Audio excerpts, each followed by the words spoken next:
Alejandro presiding. You may be seated. We're still lacking a few. How much time? Sir, can you remove your hat, please? How much time y'all need? I was thinking hour. I was thinking hour. You want an hour? You want an hour and a half? Yes, sir. Y'all want 2 hours total? Split it up. If we could make a strong promise that we'll try to get it done in 2 hours, but if it takes a little bit longer, we would just ask for that. So if it takes a little longer, you ask for that, and then I'll let the state in kind. Sure. And because they'll be coming after us anyway. So let's do that. So let's do an hour and a half, 2, and if y'all go over, ask, and then if we need to, we'll add. Yep. And I'll just set the timer for hour and a half, and I'll set the timer for 2, and y'all can give each other warnings or whatever.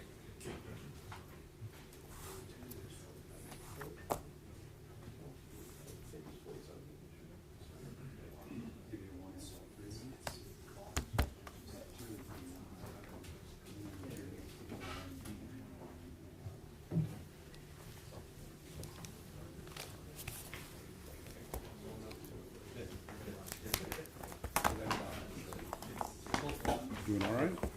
Yes, sir. I like the colors. It's good.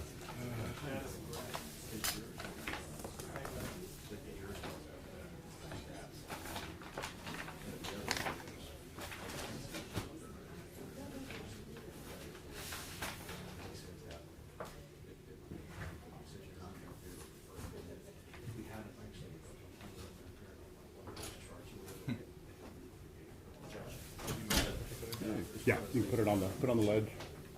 And you may want another one up here for when the judge speaks. Judge, are you good? I'm just For when kidding. the judge speaks? Yeah, Okay. you always want to capture Let me go that. grab another. Yeah, we got plenty. Perfect.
They're all here, Judge. They're here? Yes. They're making their calls? Yes. You get them a little nervous? Yeah, one of the ladies, she had to cancel a trip, right? And Trish wrote her a letter, but she's saying that if they could make that letter a little bit more, like, I guess, because she wants, like, the letter to say, like, hey, if I was like, I had to be here, if not, I could get arrested or something, you know, because they're making her pay for the, She wants it more serious? yeah, more serious stuff. And I was like, okay, well, I'll let the judge know. Trish. All right, let me go ahead and get that. You remember who the alternate was? Yes, Ms. Sugar, What number? she is number 107. 107, Miss Sugar. Okay. So she's 107. Sugar? Yeah, the lady with. Yes. Yeah, and what I'm gonna do is I'm gonna keep her behind. So when they deliberate, she'll stay behind. I'll just tell her to wait for us in a different room, away from in here. That way y'all can talk. And they're all here. Let me know when you're ready. Let me see if they're. Flores.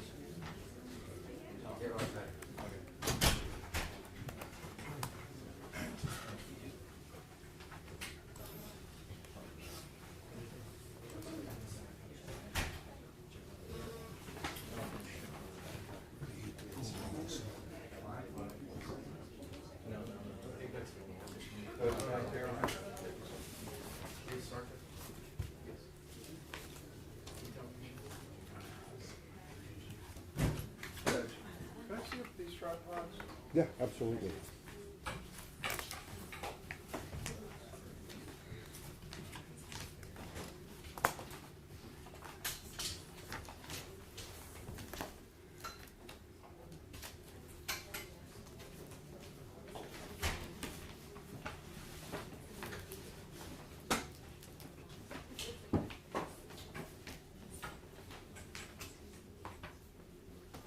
These are all in order.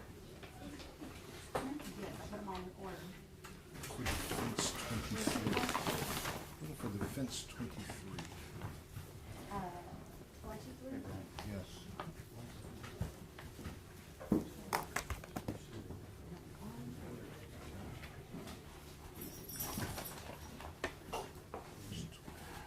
That's two.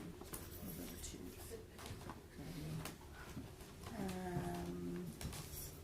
Right here.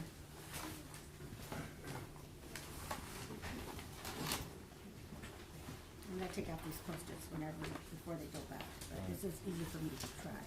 Got it. There's 23 there. This is 23 right here. Thank you.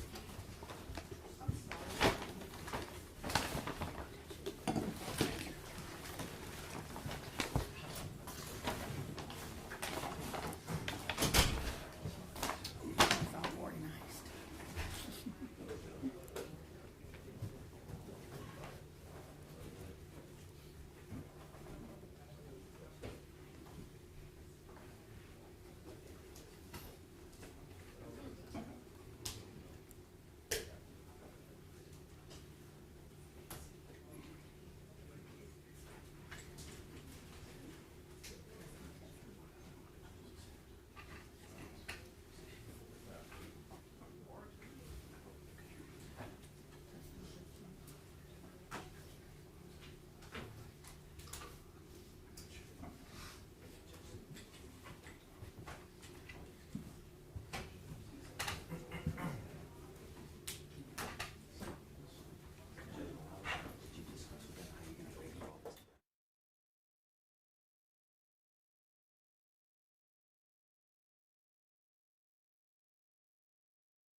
Now I am going to read to you the law through this document, which I'm holding before you. It's entitled Charge of the Court. It's a lengthy document. It's got 45 substantive pages for me to read. I need to read this document in its entirety. When I'm done reading it, each side will have an opportunity to have closing arguments. Now, this morning will be a little long, and so if you need a break, don't hesitate to stop. There will be stops between my reading and each side going, so there will be those opportunities. But if you need a break, you let me know. Hopefully you're able to make those phone calls, because you do know that once I start reading this, then you are officially in a situation where you cannot communicate with anybody. So I hope you did all that this morning. I did instruct the deputy to let y'all know that. We do anticipate obtaining lunch for y'all during the lunch hour, so you should be okay there. All right. Charge of the court. Members of the jury. The defendant, Alfred Flores, stands charged by indictment in cause number 2023 CR 11510A. In count 1 of the indictment in cause number 2023 CR 11510A, Alfred Flores is charged with the offense of murder. In counts 2 and 3 of the indictment in cause number 2023 CR 11510A, Alfred Flores is charged with the offense of aggravated assault. In count 4 of the indictment in cause number 2023 CR 11510A, Alfred Flores is charged with the offense of deadly conduct. All of these offenses alleged against Alfred Flores in cause number 2023 CR 11510A are alleged to have been committed on or about the 23rd day of June 2023 in Bexar County, Texas. To all of these charges, Alfred Flores has pleaded not guilty.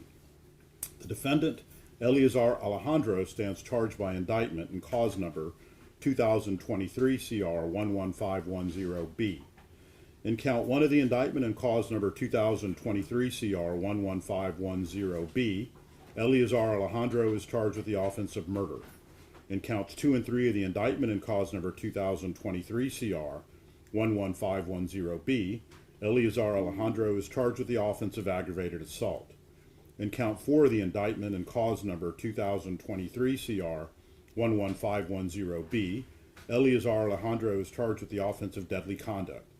All of these offenses alleged against Eleazar Alejandro in cause number 2023 CR 11510B are alleged to have been committed on or about the 23rd day of June 2023 in Bexar County, Texas.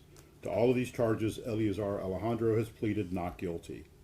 The defendant, Nathaniel Villalobos, stands charged by indictment in cause number 2023 CR 11510C. In count 1 of the indictment in cause number 2023 CR 11510C, Nathaniel Villalobos is charged with the offense of aggravated assault.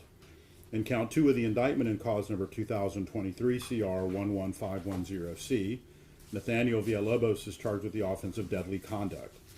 Both of these offenses alleged against Nathaniel Villalobos in cause number 2023 CR 11510C are alleged to have been committed on or about the 23rd day of June 2023 in Bexar County, Texas. To both of these charges, Nathaniel Villalobos has pleaded not guilty. Applicable statutes and definitions regarding the charged offenses. Number 1, murder. A person commits the offense of murder under Texas Penal Code section 19.02b if the person intentionally or knowingly causes the death of an individual or intends to cause serious bodily injury and commits an act clearly dangerous to human life that causes the death of an individual. 2, assault. A person commits the offense of assault under Texas Penal Code section 22.01a if the person intentionally, knowingly, or recklessly causes bodily injury to another or intentionally or knowingly threatens another with imminent bodily injury. Number 3, aggravated assault. A person commits the offense of aggravated assault under Texas Penal Code section 22.02a if the person commits an assault as defined in paragraph 2 and the person causes serious bodily injury to another or uses or exhibits a deadly weapon during the commission of the assault. Number 4, deadly conduct. A person commits the offense of deadly conduct under Texas Penal Code section 22.05b if the person knowingly discharges a firearm at or in the direction of one or more individuals. Number 5, actor means a person whose criminal responsibility is an issue in a criminal case. Another means a person other than the actor. A Bodily injury means physical pain, illness, or any impairment of physical condition. Conduct means an act or omission and its accompanying mental state. A deadly weapon means a firearm, or anything manifestly designed, made, or adapted for the purpose of inflicting death or serious bodily injury, or anything that in the manner of its use or intended use is capable of causing death or serious bodily injury. Element of offense means A, the forbidden conduct, B, the required culpability, and C, any required result. Individual means a human being who is alive. Peace officer means a person elected, employed, or appointed as a peace officer. The following are peace officers: a sheriff, a deputy for the sheriff, a police officer of a municipality. Public servant means a person elected, selected, appointed, employed, or otherwise designed or designated as an officer, employee, or agent of government. Serious bodily injury means a bodily injury that creates a substantial risk of death, or that causes death, serious permanent disfigurement, or protracted loss or use of impairment of the function of any bodily member or organ. A person acts intentionally or with intent with respect to the result of his conduct when it is his conscious objective or desire to cause the result. A person acts intentionally or with intent with respect to the nature of his conduct when it is his conscious objective or desire to engage in the conduct. A person acts knowingly or with knowledge with respect to the result of his conduct when he is aware that his conduct is reasonably certain to cause a result. A person acts knowingly or with knowledge with respect to the nature of his conduct or to circumstances surrounding his conduct when he is aware of the nature of his conduct or that the circumstances exist. A person acts recklessly or is reckless with respect to the result of his conduct when he is aware of but consciously disregards a substantial and unjustifiable risk that the result will occur. A person acts recklessly or is reckless with respect to the circumstances surrounding his conduct when he is aware of but consciously disregards a substantial and unjustifiable risk that the circumstances exist. The risk must be of such a nature and degree that its disregard constitutes a gross deviation from the standard of care that an ordinary person would exercise under all the circumstances as viewed from the actor's standpoint. Number 7. You are instructed that the use of deadly force to intentionally prevent or obstruct a peace officer from effecting an arrest is a use of unlawful deadly force. You are therefore instructed to disregard and not consider for any purpose any evidence presented and any arguments made that Melissa Ann Perez had any justification whatsoever for using force or deadly force if she was. To this regard, and as previously instructed, you are instructed to disregard all questions asked by the state and any testimony elicited in response related to the suggestion that the complainant, Melissa Ann Perez, had a justification for her conduct under Chapter 9 of the Texas Penal Code. You are instructed that she did not. Melissa Perez did not have the legal right to resist the defendant's attempts to arrest her. This is not an issue in this case, and you are to disregard all testimony, evidence, questions, and arguments related to that issue. Justification defenses. Number 8. Use of deadly force in self-defense and use of deadly force in defense of a third person. It is a defense to prosecution that the conduct in question was justified under the law. A person is justified in using force against another when and to the degree the actor reasonably believes the force is immediately necessary to protect the actor against the other's use or attempted use of unlawful force. A person is justified in using deadly force against another, number 1, if the actor would be justified in using force against the other as described above, and number 2, when and to the degree the actor reasonably believes the deadly force is immediately necessary to protect the actor against the other's use or attempted use of unlawful deadly force. A person is justified in using deadly force against another to protect a third person if, number 1, under the circumstances as the actor reasonably believes them to be, the actor would be justified under the law of self-defense as described above in using deadly force to protect himself against the unlawful deadly force he reasonably believes to be threatening the third person he seeks to protect. And, number 2, the actor reasonably believes that his intervention is immediately necessary to protect the third person. Reasonable belief means a belief that would be held by an ordinary and prudent man in the same circumstances as a defendant. Deadly force means force that is intended or known by the person using it to cause, or in the manner of its use or intended use, is capable of causing death or serious bodily injury. A person has a right to defend himself and others from apparent danger to the same extent as he would have had the danger been real, provided he acted upon a reasonable apprehension of danger as it appeared to him from his standpoint at the time. You are instructed that in determining whether a defendant reasonably believed that the use of deadly force was necessary, the jury may not consider whether the defendant failed to retreat. A defendant is not required to prove that he was justified under the law of self-defense in defense of a third person. The state must prove beyond a reasonable doubt that the defendant's conduct was not justified under the laws of self-defense and defense of a third person. Number 9, application of justification defenses. Now, keeping in mind all the instructions given in paragraph 8, even if you unanimously find that the state has proven beyond a reasonable doubt that the named defendant committed the offense charged in the indictment in this cause, you must next decide whether the state has also proven beyond a reasonable doubt that the conduct of the defendant was not justified under the laws described above. Therefore, if you find from the evidence beyond a reasonable doubt that the named defendant in this cause committed the charged offense as set out and instructed herein, but you further find from the evidence that, or you have a reasonable doubt as to whether at the time he did so, number 1, the defendant reasonably believed, as viewed from the standpoint that Melissa Ann Perez was using or attempting to use unlawful deadly force against the defendant, or the defendant reasonably believed, as viewed from the standpoint that Melissa Ann Perez was using or attempting to use unlawful deadly force against a third person, and the defendant's intervention was immediately necessary to protect the third person, and, number 2, the defendant reasonably believed, as viewed from his standpoint, that his use of deadly force and the degree of deadly force used were immediately necessary to protect himself against Melissa Ann Perez's use or attempted use of unlawful deadly force, or the defendant reasonably believed, as viewed from the standpoint that his intervention and use of deadly force and the degree of deadly force used were immediately necessary to protect the third person against Melissa Ann Perez's use or attempted use of unlawful deadly force. Then you will find in favor of the defendant on his claim that his conduct was justified, and you will therefore find that the state has failed to prove beyond a reasonable doubt that the defendant was justified under the law of self-defense and defense of a third person as instructed herein, and you will therefore find the defendant not guilty of the charged offense.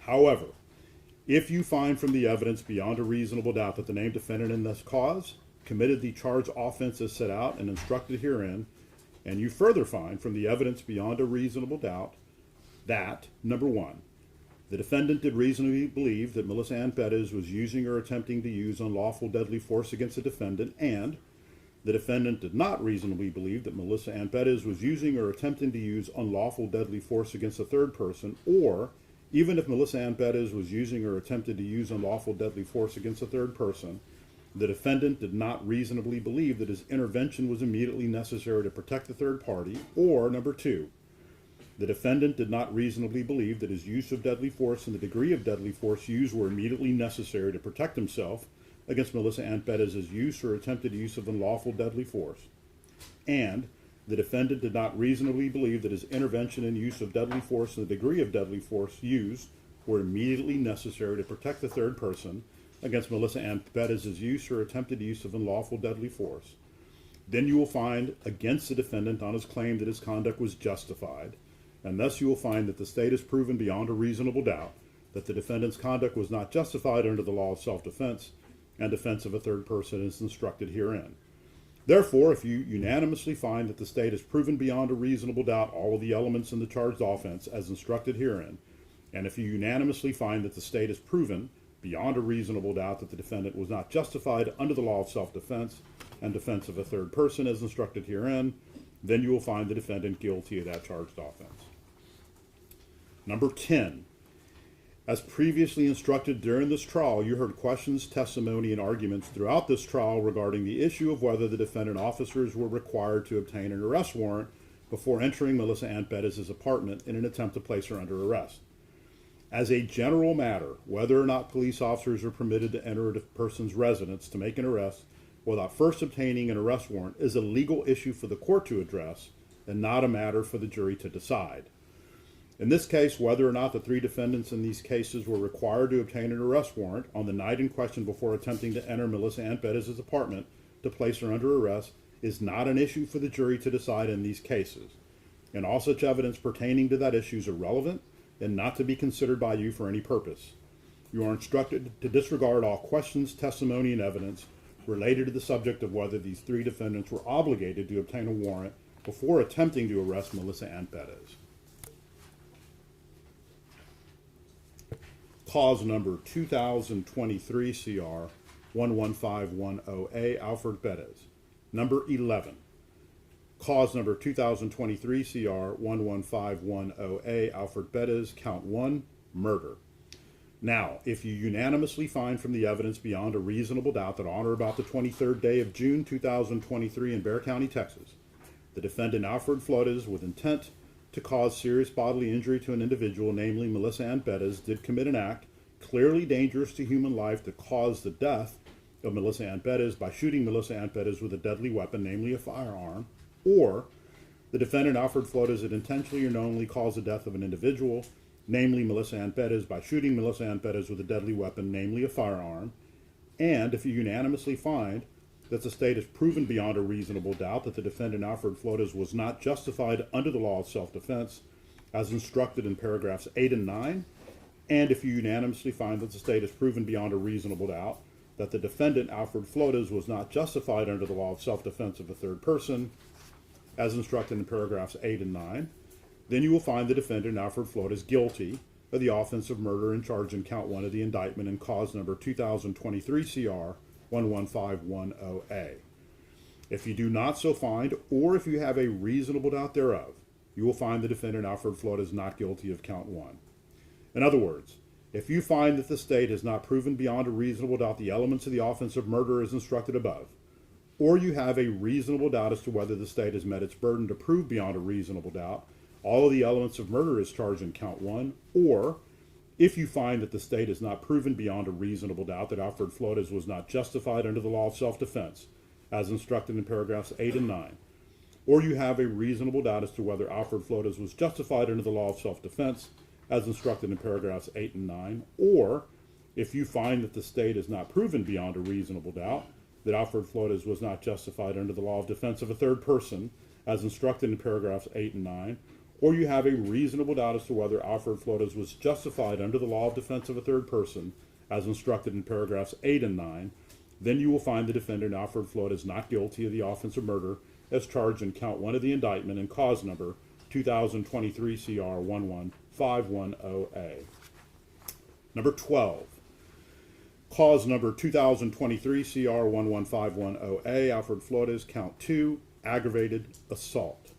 Now, if you unanimously find from the evidence beyond a reasonable doubt that on or about the 23rd day of June 2023 in Bexar County, Texas, the defendant Alfred Flores did use or exhibit a deadly weapon, namely a firearm, and Alfred Flores had intentionally, knowingly, or recklessly caused bodily injury to Melissa Ann Perez by shooting Melissa Ann Perez with said deadly weapon, and Alfred Flores was then and there a public servant acting under color of his employment, namely a San Antonio police officer, or the defendant Alfred Flores had intentionally, knowingly, or recklessly caused bodily injury to Melissa Ann Perez by shooting a projectile at or in the direction of Melissa Ann Perez, thereby causing serious bodily injury to Melissa Ann Perez, and Alfred Flores was then and there a public servant acting under color of his employment, namely a San Antonio police officer, and if you unanimously find that the state has proven beyond a reasonable doubt that the defendant Alfred Flores was not justified under the law of self-defense, as instructed in paragraphs 8 and 9, and if you unanimously find that the state has proven beyond a reasonable doubt that the defendant, Alfred Flores, was not justified under the law of defense of a third person,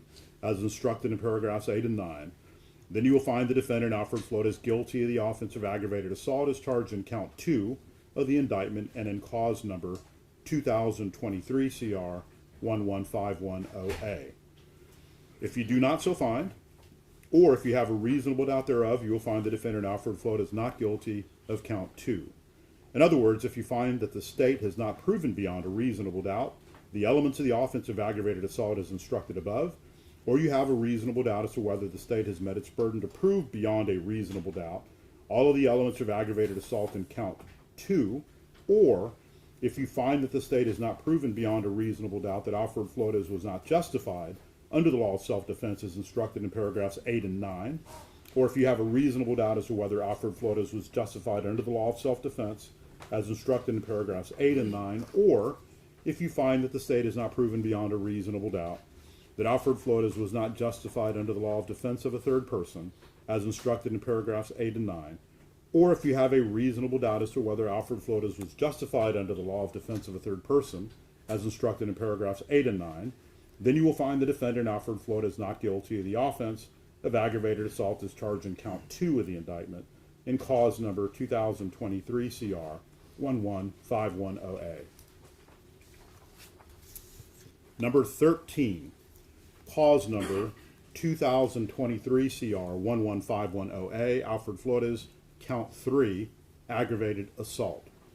Now, if you unanimously find from the evidence beyond a reasonable doubt that on or about the 23rd day of June 2023 in Bexar County, Texas, the defendant Alfred Flores did use or exhibit a deadly weapon, namely a firearm, and Alfred Flores did intentionally or knowingly threaten imminent bodily injury to Melissa Ann Perez by shooting at or in the direction of Melissa Ann Perez with said deadly weapon, and Alfred Flores was in and there a public servant acting under color of employment, namely a San Antonio police officer, and if you unanimously find that the state has proven beyond a reasonable doubt that the defendant Alfred Flores was not justified under the law of self-defense as instructed in paragraphs 8 and 9, and if you unanimously find that the state has proven beyond a reasonable doubt that the defendant Alfred Flores was not justified under the law of defense of a third person as instructed in paragraphs 8 and 9, then you will find the defendant Alfred Flores guilty of the offense of aggravated assault as charged in count 3 of the indictment and cause number 2023 CR 11510A. If you do not so find or you have a reasonable doubt thereof, you will find the defendant Alfred Flores not guilty of count 3. In other words, if you find that the state has not proven beyond a reasonable doubt the elements of the offense of aggravated assault as instructed above, or you have a reasonable doubt as to whether the state has met its burden to prove beyond a reasonable doubt all of the elements of aggravated assault as charged in count 3, or if you find that the state has not proven under a reasonable doubt that Alfred Flores was not justified under the law of self-defense as instructed in paragraphs 8 and 9, or you have a reasonable doubt as to whether Alfred Flores was justified under the law of self-defense as instructed in paragraphs 8 and 9, or if you find that the state has not proven beyond a reasonable doubt that Alfred Flores was not justified under the law of defense of a third person as instructed in paragraphs 8 and 9, or you have a reasonable doubt as to whether Alfred Flores was justified under the law of defense of a third person as instructed in paragraphs 8 and 9, then you will find the defendant Alfred Flores not guilty of the offense of aggravated assault as charged in count 3 of the indictment in cause number 2023 CR 11510A. Number 14, cause number 2023 CR 11510A, Alfred Flores, count 4, deadly conduct. Now, if you unanimously find from the evidence beyond a reasonable doubt that on or about the 23rd day of June 2023 in Bexar County, Texas, the defendant Alfred Flores had knowingly discharged a firearm at or in the direction of an individual, namely Melissa Ann Perez, and Alfred Flores was in and there a public servant acting under color of his employment, namely a San Antonio police officer, and if you unanimously find that the state has proven beyond a reasonable doubt that the defendant Alfred Flores was not justified under the law of self-defense as instructed in paragraphs 8 and 9, and if you unanimously find that the state has proven beyond a reasonable doubt that the defendant Alfred Flores was not justified under the law of defense of a third person as instructed in paragraphs 8 and 9, then you will find the defendant Alfred Flores guilty of the offense of deadly conduct as charged in count 4 of the indictment in cause number 2023 CR 11510A. If you do not so find or have a reasonable doubt thereof, you will find the defendant Alfred Flores not guilty of count 4. In other words, if you find that the state has not proven beyond a reasonable doubt the elements of the offense of deadly conduct as instructed above, or you have a reasonable doubt as to whether the state has met its burden to prove beyond a reasonable doubt all of the elements of deadly conduct as charged in count 4, or if you find that the state has not proven beyond a reasonable doubt that Alfred Flores was not justified under the law of self-defense as instructed in paragraphs 8 and 9, or you have a reasonable doubt as to whether Alfred Flores was justified under the law of self-defense as instructed in paragraphs 8 and 9, or if you find that the state has not proven beyond a reasonable doubt that Alfred Flores was not justified under the law of self-defense of a third person as instructed in paragraphs 8 and 9, or you have a reasonable doubt as to whether Alfred Flores was justified under the law of defense of a third person as instructed in paragraphs 8 and 9, you will find the defendant Alfred Flores not guilty of the offense of deadly conduct in count 4 of the indictment in cause number 2023 CR 11510A. Do y'all need to find accommodations? Yes, Judge. Okay. Let's go ahead and take a short little break and let's go ahead and get them accommodations.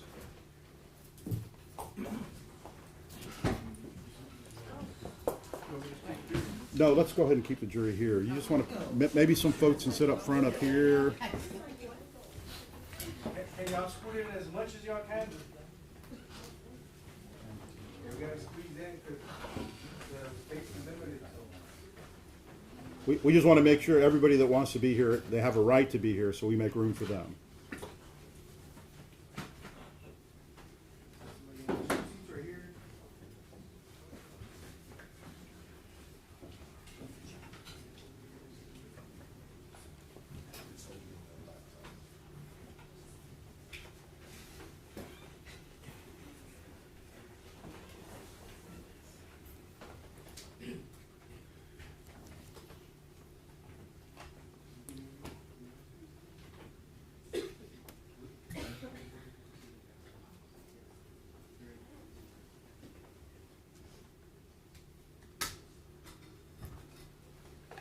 All right, let me get back to it, members of the jury.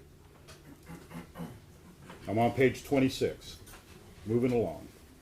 Cause number 2023 CR 11510B, Eleazar Alejandro. Number 15, cause number 2023 CR 11510B, Eleazar Alejandro, count 1, murder.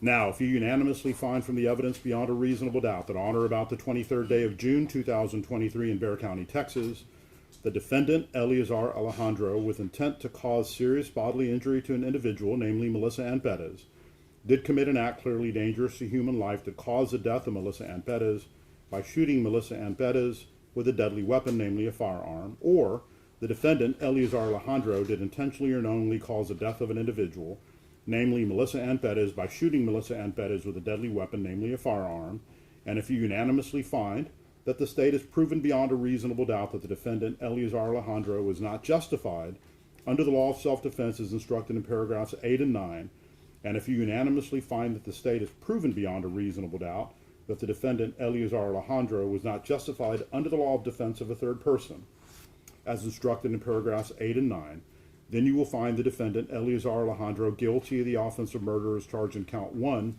of the indictment in cause number 2023 CR 11510B. If you do not so find, or if you have a reasonable doubt thereof, you will find the defendant, Eleazar Alejandro, not guilty of count 1.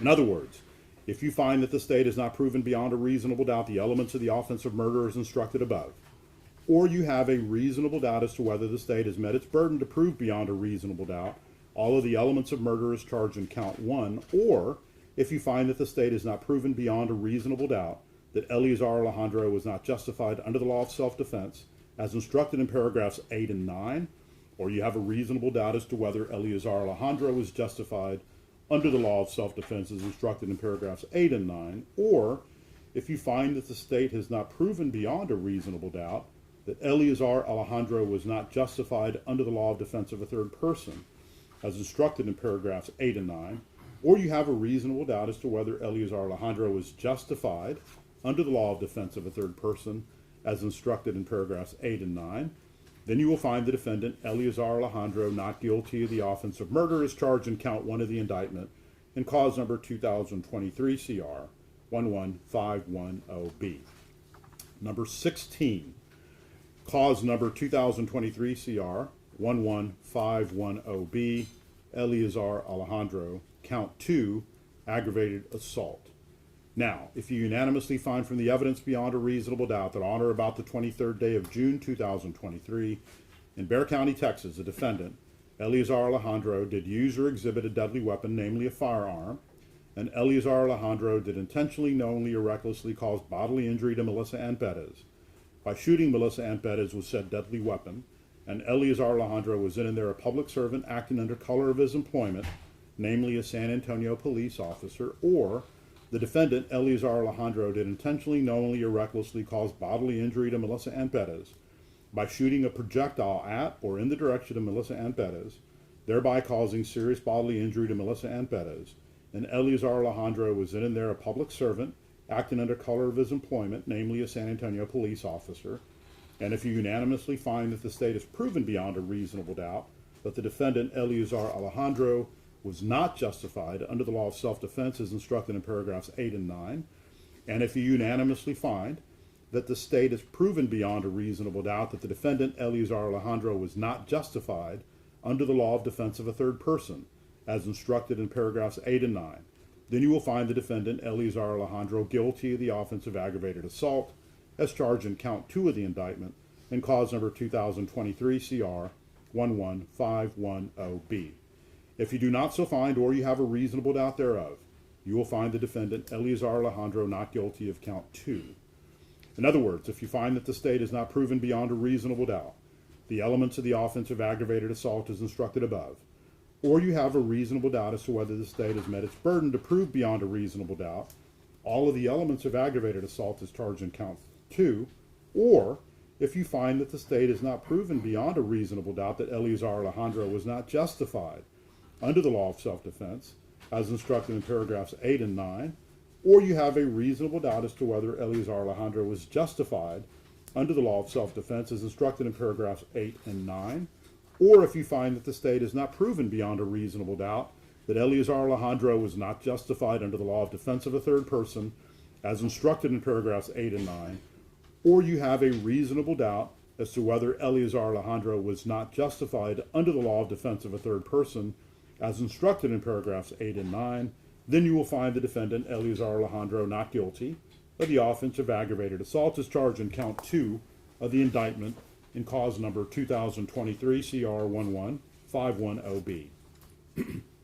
Number 17, cause number 2023 CR 11510B, Eleazar Alejandro, count 3, aggravated assault. Now, if you unanimously find from the evidence beyond a reasonable doubt that on or about the 23rd day of June 2023, in Bexar County, Texas, a defendant, Eleazar Alejandro, did use or exhibit a deadly weapon, namely a firearm, and Eleazar Alejandro did intentionally or knowingly threaten imminent bodily injury to Melissa Ann Perez by shooting at or in the direction of Melissa Ann Perez with said deadly weapon, and Eleazar Alejandro was then and there a public servant acting under color of his employment, namely a San Antonio police officer, and if you unanimously find that the state has proven beyond a reasonable doubt that the defendant, Eleazar Alejandro, was not justified under the law of self-defense as instructed in paragraphs 8 and 9, and if you unanimously find that the state has proven beyond a reasonable doubt that the defendant, Eleazar Alejandro, was not justified under the law of defense of a third person as instructed in paragraphs 8 and 9, then you will find the defendant, Eleazar Alejandro, guilty of the offense of aggravated assault as charged in count 3 of the indictment in cause number 2023 CR 11510B. If you do not so find, or you have a reasonable doubt thereof, you will find the defendant, Eleazar Alejandro, not guilty of cause 3. And count number 3. In other words, if you find that the state has not proven beyond a reasonable doubt the elements of the offense of aggravated assault as instructed above, or you have a reasonable doubt as to whether the state has met its burden to prove beyond a reasonable doubt all of the elements of aggravated assault as charged in count 3, or if you find that the state has not proven beyond a reasonable doubt that Eleazar Alejandro was not justified under the law of self-defense as instructed in paragraphs 8 and 9, or you have a reasonable doubt as to whether Eleazar Alejandro was justified under the law of self-defense as instructed in paragraphs 8 and 9, or if you find that the state has not proven beyond a reasonable doubt that Eleazar Alejandro was not justified under the law of defense of a third person as instructed in paragraphs 8 and 9, or you have a reasonable doubt as to whether Eleazar Alejandro was justified under the law of defense of a third person as instructed in paragraphs 8 and 9, then you will find the defendant, Eleazar Alejandro, not guilty of the offense of aggravated assault as charged in count 3 of the indictment and cause number 2023 CR 11510B. Number 18, cause number 2023 CR 11510B, Eleazar Alejandro, count 4, deadly conduct. Now, if you unanimously find from the evidence beyond a reasonable doubt that on or about the 23rd day of June 2023, in Bexar County, Texas, a defendant, Eleazar Alejandro, did knowingly discharge a firearm at or in the direction of an individual, namely Melissa Ann Perez, and Eleazar Alejandro was then and there a public servant acting under color of his employment, namely a San Antonio police officer, and if you unanimously find that the state has proven beyond a reasonable doubt that the defendant, Eleazar Alejandro, was not justified under the law of self-defense, as instructed in paragraphs 8 and 9. And if you unanimously find that the state has proven beyond a reasonable doubt that the defendant, Eleazar Alejandro, was not justified under the law of defense of a third person, as instructed in paragraphs 8 and 9, then you will find the defendant, Eleazar Alejandro, guilty of the offense of deadly conduct, as charged in count 4 of the indictment in cause number 2023 CR 11510B. If you do not so find, or you have a reasonable doubt thereof, you will find the defendant, Eleazar Alejandro, not guilty of count 4.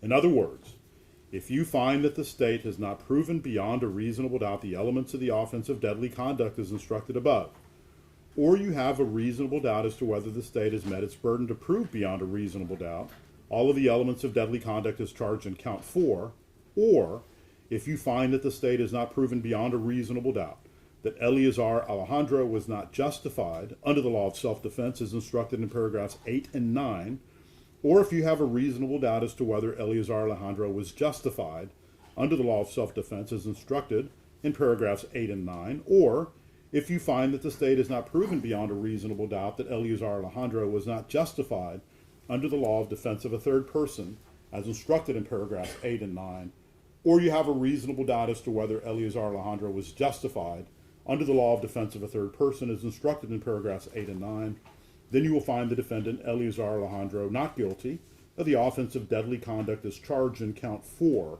of the indictment in cause number 2023 CR 11510B.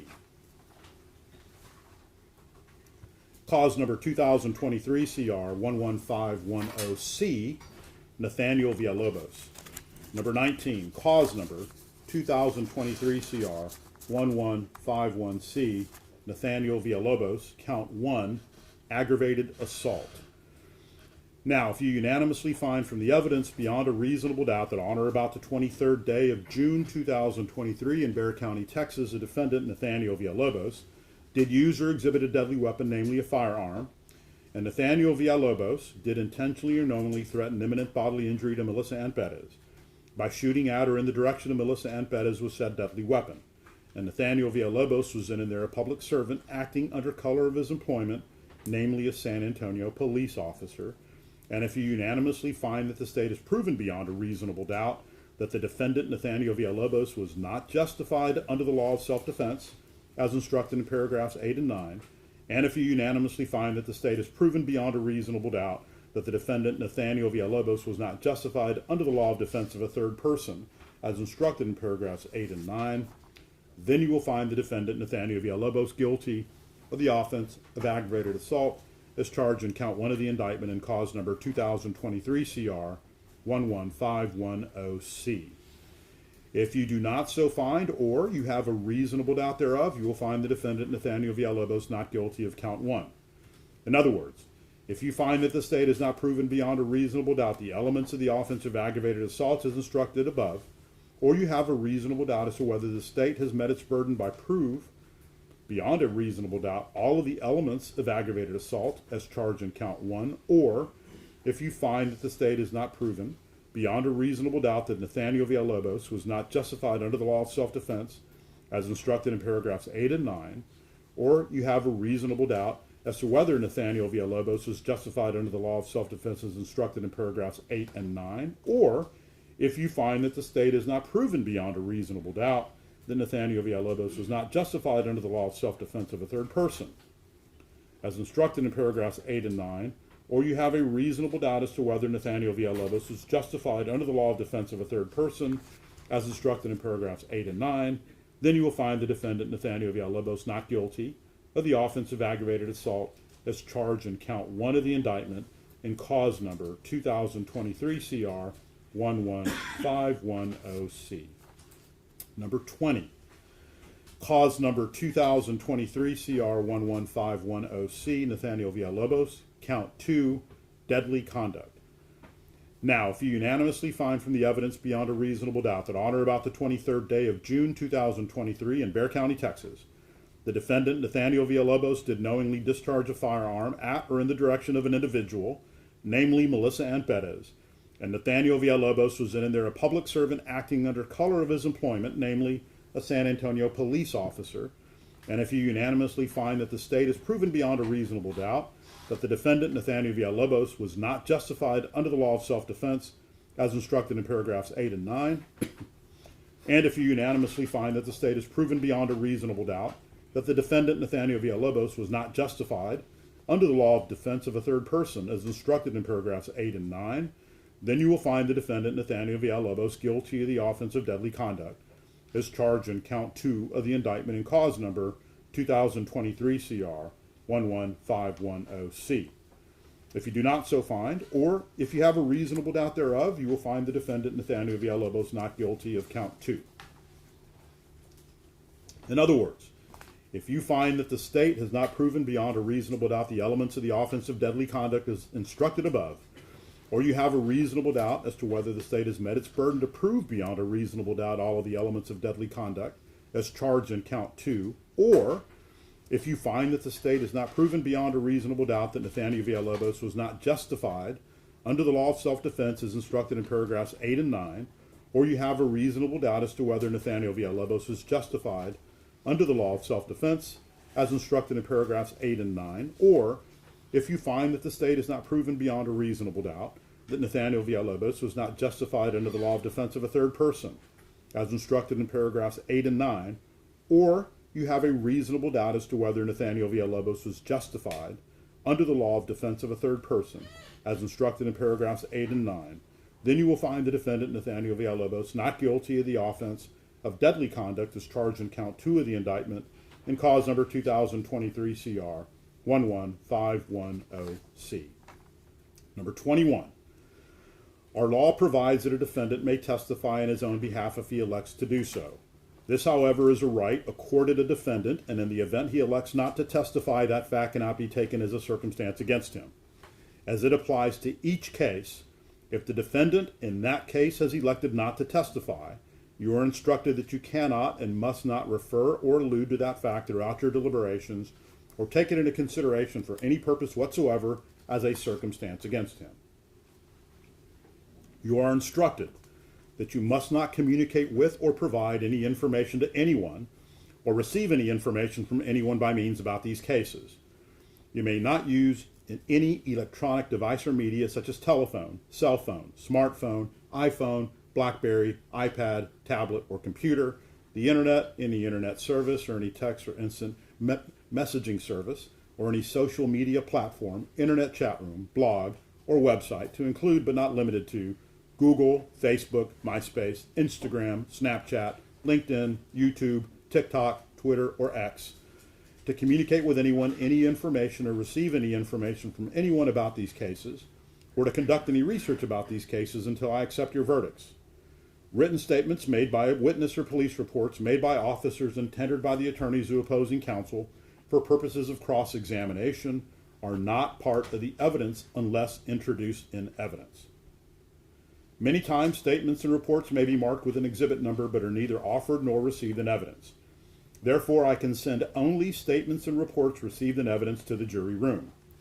The grand jury indictment is not evidence of guilt. It is a means whereby a defendant is brought to trial in a felony prosecution.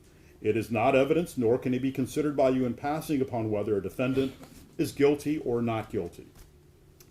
During your deliberations in these cases, you must not consider, discuss, nor relate any matters not in evidence before you. You should not consider nor mention any personal knowledge or information you may have about any fact or person connected with these cases which is not shown by the evidence. You are instructed that you are not to let bias, prejudice, or sympathy play any part in reaching your verdicts in these cases. The burden of proof in all criminal cases rests upon the state throughout the trial and never shifts to the defendant. All persons are presumed to be innocent, and no person may be convicted of an offense unless each element of the offense is proved beyond a reasonable doubt. The fact that a person has been arrested, confined, or indicted for, or otherwise charged with an offense, gives rise to no inference of guilt at his trial. The law does not require a defendant to prove his innocence to produce any evidence at all.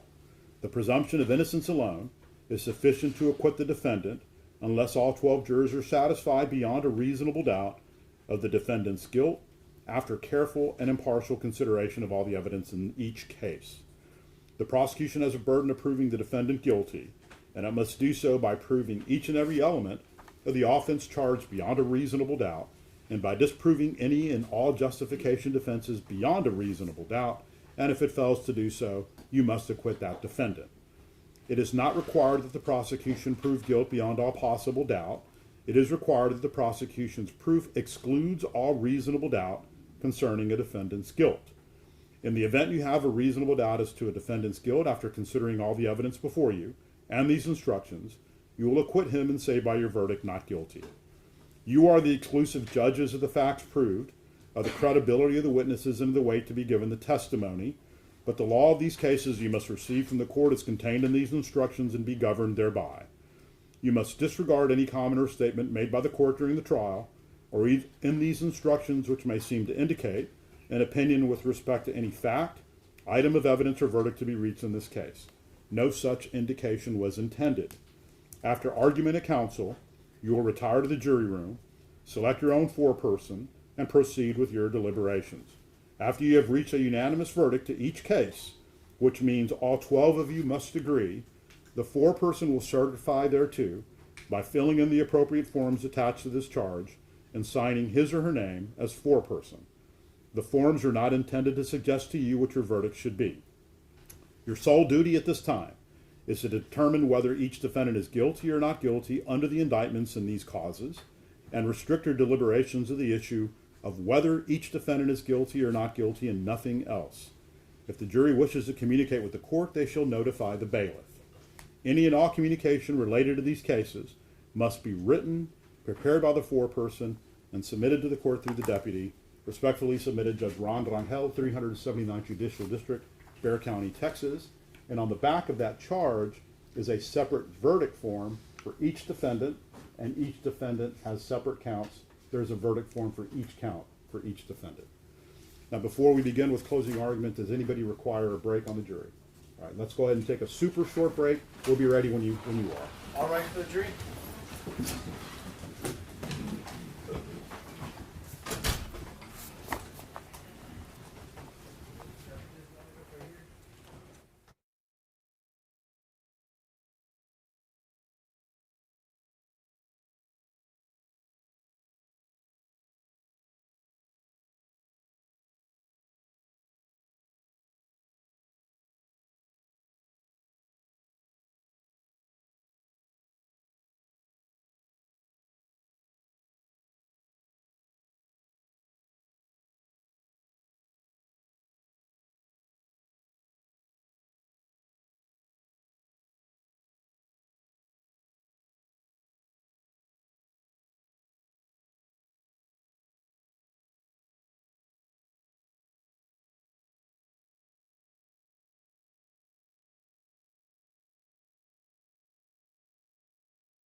We're going to take a break whenever you need a break. So you just raise your hand and we'll give you a break at that time. All right. State, are you ready to begin your closing argument? Yes, Your Honor. All right, you may proceed. Thank you, Your Honor. May it please the court and to counsel. Good morning to all of you. 10th of November, 30 days to the day that we stood here that Friday afternoon and we opened. I'd like to just have an abundance of caution, if anything. Myself, Mr. Lunan, Mr. Escobar, said or did you found wrong and appropriate, we sincerely apologize. Nothing was ever intended. It may have been a comment in the heat of argument. I'd also like to take an opportunity to say briefly what this trial has not been about. I believe I'm the only member of the attorneys that has actually worn our nation's uniform and served on active duty, which I did so for 4 years at the military academy and 20 years in the Army. I followed that up with 23 years here in this office, serving the community that I moved my family to. I said myself, Mr. Luna, Mr. Escobar, we understand and honor the commitment anyone makes to serve their community and country. This is not an attack on law enforcement and those who have made that commitment. This is one incident in time being adjudicated and resolved by you all, the citizens of Bexar County. I'd like to begin my remarks by going back to jury selection day, that basement, the first floor courtroom of 399, where you all sat with 187 other of your best friends. I remember Mr. Goss, he read a quote attributed to Thomas Jefferson, our third president, one would say maybe the architect of our system of laws. He said that I consider trial by jury as the only anchor imagined by man by which a government can be held to the principles of its constitution. Lofty words. I think what then President Jefferson meant is that citizens, you all, serving as jurors, you serve as the safety net to keep the government from becoming tyrannical, oppressive. I find that perspective particularly appropriate for this trial because at 2:02 a.m. Friday morning, June 23rd, 2023, at the Rosemont at the Mills Apartments, 3102, these defendants were all members of the government. These three and their 12 other associates, they were all members of the government. Serving as officers, where the norm is that officers interacting with the public, obligated to carry out and serve the letter, but also the spirit and the intent of the law. So it is appropriate that you, the citizens of Bexar County, hear the evidence, review the facts, consider the law, and render your decision. That's all this has been about.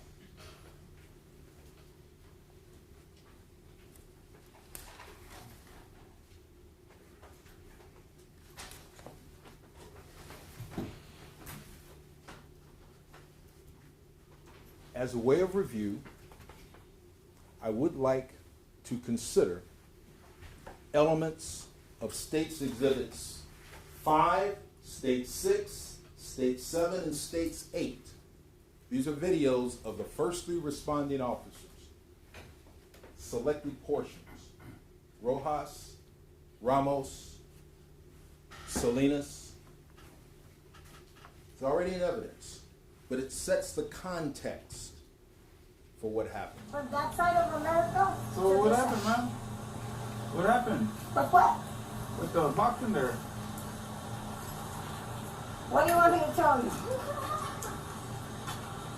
Your dog? You told us? Yeah. Now who you Yeah. are? What do you want me to tell you? The anger. So what happened? See, those second thing wears off. Uh-huh. There's a lot of audio that went. And if you don't believe me, I can show you some stuff. There's a lot of what? I can show you some evidence. Check out 3119 Roosevelt. Evidence of what I'm investigating. What am I investigating? What I'm investigating is the harassment of people. Okay. The audios, the way they make people sound, Okay. the way they make them seem crazy. That's what I'm investigating. Okay. Because I've been a victim myself. Okay. And when I tell you I can show you evidence, it's because I got a shitload of evidence. Come here, baby girl. Huh? Are you diagnosed with any mental illnesses? No, don't disrespect me. I'm not disrespecting. I'm asking you a But question. see, this is my Are you paper. diagnosed with any mental illnesses? No. No? There's been me diagnosed with schizophrenia, but I'm not schizophrenic. Okay. I'm You're more diagnosed with intelligent. No. it? You're not, you are. I was diagnosed by a falsification psychiatrist. Okay, do you take medication for it? No, I don't. No. Are you prescribed medication for it? No. No? And see, when you tell me things like that, I get offended. Okay. Because my knowledge is very mentality, is very straight. And that's why I get offended when somebody comes to talk to me, do you got mental problems? I ain't got no mental problems. What up? What's your name? Everybody knows my name, Oh, I don't know your Melissa name. That's what I'm asking. What's your name? Perez. Melissa Perez. What's your date of birth? 12177. What apartment do you live in? 3102. Who you live there with? I live by myself, my dog, and a gentleman that lives with me that I picked up from the street. Okay. Is this a friend or what? He's a friend that I picked up who needed help, medical attention. Okay. So why did you cut the wires? Why not? Did it turn anything off? Yeah, the alarm. That's why they're here. The alarm. He knows and they're watching me. Do They it, see sir. the Let's walk wire. over to my car real Okay. quick, okay? Come on. Come on, baby girl.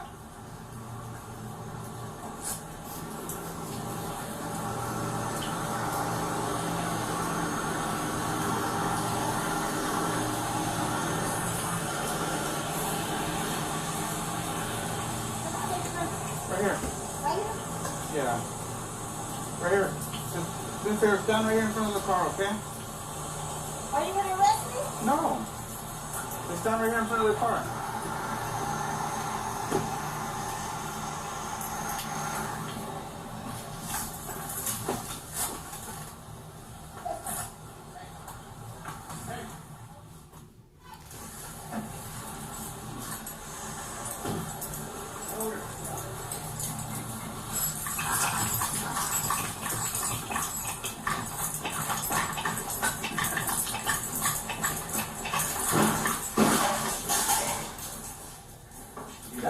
Huh? Nah. Hey! Melissa! Come get your dog. Alright. Okay, well come get him.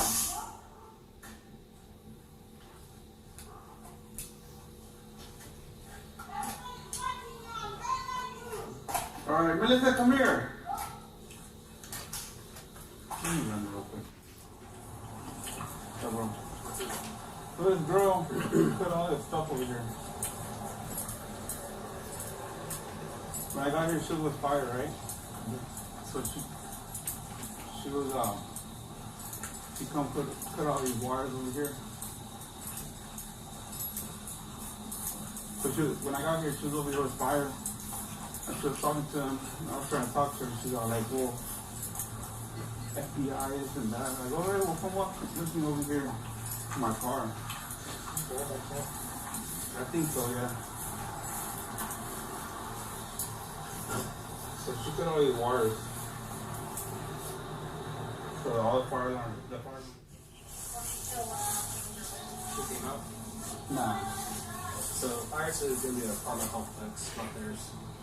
So tampering with fire alarm, possibly. Up there. Yeah. She's there, she's home from home. She's right here.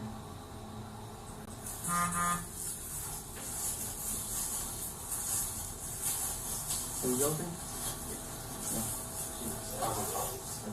I don't know you. Yeah, she is. No. She was I talking said, about what's your FBI, name? and I was in there for a year. No, I don't know your I was in the name. runner. And No, he asked you your name. he got there. And I wasn't here. I'm trying to figure out what's your name. I got they want to push it for a custody. They call Flores. Ma'am, I don't know your name. Yeah, it's something like this. yeah, that's what I was doing. I was thinking just trying to redeem her. And that's being her on that. But she's all right. One inside. You know, last time I saw her, she was on that curb over there. And I was in the thing I didn't jump it. I was gonna jump on that thing and I was like, man, I'm not paying attention. I'm like, I couldn't see. I couldn't see. It was dark. I just came running like that. I was gonna jump out. Man, thank God I didn't jump out. Fuck my shit up. we call fire real quick. I don't know what's going on. More likely just be what's being. But she comes out with her.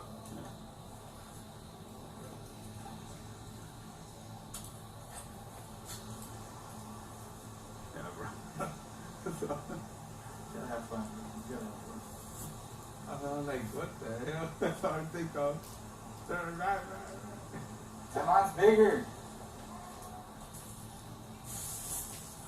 That's my place to it. Yeah.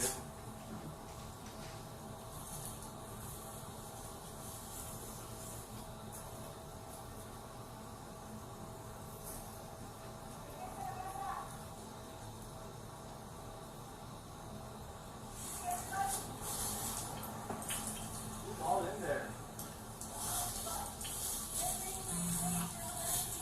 Are you talking to yourself now? But there's no one inside that apartment. Prove it. Show me. Just in that setup right now.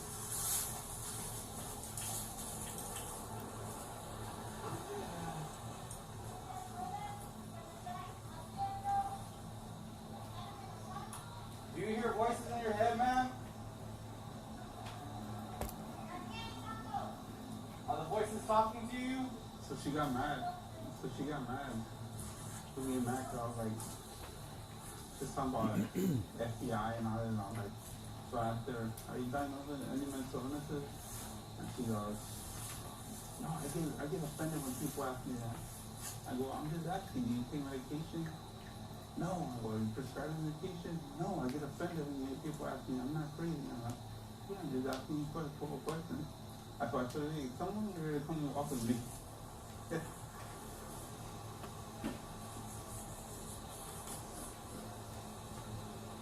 that white person like driving off past you. Oh, what? So that white person was pulled up, like, right? Oh, yeah. It was like driving like fast, like through the conflict. I thought it was stolen. Okay, provide us Gillette for a moment. 22 Gillette. 42 Gillette. Complaint of air tap was connected to her phone. Ma'am, are you diagnosed with any mental illness?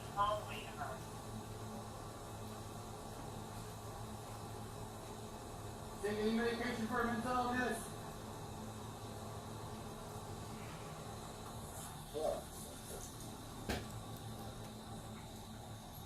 Are you schizophrenic? Bipolar?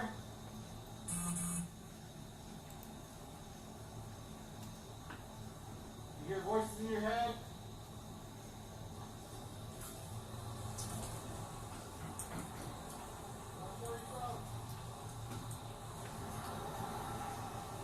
No.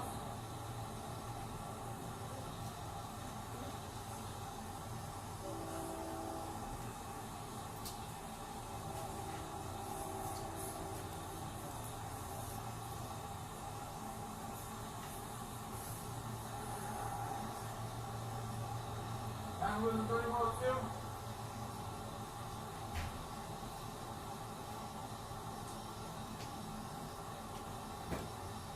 You looking for any numbers on this, man?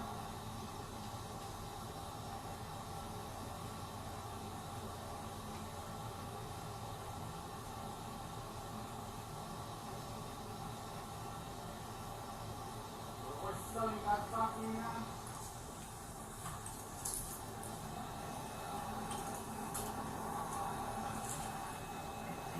You need your medication? Did you take any?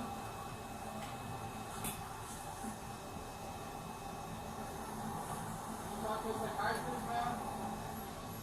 Also a professional?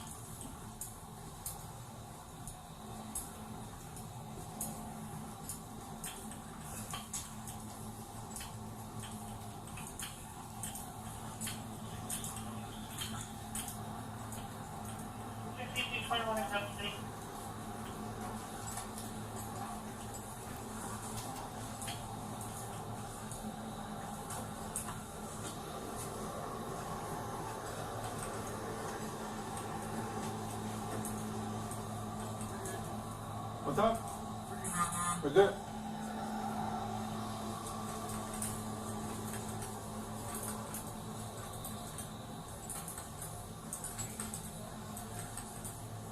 Hey, bro. We're good.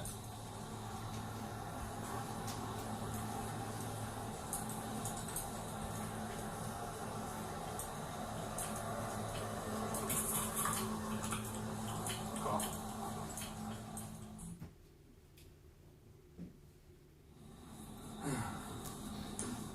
She's still on the couch? She's still on the couch? 300 said we could go get her. He said we could go get her through the screen door. Go in there, get it? Bro? Yeah. Who's that? Flores?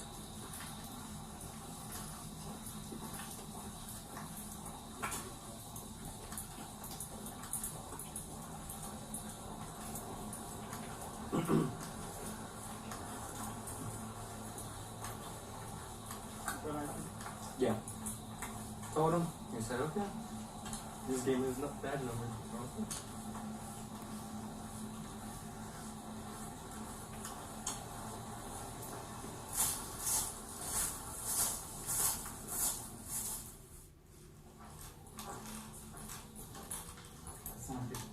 Doors like right above. Well, I think you're good. That's all you. You get one shot, get one shot. I'll go from there.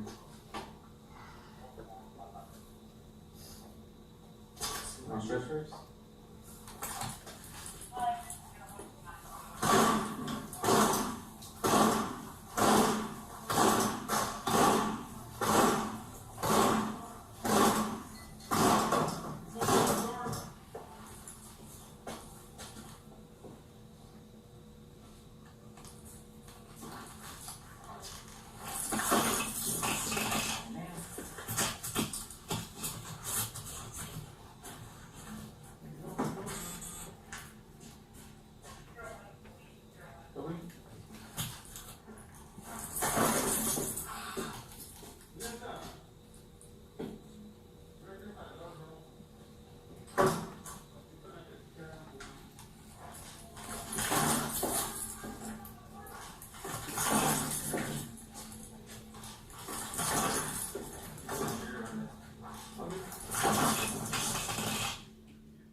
I believe it important to review how the members of the government,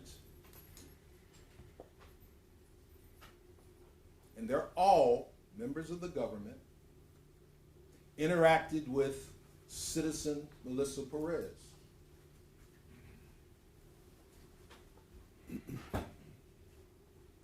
That was an hour after initial arrival. There were some other observations I made. Melissa Perez was an open book.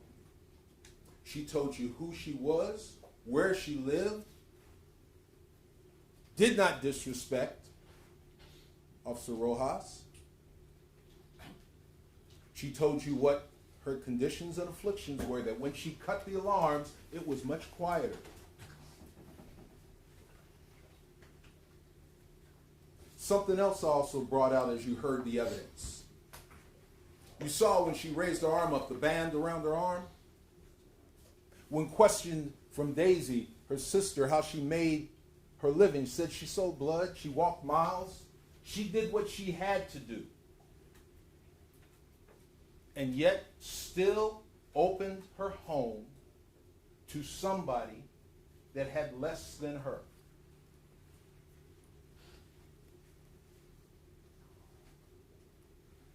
That's who your government interacted with over an hour.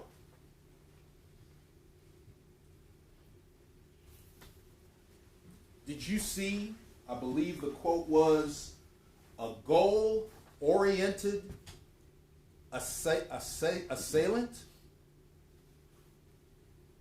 A hardened, rugged roofer who used her tool and weapon of choice, a hammer? Or was it a citizen that needed her government to listen and help her?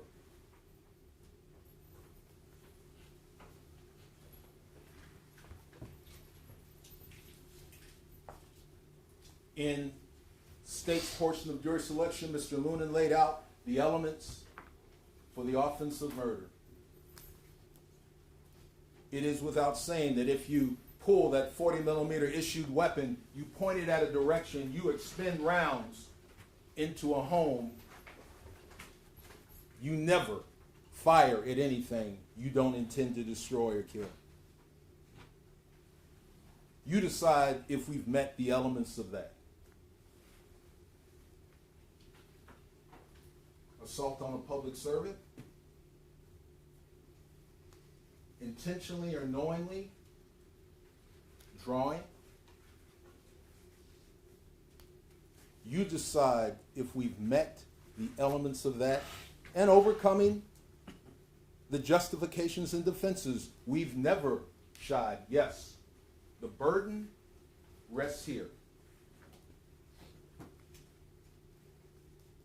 But when you get to your deliberation, you've heard this expression throughout the trial, in the totality of the circumstances.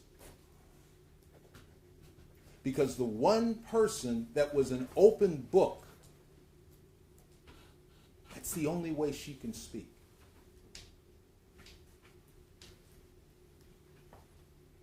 Deadly conduct, a lesser form of the aggravated assault by threats. Again, it is your decision, you, the community, that decides if we meet the burden.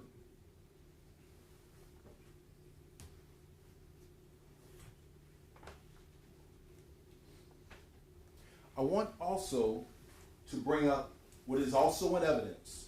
Defense Exhibit 23. Defense wanted this in. Examine it when you get back to deliberate. The first part in the discussion. Note, it is this agency, it's not law, but it is the intent, the aim of the government agency the defendants served. Paragraph A. Protection of property, apprehension of offenders is subservient to the protection of life. Yes, their own, obviously,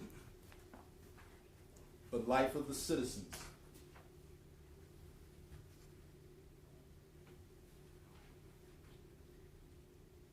Paragraph D. Deadly force used as a last resort. The department places greater value on human life than on protection of property.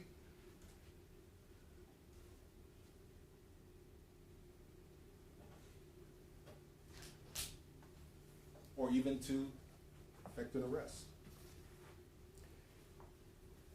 You may recall on cross-examination, Mr. Cifuentes stood here professorially and he read off of paragraph .07.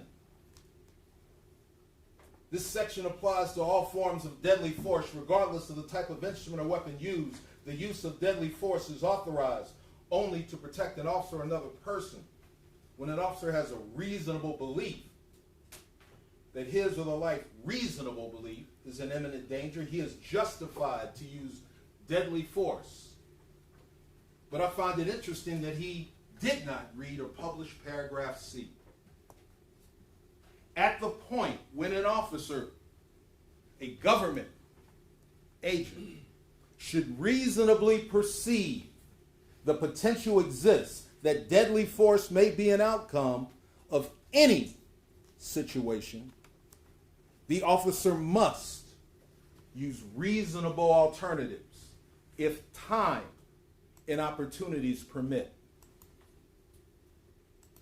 The reasonableness of the action is based on the time available, the opportunity to perform the action, and the facts apparent to the officer prior to the incident. So when these members of the government got there and they started catching up and getting their briefing, what happened? What led to this? How is it Salinas got struck? What happened? Rojas was there. They chose only to go Salinas deep. He was there. They could have inquired, how is it we're at this state right now?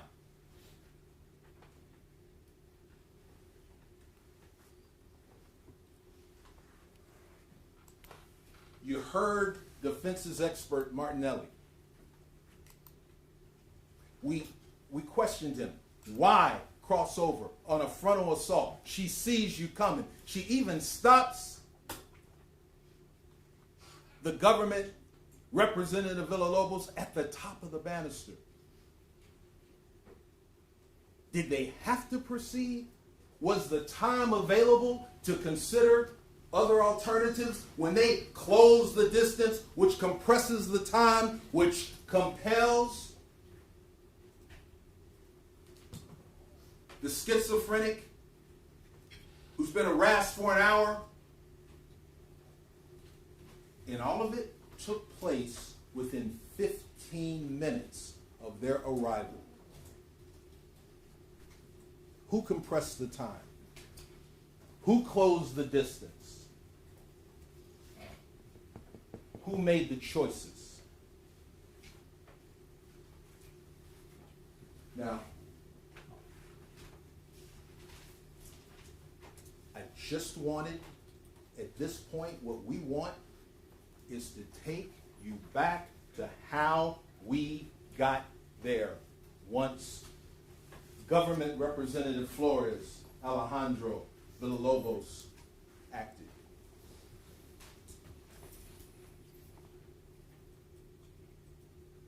Defense is going to come in and make their arguments. Please give them the attention you've given me. That is how our system works. They will make vigorous arguments, I have no doubt. And Mr. Lunin will come back to give you the state's response and analysis. You are the ones who put a check on the government and how it interacts with our citizens. All of our citizens. This is not the end of the argument, but for my time, I thank you for your attention. Your Honor, the state will move to reserve the balance of its time.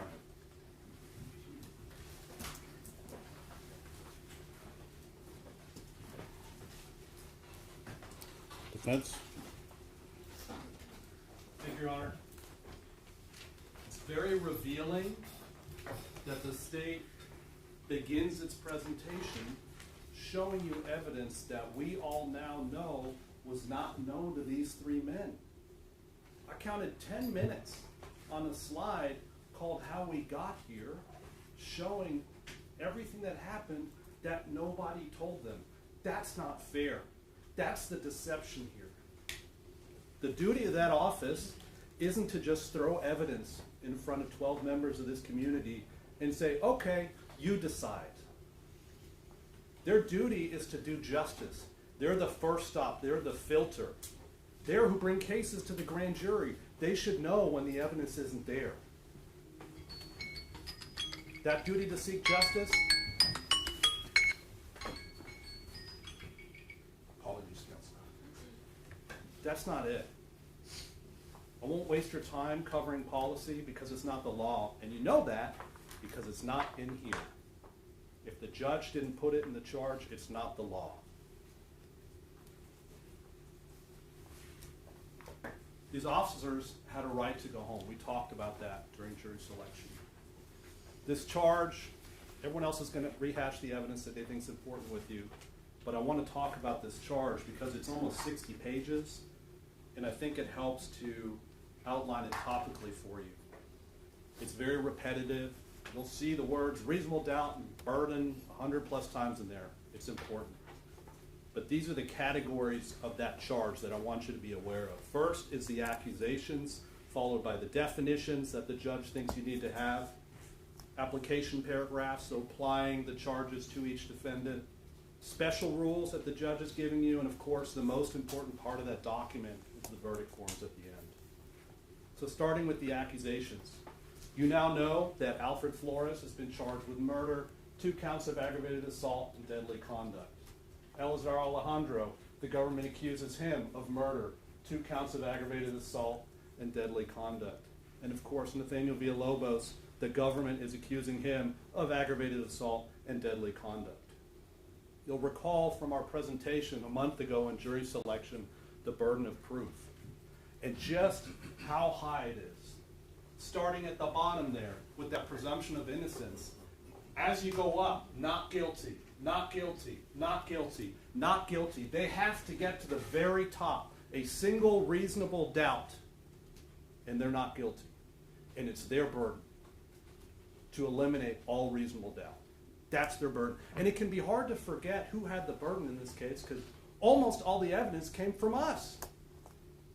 The truth came from us. It came from our cross-examination of their witnesses. It came from our offering more evidence, the real context of what these officers actually knew that day. That's their burden, and they didn't get there. And you'll notice this is actually part 1 of their burden. They have to meet it twice in this case, on murder, aggravated assault, and deadly conduct.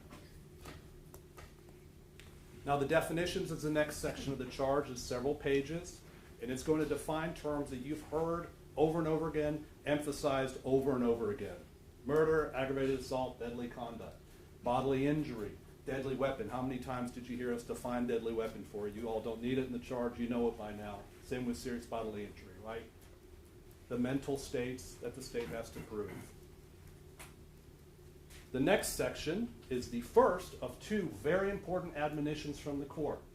You are instructed that the use of deadly force to intentionally prevent or obstruct a peace officer from effecting an arrest is the use of unlawful deadly force. Melissa using a hammer to attack officers trying to arrest her is unlawful deadly force. Period. It's in the charge. You'll remember when Travis Thompson testified, what would the world come to if you could just fight cops trying to arrest you? If that was allowed, he said, everyone would fight you. That's not the law.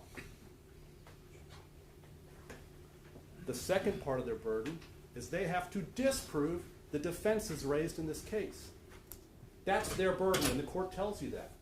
The state must prove beyond a reasonable doubt, again, that the defendant's conduct was not justified. That's their burden. And we have a similar chart that Jason showed you in jury selection. They have to get all the way to the bottom. Not guilty, not guilty, not guilty, not guilty. They have to show they were not justified beyond a reasonable doubt under self-defense or defense of a third person. For murder, aggravated assault, and deadly conduct. It's their burden.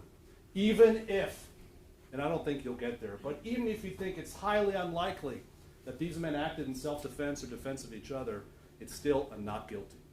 Can't say it enough. The court emphasizes you have to unanimously find And I know I'm being repetitive. The charge is repetitive because that's how important it is. The burden, the burden, the burden. Not just, here you go, you decide. They have to convince you and not just throw it at the wall and see what sticks. That burden, not guilty, not guilty, not guilty. We won't even concede that they've met that initial burden, but let's assume they did. They still have to disprove that self-defense. And what do you know, when we start cross-examining their witnesses and bringing you the evidence, it goes the other way with everything we brought you. And they have to defeat that evidence, and they failed to do so.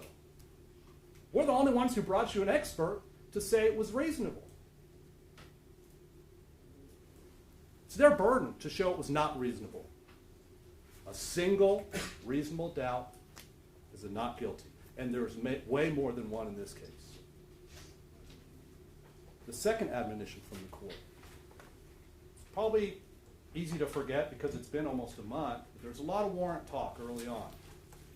No warrant required in this case. You'll see it in the charge. It's not relevant to your decision. Whether or not anyone needed a warrant, they didn't need one. They had a right to arrest her. The next section, and this is really the lion's share of the charge. Of the 60 pages, I think it's 30 pages. It lists each offense for each defendant and each defense that they have to prove beyond a reasonable doubt. And it's, 4 times for Alfred, 4 times for Eleazar, and 2 times for Nathaniel. The offenses and the defenses. The offenses and the defenses. The offenses and the defenses. All of which they have to prove and disprove. Them, not us. The next section, and I want you to pay special attention to this section of the charge. It's special rules. We call them special instructions. The first one is a right all of us in this room have, and that's a right not to testify. It's a right not to testify. We talked about all the reasons. I'm sure you can imagine in this case, it wasn't necessary. The facts are clear here. Nonetheless, you are not to consider that in any way whatsoever. Respect that right. Another important rule, you may have noticed it when the judge read it, a grand jury indictment is not evidence of guilt at all. You may recall some testimony about the burden required to get past a grand jury. The evidence that the state elects to present, good, bad, or indifferent, they pick what to show the grand jury, and that burden is probable cause. Well, we know now what this government, their detective, thinks probable cause is. And he told you himself, nothing changed since grand jury. No new evidence. That right there tells you it's game over. They never got past that low burden of probable cause. Next rule. As Mr. Harris pointed out correctly, this is a tragic, tragic case. And we've done our best to be sensitive to Melissa's family and Melissa's memory. But the judge instructs you that you're not to let bias, prejudice, or sympathy play any part in reaching your verdicts in these cases. Okay? So when the government says, honor her memory, we're not trampling on her memory, but you cannot make a decision based on the tragedy itself. Okay? We all know now that's not who the police encountered that night. I want her family to remember her this way, but that's not who these men encountered. Okay? And it's not fair to hold them responsible for something that they had to do. They had a duty to do, given the circumstances they encountered. The judge reminds you once again, the burden in all criminal cases rests upon them throughout the trial. We don't have to prove our innocence, but we did. Everything we brought you. It's their burden. And I just cannot say it enough. They can't just show you videos and say, you decide. Show you videos, this is sad, she was sick, which they didn't know. You decide. That's not their job. At the very end, you're going to see verdict forms. There's one form for each charge for each defendant. The form starts with the option to find them not guilty. That's the presumption of innocence reflected in that verdict form. We start at not guilty unless and until they prove that they are guilty, which they didn't do in this case. That's the form to get everyone home. Okay? Alfred, Eleazar, and Nathaniel. Let's go ahead and take a short break. All right, Secretary.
be seated. Defense? Before I pass you off to Tom, as you know, we've tried to keep it to the point in this trial.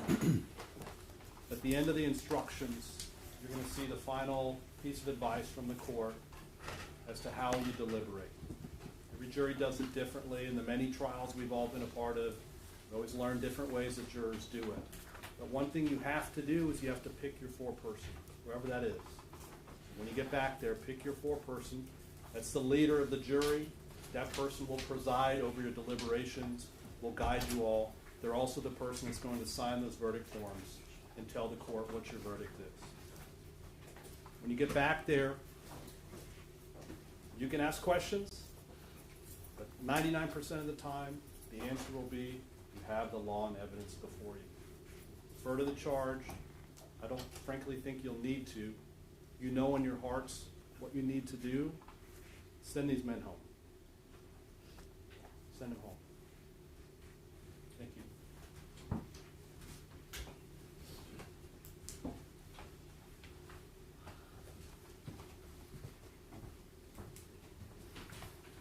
Good morning.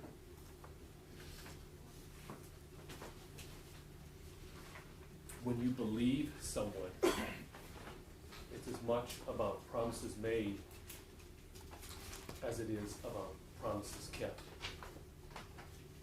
And 30 days ago, we were in a hot, crowded room, and you saw two very different presentations of the law, right? You heard a presentation from the state, and then you heard a presentation from the defense. But in effect, what we're doing is we are making you promises. Believe me. Believe the law. Believe the facts. Believe the story we're about to tell. Promises made. Promises kept. And Jason got up and he showed you this exact slide. And he said, you're going to hear about self-defense in this case. That's going to be in the law. That's going to be in the charge. 30 days from now, I'm telling you what's going to be in there. I'm promising you self-defense in that charge. Promises made, promises kept. And he showed you self-defense of a third person. He told you it's going to be in that charge. You have a right in Texas, a right to defend someone if you believe their life is in danger, from real or apparent danger. And you have it in the charge. Promises made, promises kept. He told you about Hamill v. State. He told you about apparent danger. He told you the way the law is written in Texas is very specific, and it gives you the right to act if you reasonably believe the danger is real. Promises made, promises kept. But there's another saying that I want you to keep in mind during deliberations, and it goes like this: fool me once, shame on you. Fool me twice, shame on me. Because when these stories started being told, the government, this is the government, and they told you under 942, their slides were blue, Melissa Perez had a right to defend her home with deadly force against an officer making an arrest. Under 941, she had a right to use force to defend her property in the nighttime. They told you they needed a warrant. They told you there was no exigent circumstances. And then I got up, it was about 8 p.m., and y'all were very gracious with me, and I said, I find it very interesting no one talked about this law right here. Because it literally says you can't do that. And I don't know if you remember that or not. You're looking like you do, so I appreciate you right now. And that was a very long time ago. And you've had a lot of evidence to hear, to tell those stories. And I told you, and I put a sweet picture up of Judge Rangel, remember that? And I said, the judge is going to give you the law at the end of this case. That's what Christian told you, that big packet. He's going to give you the law, what applies, what promises were kept, and what's not in there.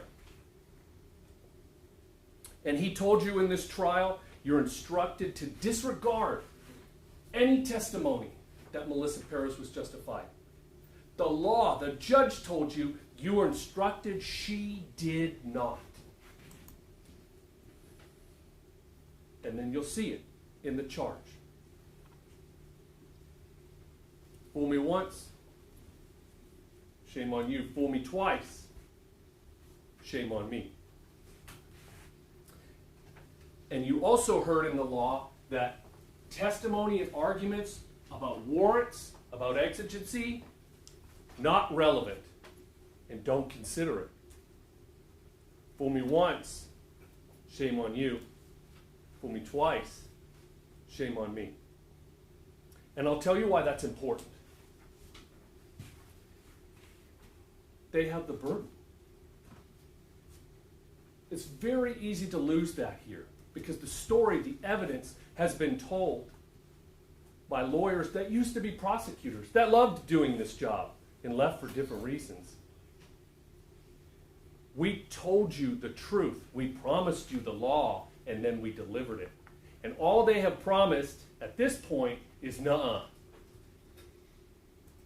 And that's very, very important to realize exactly how dangerous that is.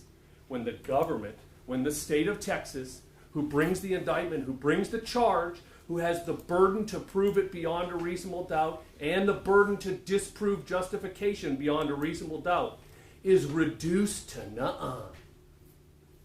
Is reduced to policies that are not penal code. Is reduced to knowledge that these officers didn't even have. That's dangerous. You want to talk about a check on the government? You want to talk about keeping promises? That's your role here today. Beyond a reasonable doubt never shifts to the defense. Ever. Promises made, promises kept. Now I promised you another thing in this trial. In that hot evening we spent together in the 399th, I promised you when you turned that spaghetti over, before you served it to your family, when you had to check your heart and check your soul before you were going to serve, take a bite of what this table was going to serve, I promised you a cockroach in the bottom of that pot. And that you would know in the pit of your stomach you could not do it. You know it's not right, and you know they're going to be not guilty. I'm not going to go through the facts all that much. These gentlemen are. I think it was pretty darn clear. But if that's what you're supposed to hang your hat on, that's not fair at all.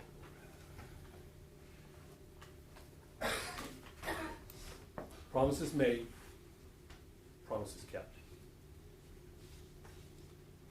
We also told you time and distance matter. Christian and I ran around the courtroom with plastic toys for 20 minutes. Never thought you'd see that, right? And we told you over and over again, time and distance matter. Apparently not to Detective Soto. Apparently not to the politically minded individuals who are above him. But time and distance matter. So I can make Alfred's case very, very simple for y'all. You literally got to see him go through the ODA loop in 2 seconds. From 2:02:11 to 2:02:13, once Melissa Perez had been fired on by officers and regained herself in the hall, she was 16 feet away. I did it with a measuring tape. I did it with science. In 16 feet, she took off, traveling 10 feet per second. 6 steps. I know y'all remember it. It's one of the most memorable parts of this trial. 6 steps she made it, going that fast. In a split second, Alfred had to decide. And the testimony proved, not our burden, but it proved he did not fire till the last step. Soto even agreed that's what we want our SAPD officers to do. Alfred did not fire until he was out of time He was out of distance. The science and the testimony proved that. He has no other choice. It's imminent danger. It's apparent danger. He's reasonably entitled when it's immediate and necessary to the degree of force. That's the law. That's what we promised you. That's what we've proved. And then we showed you this. And we took a moment of silence to look at it. Because it's staggering. The state wouldn't bring you this. They sure as heck wouldn't want to show it to you. Because you realize just how close somebody is compared to what you see in those body cams. Alfred had 2 seconds to go through his OODA loop and react. Butch told you everything about that's reasonable. Sergeant Flores, in my opinion, he acted reasonably under the standards of objective reasonableness in this case.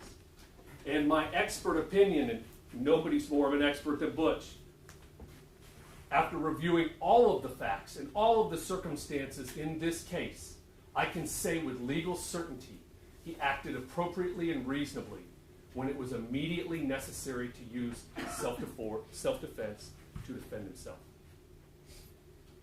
It's cut and dry. I have no idea how they would ever get up here. There's no way. But there's more. I never even would have let this case out of my office. You heard from Dr. Martinelli. A very scientific approach that reaches the same place. Reasonable, immediate, necessary, justified. Promises made, promises kept.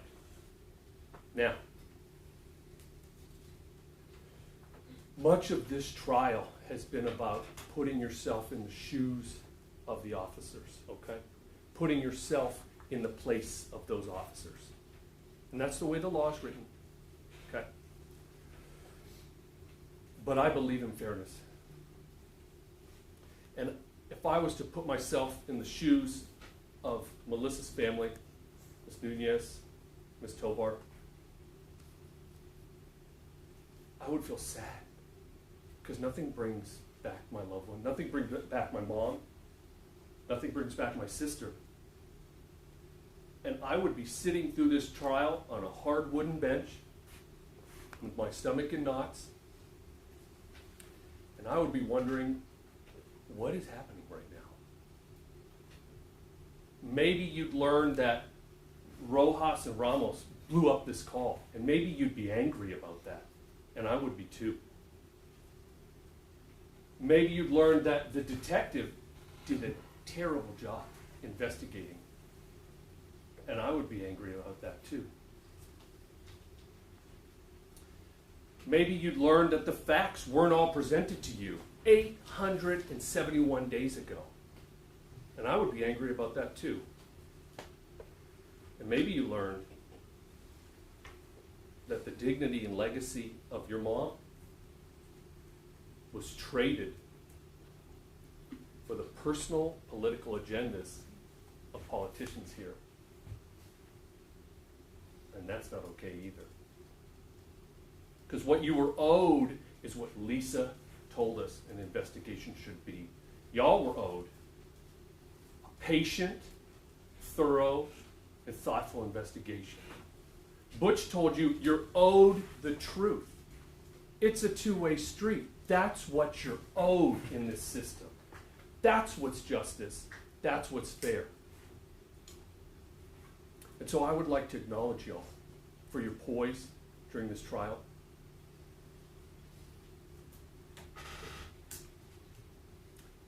I would be frustrated too. I was born a long way from here. And 20 years ago, I went to law school here in San Antonio. And when I left home, my dad gave me this. Where I come from, this is called an anuksa. It's a trail marker. And he said, so you can always know the way, so you can always find your way home. And my mom gave me a note. And it said, I shall pass this way but once, and any kindness that I can show to any person, let me do it now, or I shall not pass this way again.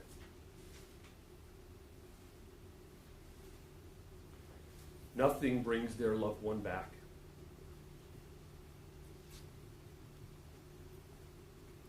And on behalf of Alfred, Eleazar, Nathaniel, and their wives and families, Mitzi, Brittany,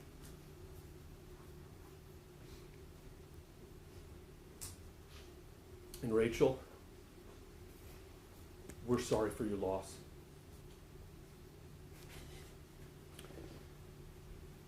And I'm going to give it to Aurora because I wouldn't presume to hand it directly to you. But I hope y'all find your way home too.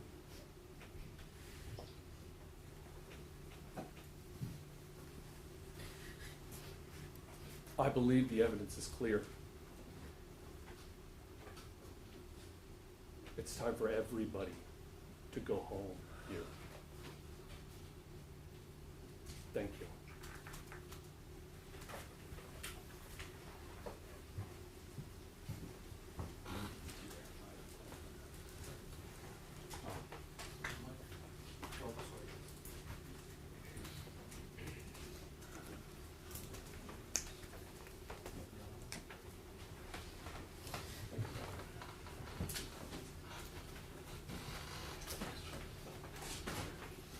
Ladies and gentlemen, Melissa Bettis' death was a tragedy that has to be acknowledged.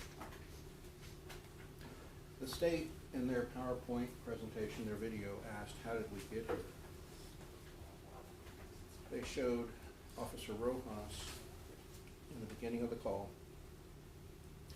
and I would like for you to remember his testimony was that he knew from the time that he left the fire sprinkler closet and walked to her, that he knew, based upon Lieutenant Chris Hudson's statement, that she was mentally ill, and he had enough information to emergency detain her. And for 2 minutes, he had the ability to arrest her and had the assistance of 3 firefighters, and his cover officer was on the way. So the question, how did we get here? We got here because Officer Rojas, how did he say it? I never got around to it. He told you he didn't do his job. And there were procedures in place where he could have emergency detained Melissa to get her the help that she needed. That's the tragedy, is that Officer Rojas didn't do his job. And as Tom told you, Rojas and Ramos and Salinas failed to tell these gentlemen sitting over here about that mental illness and her need to be emergency detained. So that's how we got here. Now, one of the things that's even more tragic is the SAPD and the DA's office failed to properly investigate this case. And one of the things that folks may have wondered is, why did I introduce the audit trails? The audit trails were important because, if you recall, Detective Soto told you that he submitted his prosecution guide and his chain of command checked off that they reviewed it in August. I asked him, did they pencil whip it? And the fact is they did. And the reason you can know that they pencil whipped it is that if you take a look at the audit trails, the user audit trails for McManus, Karen Fox, the assistant chief, the deputy chief, Captain Van Geffen, Lieutenant Frisky, and Sergeant Galindo Villanueva, that if you look at those audit trails, they didn't look at any videos after he submitted his prosecution guide. They didn't verify what he put in his prosecution guide, and we know that what he put in his prosecution guide was false. He falsely stated that Alejandro could not see, and we know that his body camera was here. He stood before you, and I believe it was 42 inches, and that's probably where the railing was, given the 6 inches difference between the ground. So that was among many falsifications, and the prosecution guy didn't look at Travis Thompson's video until November, a couple of months after the fact. So there's a lot of things that didn't happen, and in fact Van Geffen said that he met with the state and said they were going to get a warrant. But we also heard from Lisa Miller that Ed Pedraza said the decision was already made at 8 o'clock by the chief of police. Now, if you're a juror, would you expect Van Geffen to come testify and say, no, that's wrong? And if he didn't come refute it, you know it's true. And if Chief McManus didn't do that, make a decision at 8 in the morning, you would expect him to come testify that that didn't happen. And we know he was in the crime scene for over a minute, and he didn't submit a report, didn't sign a log, didn't make himself accountable. These officers have to wear body cameras to show what they did, but McManus and Van Geffen and everybody else don't want to be accountable with body cameras or be accountable with their audit trails. So the one thing that's important in this case is that Alfred Flores, Eleazar Alejandro, and Nathaniel Villalobos were justified in what they did. And you know why we know that? Because the DA basically told you so when we heard the testimony from Officer Salinas. And what did Officer Salinas tell you? He told you that he knew that he would have been hit in the head with a hammer, and he'd probably be dead. That Melissa Perez was striking as he was leaning over, and I'm not going to get too close to the jurors, but as he was leaning over, he had his head like this, and Melissa Perez came like this, and when she did, it was right at the same time that Officer Rojas yelled, "Watch out, watch out, watch out, watch out." And had he not heard that warning, he would have been dead. So what did the DA tell you through Officer Salinas when he testified? He told you that you were trespassing, and had she killed you, that would have been too bad, and that would be bad on you. So in other words, he's saying that he knew, the DA's telling you, he knew that Melissa Perez, with this hammer, was going to strike and intended to strike Salinas in the head, and that would cause SBI or death, and that was her intent. And she would be justified in using deadly force to repel an invader. So the state has told you that deadly force was used by Melissa Perez, it was imminent, it was intentional. End of story.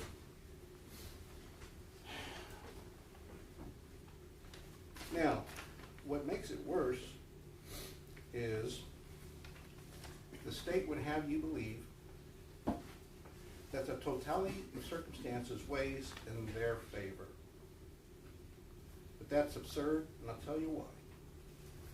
Because the totality of the circumstances depends upon the severity of the crime committed by Melissa Perez. She committed 4 crimes before, actually 5 crimes, before 20207. The crimes that she committed were that she... 8 minutes. I'm sorry. I'll try to wrap up. No. All right. The crime that she committed was she struck at Salinas twice, threw a candle, struck at Villanueva.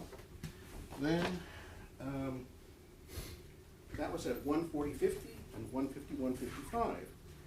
Now, what's also important is under the totality, the officer's prior attempts to control Melissa Perez, which Majeka told you in his PowerPoint presentation by analyzing all the videos that Melissa Perez said in one form or fashion 71 times, "You're not going to arrest me, you need a warrant, I've been to the jail before for 45 days, 3 times, I'm not going to go."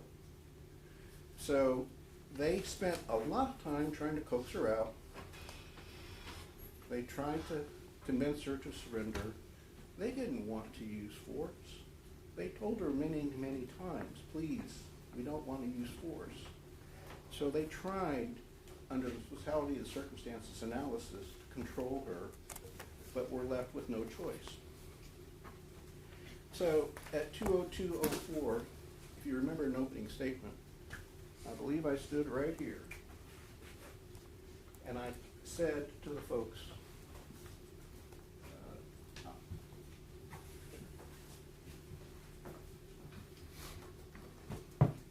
thank you, Christian. I said to you folks,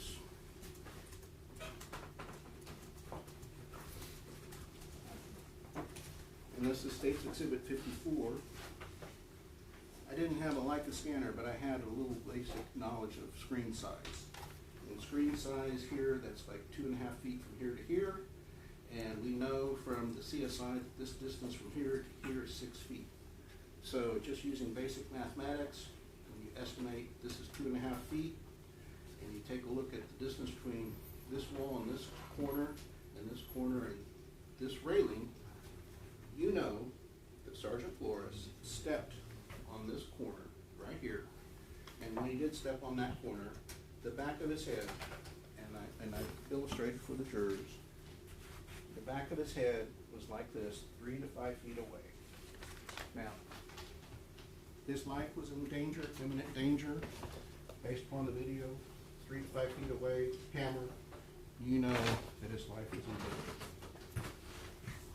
Now, what happened thereafter, I believe that both Christian and Tom handled that very well, and I'm going to cede the rest of my time to my colleague, Mario Del Prado. Thank you.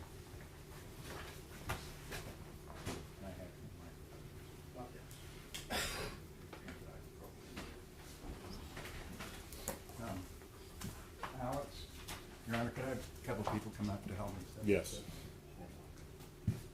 Jacob or Alex, or you back there? No? Can you help me? Need to set this up.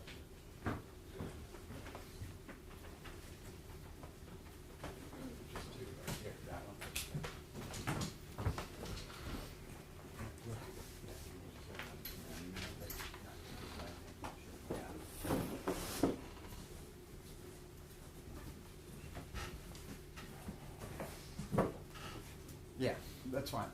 That's fine. Go ahead. You can, yeah, that's fine. Yeah, please.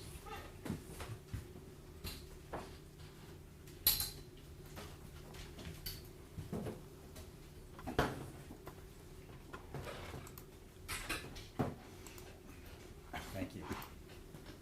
May I proceed, Judge? Yes. May it please the court, counsel, ladies and gentlemen, I've I made a lot of notes, but I don't have time to talk about them all. I'm sure you'd be relieved.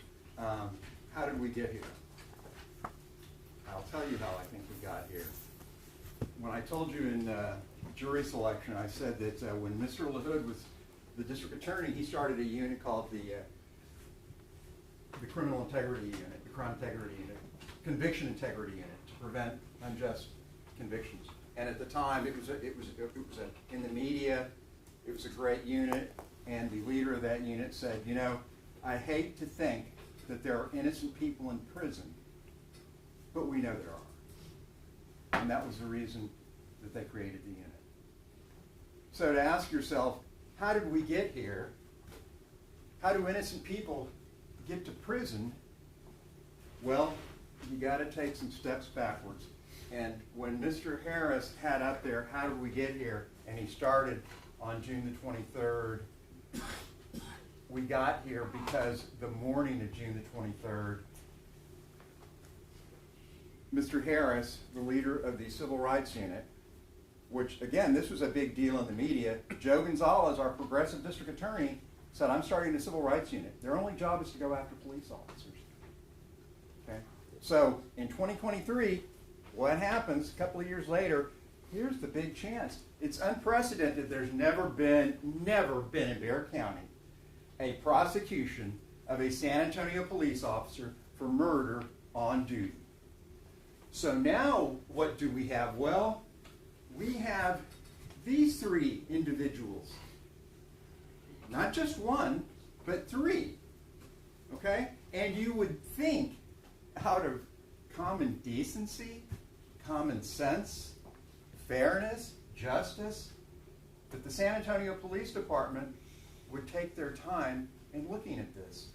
It's kind of funny, on the way down here, I see these billboards, the San Antonio Police Department, here for you. They certainly weren't there for these men, because they sold them down the river within, sounds like 4 hours. 4 hours. When no one could have looked at anything. And thank goodness that, Ben Cifuentes here, you probably noticed he doesn't care much for detail.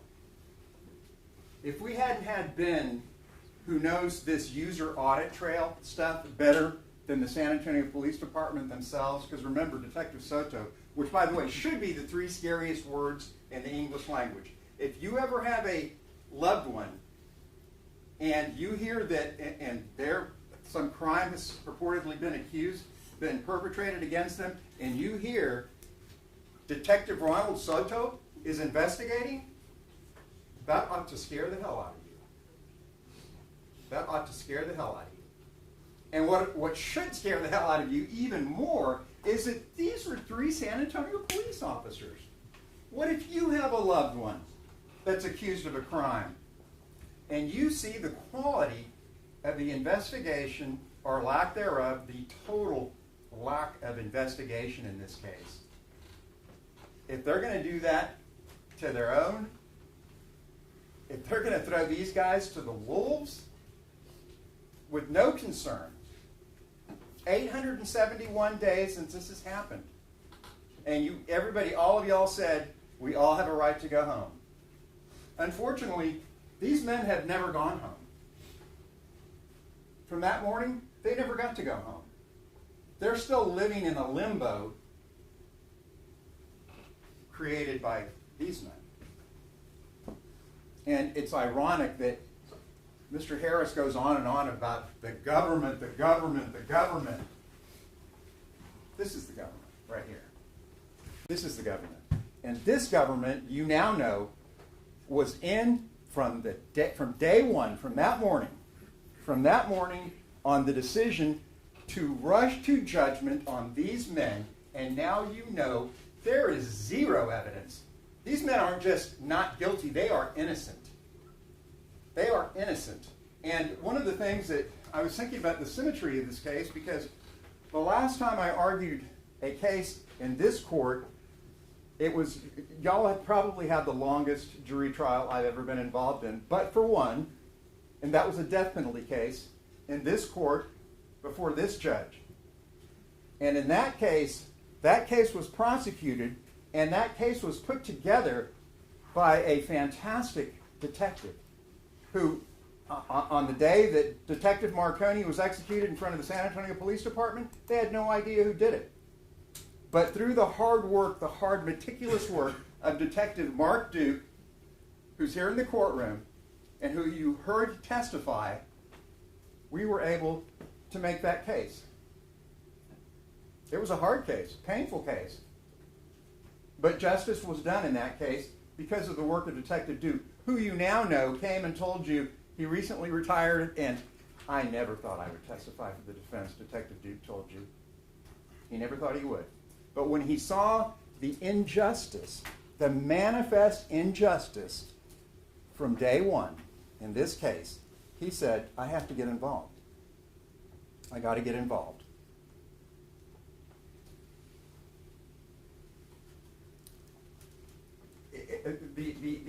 In my mind, the injustice of this is just so overwhelming. It is so overwhelming in this case. With the ease, in 871 days, did anyone ever stop to say, are we doing the right thing? Hold on. Are we doing the right thing here? No. And as Mr. Nesbitt said, and as many witnesses have said, this was clearly a political prosecution. Mr. Harris didn't do this on his own. the progressive DA Joe Gonzalez had to sign off on it, and he was in it for day one, right? Let's go. Because, hey, to a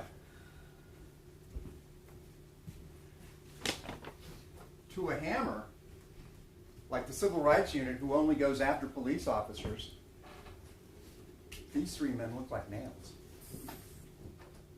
So they went after them. And the San Antonio Police Department administration, that was horrible what they allowed to happen to these three men. Once again, you think, let's put our most experienced detective on this case. What's the hurry? These guys aren't outlaws or desperados. Which also reminds me, the other symmetry to this case, when the last time I was in here arguing about a police officer being killed in a capital murder case and Detective Duke is involved, now we're here with Detective Duke involved again, and we're trying to see that justice is done, and to hear, my mind was almost blown. All of these men here, looks like a rugby scrum over here, we're all former prosecutors. And when we heard that this prosecution unit told Officer Salinas if she had connected with this hammer and killed you, she would have been justified.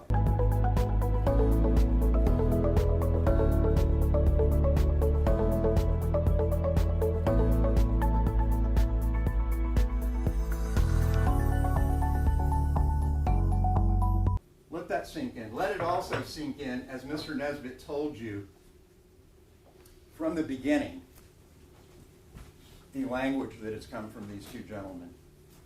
Remember, Mr. Lunan was talking about excuses. Oh, you're going to hear excuses.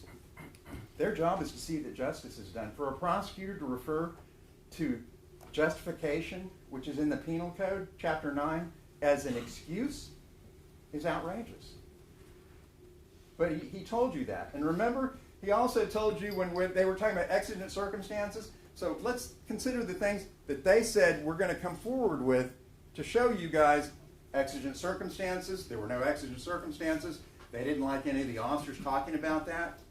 Even though, like Officer Thompson said, well, what about United States versus Santana? He knew his United States Supreme Court case law. Oh, we don't want to hear about that. And they didn't want you guys to know about it in voir dire either.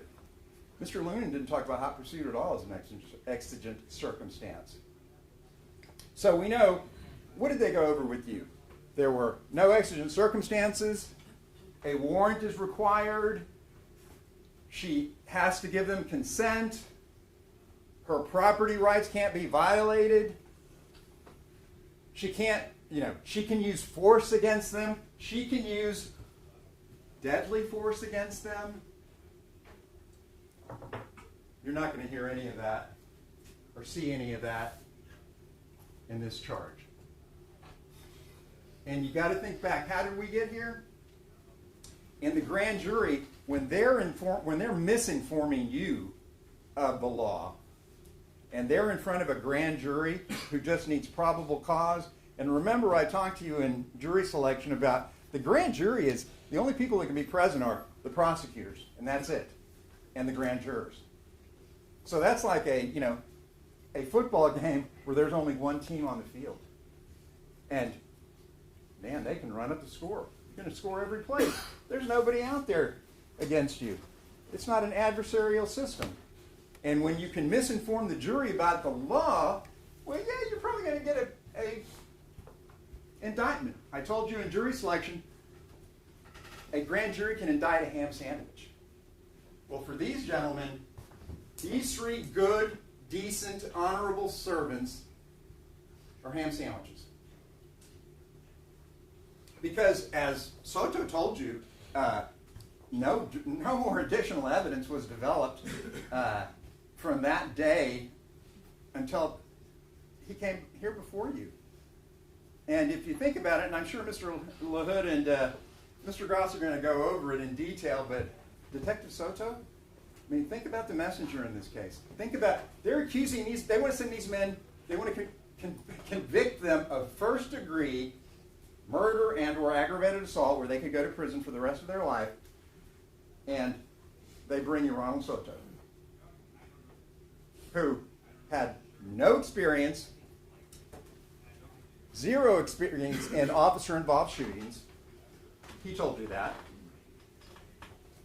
He had zero experience in use of force training, and this whole case is about use of force. Zero experience. And if he could have gotten away with lying to you about watching all of the digital media, he would have, but for Mr. Cifuentes, and but for Mr. Cifuentes, now you know that nobody in SAPD brass watched these videos. You guys probably watch more of these videos than anybody at the San Antonio Police Department did. And that's the kind of case that they want you to convict these men beyond a reasonable doubt of. And then they have the temerity to refer to these people as the government. This is an abomination that should never have gone forward. And people should be held responsible. Not just these men, but their superior. And not just Ronald Soto, but his superiors. It is truly an abomination. And the fact that this is televised, because at the end of the case, Mr. Luna, I'm sure, is going to come forward and tell you, send a message. Prosecutors always, we all did that when we were prosecutors. Send a message to the community. Well, I'm asking you to send a message to the community. Send a message to Joe Gonzalez. Send a message to Chief William McManus. Send a message to all of law enforcement all across this state that the theory that these gentlemen are putting forward, all you had to do was, as Soto said, the pattern. You know, if you try to arrest her and she resists, don't. That's it. She doesn't get hurt. You don't get hurt. So if you try to arrest somebody and they resist, just step away. Because if you try to do your job, you could end up like them. Let's say some guy, you know, he grabs his wife, severely beats her up in the front yard of his house, and then drags her inside the house. The neighbors call the police. The police show up. And the wife is like, they're like, are you okay? They're yelling. She's like, yeah, I'm okay. Go home. Just go home. And the husband's like, this is my property. You guys are trespassers. You guys are burglars. Remember, they told Officer Salinas that he was a burglar. That y'all are burglars. So, once you've gone through the ringer with these guys, any sane officer is going to say, oh, well, you know what? We better go home. And they leave. And then that night they hear, that woman's dead. What do we expect from our officers? And one of my favorite justices, because I went to Holmes High School, Justice Oliver Wendell Holmes, in a self-defense case, famously wrote, detached reflection cannot be demanded in the presence of a knife or a raised hammer. Because life isn't simple. Reality happens quickly. Split-second decisions have to be made. And I'm sure all of you have probably had to make a significant split-second decision, but not of the nature and quality that these men did. Okay? We ask these men to run to danger, to run to trouble, when all of us are walking away from it. But they're damned if they do, they're damned if they don't. And the other symmetry in this case, besides me and Detective Duke, is you think about the first three officers in this case, and these three men, those first three, they're still working for the San Antonio Police Department. Rojas, who at least, you'd think he would at least have the moral decency to come to you and to say, because as I told you in opening statement, he could have ended this. If he would have done what he was supposed to, we would never be here. We would never be here. But he didn't. And he had excuses for that. But you would think a morally decent man would have come to you and said, you know what, yeah, I didn't have to arrest her or emergency detain her, but man, I wish I had. I wish I had, because this wouldn't have happened. But no, he didn't. Ramos, well, I already talked to you about Ramos in opening statement, about what kind of quality guy that is. He's still a San Antonio police officer. Salinas, he knew about her mental health history also, just like the first two did. But he never said that to Sergeant Flores or anyone else. And it's unbelievable when these guys come in and they say, well, Sergeant Flores didn't go ask them, didn't go question them. Do these men not have any responsibility? If you'll notice, and I told you in opening statement, they're all standing back and not doing anything. They're not doing anything. Remember, Rojas was so lazy that when he gets in there and that man, Mr. De La Rosa, it must take him 5 minutes to try to put his shirt on. Rojas just stands there and watches him. The man can barely make it to the bathroom. Rojas just stands there and watches him. But he's still in the San Antonio Police Department. These men, and you saw by their body cameras what kind of men these are. Protect and serve. You saw them out in the community helping those two different individual men, trying to help them out. No, we're not going to arrest you. I'll give you a ride. And it's funny how sometimes fate works. What if Alejandro had, the guy's mother did live on the northeast side, and he says, get in, I'll give you a ride, and he's taking her home. He wouldn't have been out there that night. These three men were responding to an officer in trouble. You know, the media still reports that they were responding to a mental health call. Even today they were responding, that they were responding to a mental health call. That's why y'all are in such a great position, because you've heard the truth. You've heard the evidence.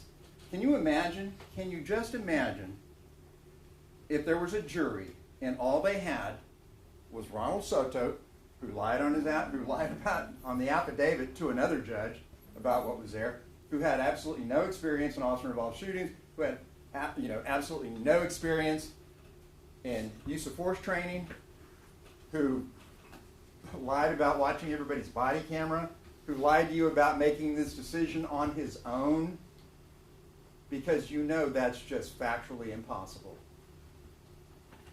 He sat there and lied to you. Let's call it what it is. He sat there and lied to you. And we brought you 4 experts. You know how many experts they brought you? 0. 0. They want you to send these men to prison for life, and they brought you 0 experts. A big fat 0. Soto certainly isn't an expert. He doesn't know anything besides not being able to tell the truth or do a competent investigation. You get back to how important measurements are, and that Dr. Martinelli and that presentation by Angelos, that was eye-opening. So you can see Melissa Perez was actually like 3 times closer than it appeared on the body camera. That was extremely eye-opening. The measurements were extremely eye-opening and important, but Soto couldn't even be bothered to do that. Half of the apartment wasn't searched. And, and initially they talked to you about, oh, well, there was no evidence that she'd stolen anything because Soto didn't look, and we didn't even have to call him because it was admitted. Soto admitted it. The maintenance man, Kenji Uno, found all the stolen batteries she'd been stealing, as she said on the video, from the fire alarm systems. They were all in there. As a matter of fact, one of them sitting on the little table outside her front door. But once again, consistent with his bang-up job, Soto didn't notice him. And the great CSIs, they would have if they would have been told. But no, Soto's like, no, they're good. I'm not going to tell them anything. It's outrageous that there was no Leica system used that day, the next day, for a full year. They had to go back out because, once again, that investigation wasn't complete. So a year later, they go back out. CSI Diaz told you, yeah, that's really unusual. I've never had to do that before, where I go back to the same place a year later. That's the quality of the investigation.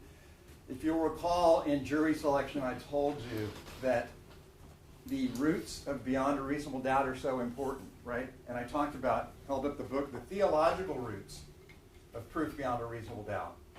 Okay? Because jurors, they were drilling it into jurors that this decision is so important when you're considering the lives of not just one man, or two men, or three men, that your own immortal soul is at stake if you make a mistake. Right? Because you don't know these men, so they wanted to get across to you how important this decision is. It's extremely important. And I think, frankly, it's disgusting that y'all are asked to put yourselves in a position to convict these men beyond a reasonable doubt based on zero evidence. Because 20 years from today, you shouldn't be able to look yourself in the mirror and say, oh man, did I convict not just one innocent man, but two or three?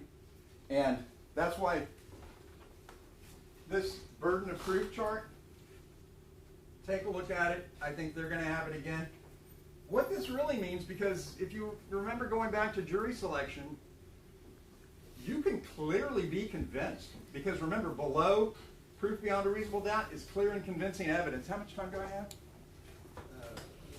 You've got 58 minutes total. Okay. Okay.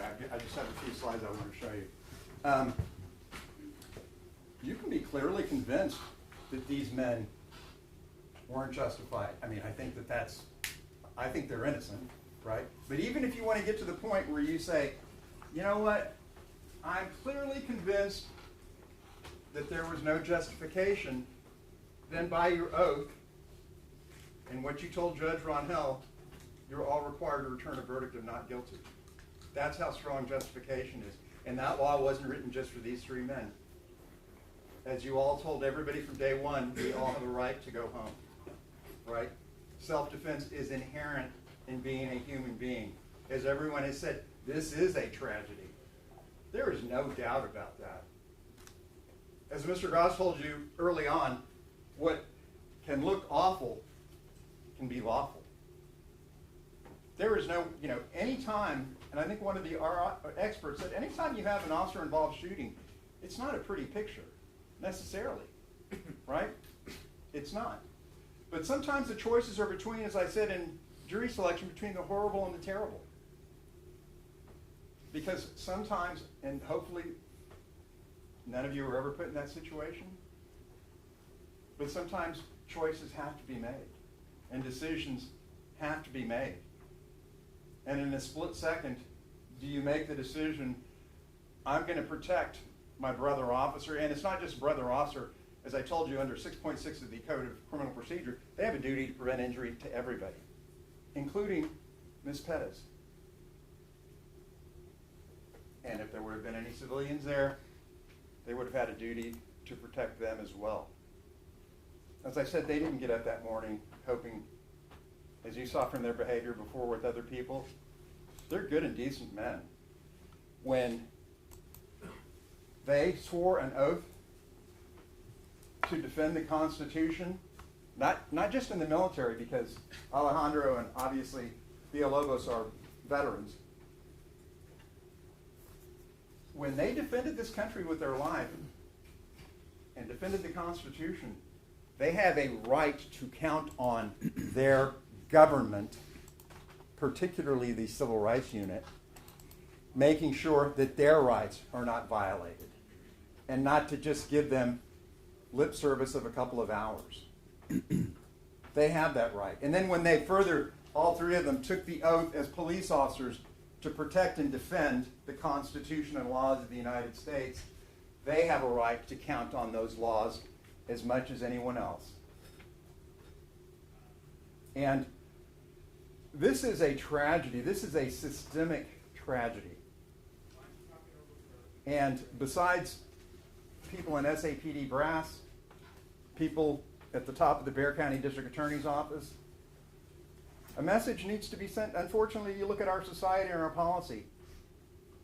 Mental illness is rife, and it affects almost everyone's family.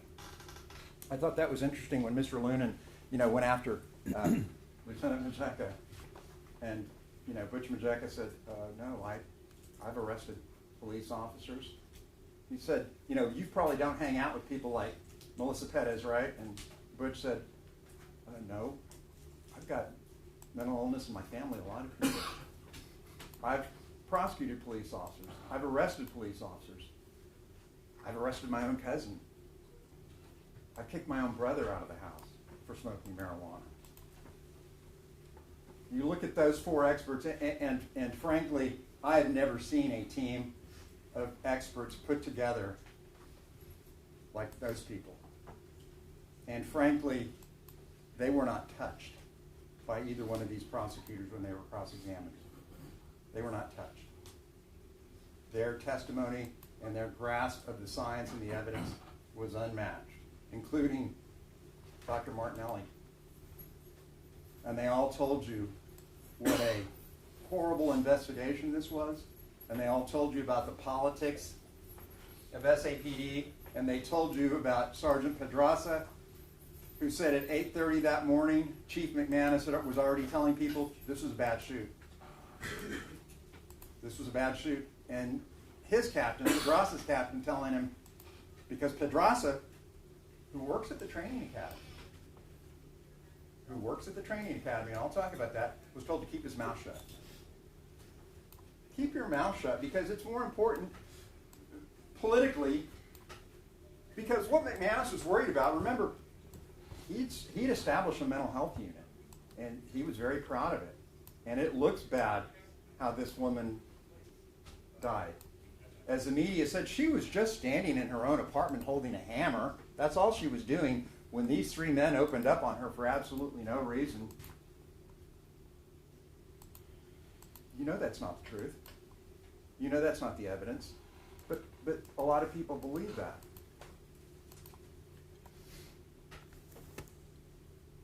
And, another thing I forgot about Detective Soto. The reason that there were so many lies, half-lies, omissions, is because he didn't even know what exculpatory evidence is. Every single law enforcement officer and anybody in the justice system knows exculpatory evidence is evidence that shows you didn't commit the crime. And as Detective Duke was telling you, I want to make sure when I do my investigation that there is no exculpatory evidence to show maybe this person didn't do it. I need to look at all of the evidence. And remember when Mr. Goss told you in jury selection, who's responsible for bringing you guys all of the evidence? It's at this table.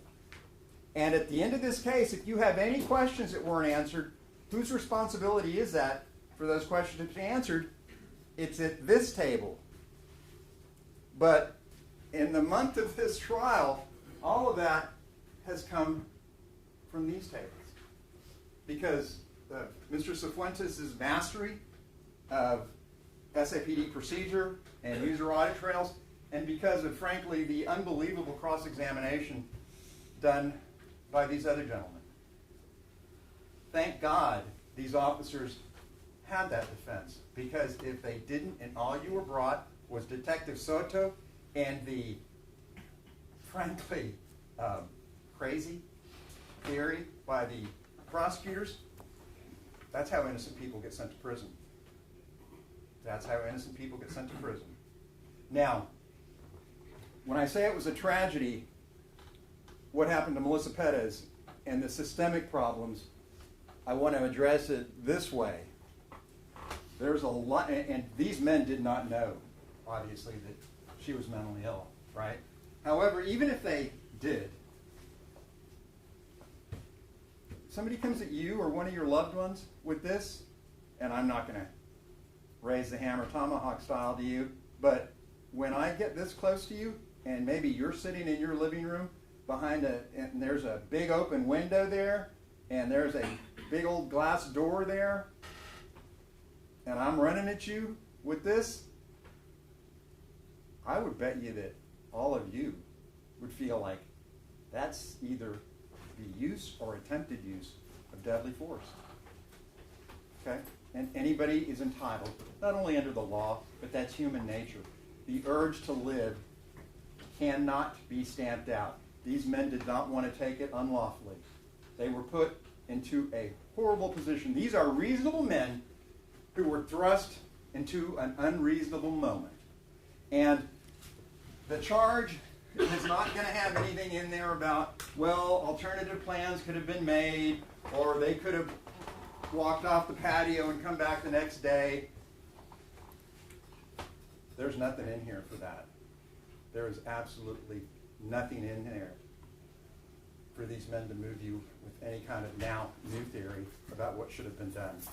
Because in a split second's time, as we said from the very beginning, nobody's perfect. I think the only perfect person in this world lived 2,000 years ago. The law doesn't ask perfection for good reason, because no one's perfect. The law asks reasonableness. And they had a plan.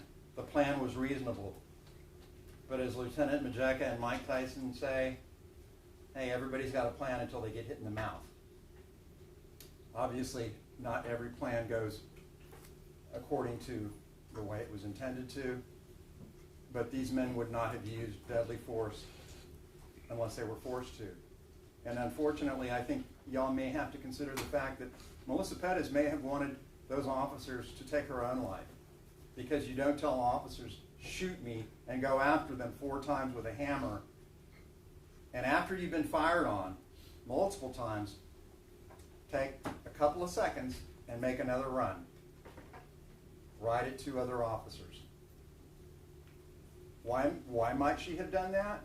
Well, and this is hard talking with the family in here, but we said at jury selection, we're going to have to ask tough questions, and y'all all said we could, because if your loved one was sitting where these men are, I think you would want attorneys who are going to ask the tough questions, right? And y'all said that we could.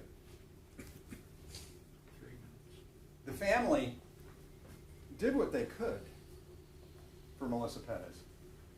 But like a lot of us, whether it's mental illness or drug addiction or whatever, there comes a time when there's not much more you can do, and you get tired, you get frustrated, life moves on, you've got children and things to take care of. But you heard from the family they hadn't had any contact with her. Daisy Nieto for months, her own daughter for well over a month. Maybe Melissa Perez was like, I don't know. We don't know. I don't know. It is very significant, though, the last couple of things I want to leave you with is that on that 4th emergency detention call, because the family themselves, when they couldn't handle Melissa Perez, who they told you was violent and aggressive and unpredictable and didn't like being questioned, when they couldn't handle her, people who knew her and loved her, what did they do? They turned to the San Antonio Police Department. What do we all do when we can't handle something and it becomes overwhelming? When it becomes dangerous or chaotic? We call the police department. And now we're expecting them to make perfect decisions. Not reasonable ones, but perfect. That 4th call, about a month before June 23rd, Daisy Nieto calls the San Antonio Police Department. Once again, Melissa's experiencing audible and visual hallucinations. Daisy's worried about her mother. And Melissa knows the police are coming. She leaves. Because it wasn't about protecting her property. It was very clear, as Sergeant Miller told you, she just did not want to be arrested. And she could not say that enough. She was not going back. She was not going back, and no one was going to arrest her. But when San Antonio Police Department gets there, she's not there. Okay? Now, 2 things. This was a month before she died. The family could have said, hey, we know where her address is. Can you go do a welfare check on her to make sure she's okay? No. The police officer who responded, did he say, hey, I can go, or I can call somebody if that's in a different district to go make a welfare check on her? No. But let's dump on these 3 men. The last thing I want to tell you is this. One of my mentors had a great story about, he called it the wise old man and the smart aleck or smart ass little kid. And the smart aleck kid says, I'm going to show this wise old man up. I'm going to show him he's not so smart. So he gets a bird, the kid does, and he's got it in his hands. And he goes up to the wise old man and he says, wise old man, the bird in my hands, is it alive or is it dead? Because the kid's thinking, if he tells me it's alive, I'll crush the life out of it. If he tells me it's dead, I'll open my hands and the bird flies away. So he goes up to the wise old man. Wise old man, is the bird in my hands alive or is it dead? And the wise old man says, my son, the bird is in your hands. We've been shepherding these three fine, good, decent, excellent officers since that day. And now we pass them into your hands. And I ask you to seriously consider the origins of what beyond a reasonable doubt means. And I know you will, because this has been a long time, and all of you have paid exquisite attention to this. And as it's been said before, if any of us have said anything that's angered you or thought was ridiculous, please don't hold it against these three men. Hold it against us. Okay? But thank you for your time. Thank you for your attention. And please do the right thing and send these men home, finally. Tell the DA's office, tell the San Antonio Police Department, society has a lot of problems, but don't put it off on these men to be the answer to all of them. Thank you very much. I didn't even get to show these slides. Anyway. Jesse, we have a break to set up this. All right, let's take a short break. All right, to the jury.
All right, welcome back, members of the jury.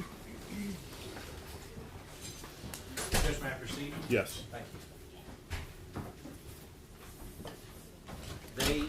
They had a duty to go in. And I told you in opening statement, they had a duty to go in and they had a right to go home, right? They have both. I want to talk about the duty because from even the state's witnesses that you heard, Officer Chernak, even Detective Soto at times, talked about the duty to go in. And what is that duty? The duty is that when we don't have to go in, when we don't have to deal with whatever's happening in this community, when we don't have to do it, we ask them to. We ask them to. We ask them to. We ask them to. We ask them to. We ask them to. This whole courtroom is full of people who have a duty to go in when we don't have to. And that means something. It's important. It's important for us to live as we want to live in a community that's safe, to live in a community that we can raise our families. I mean, I raise my kids here. I worry about, just like all of us worry about, what's going on out there and what can happen to them, right? Like, it's important. It's important that we tell them that when you have a duty to go in,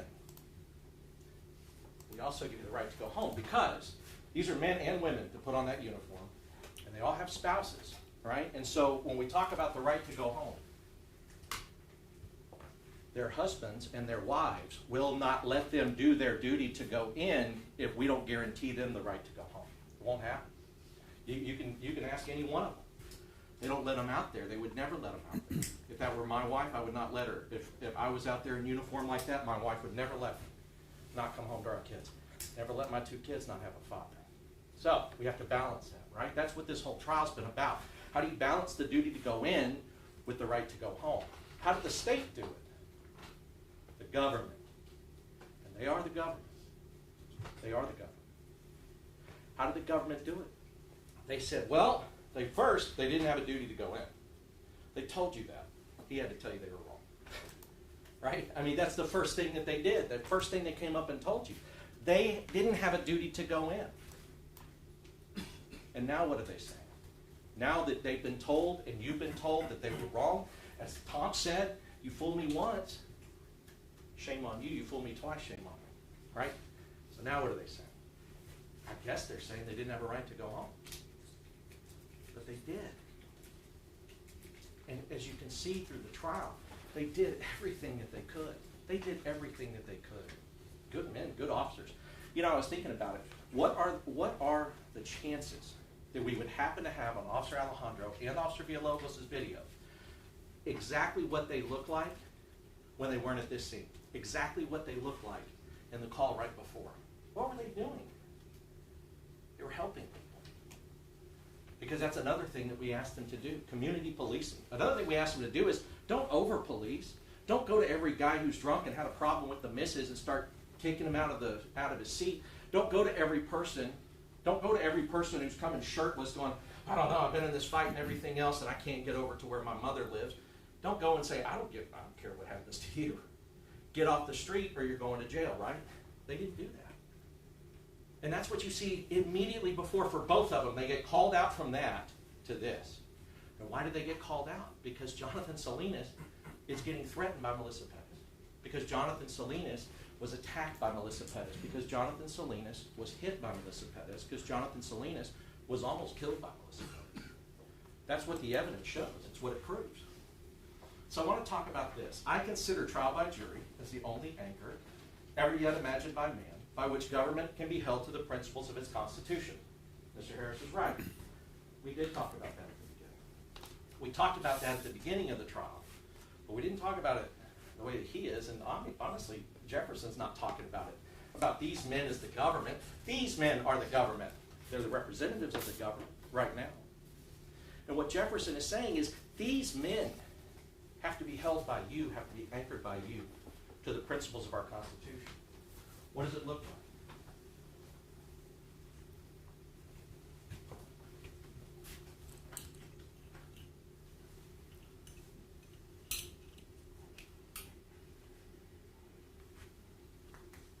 The principles of our Constitution.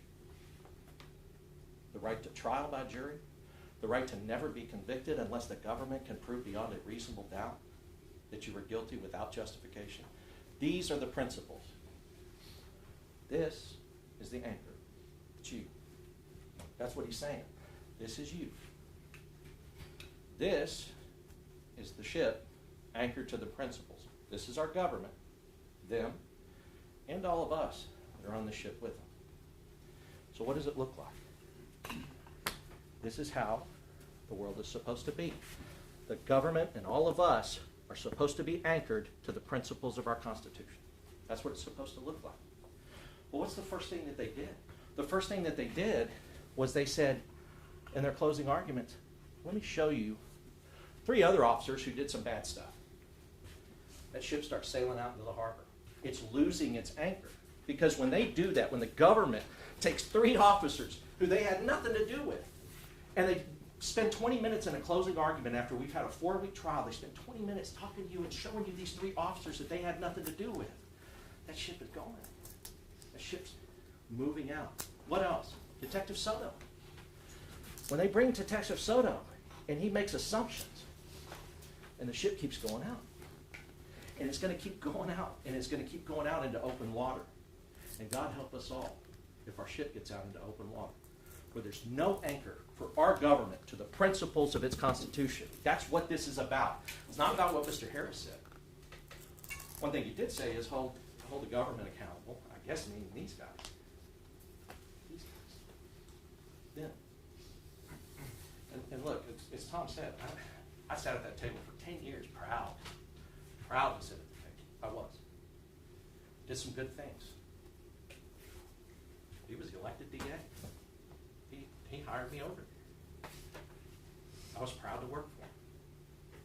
We did good things. We did never do anything like this. Never did anything like this against men like this, who were in that position, who had every right to go home to their families. Alejandro just found out on Saturday the baby that his wife's carrying is a boy. That's what's happening right now to him, right now in this trial. That baby's father is on trial for murder. Murder. For what we have seen.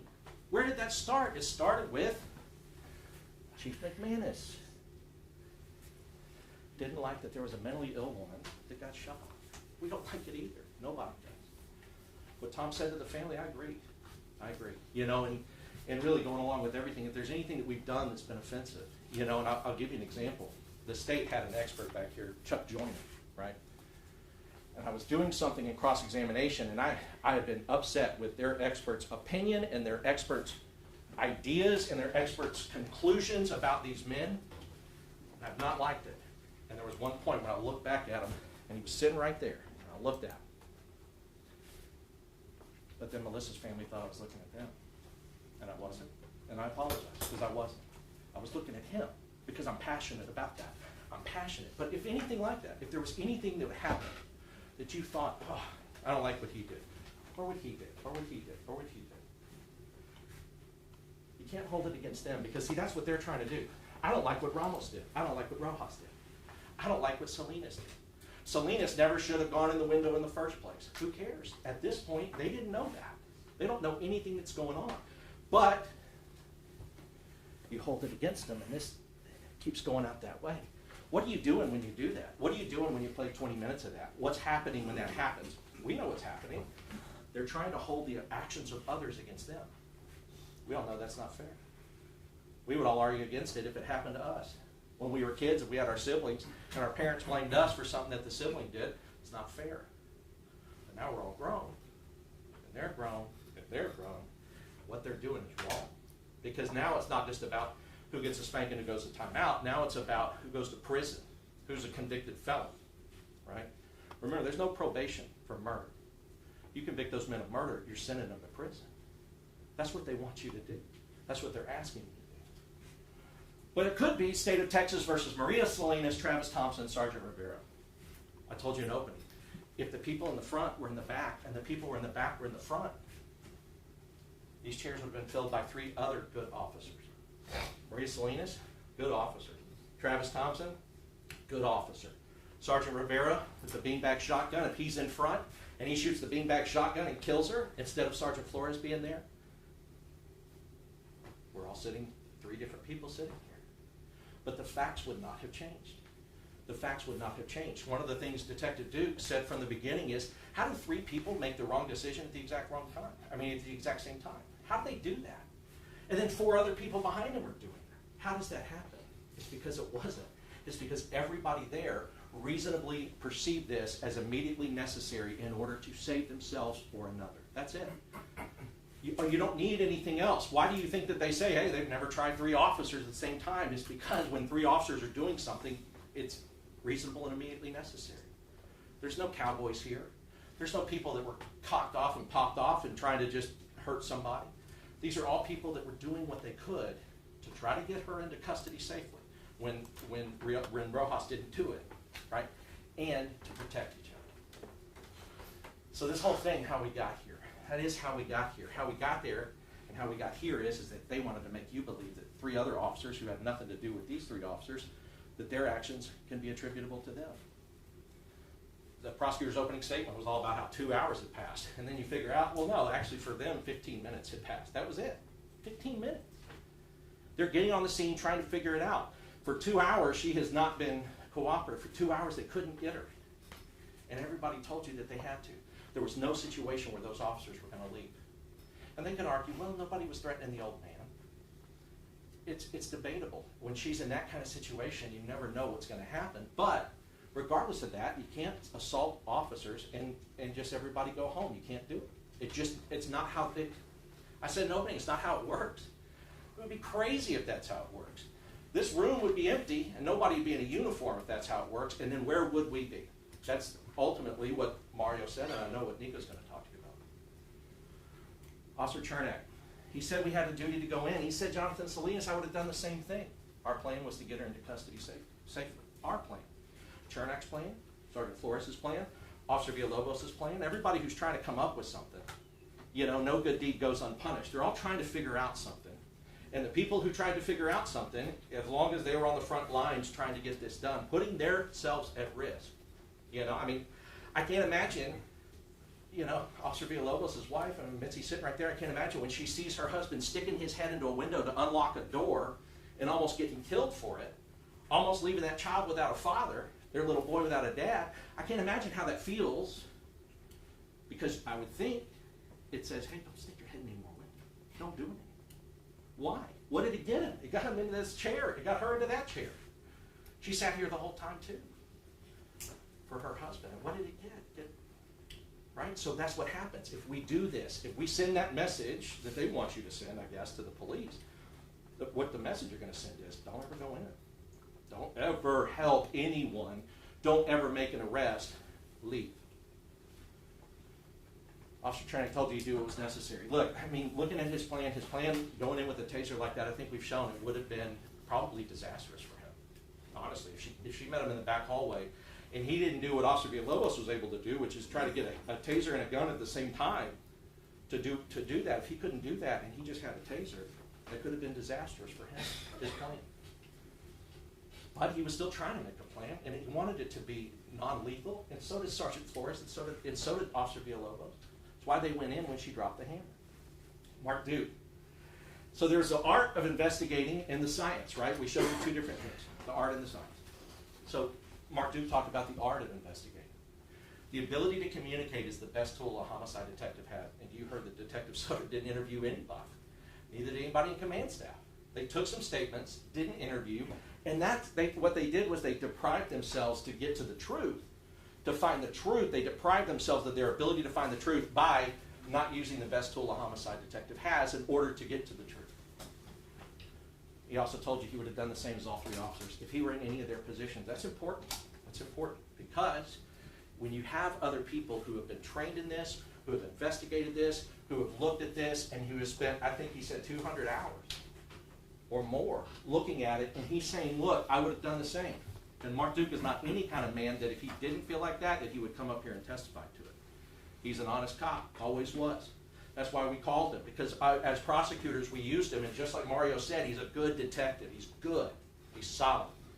And that's why we wanted you to see him, what that looks like in contrast to what they brought you.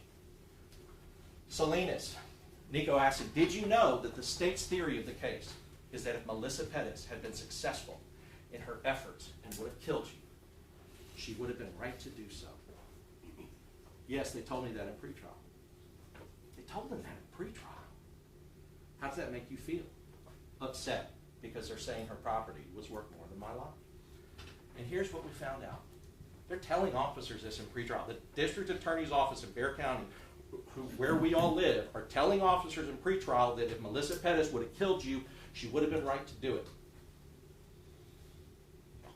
And then the judge said, wrong.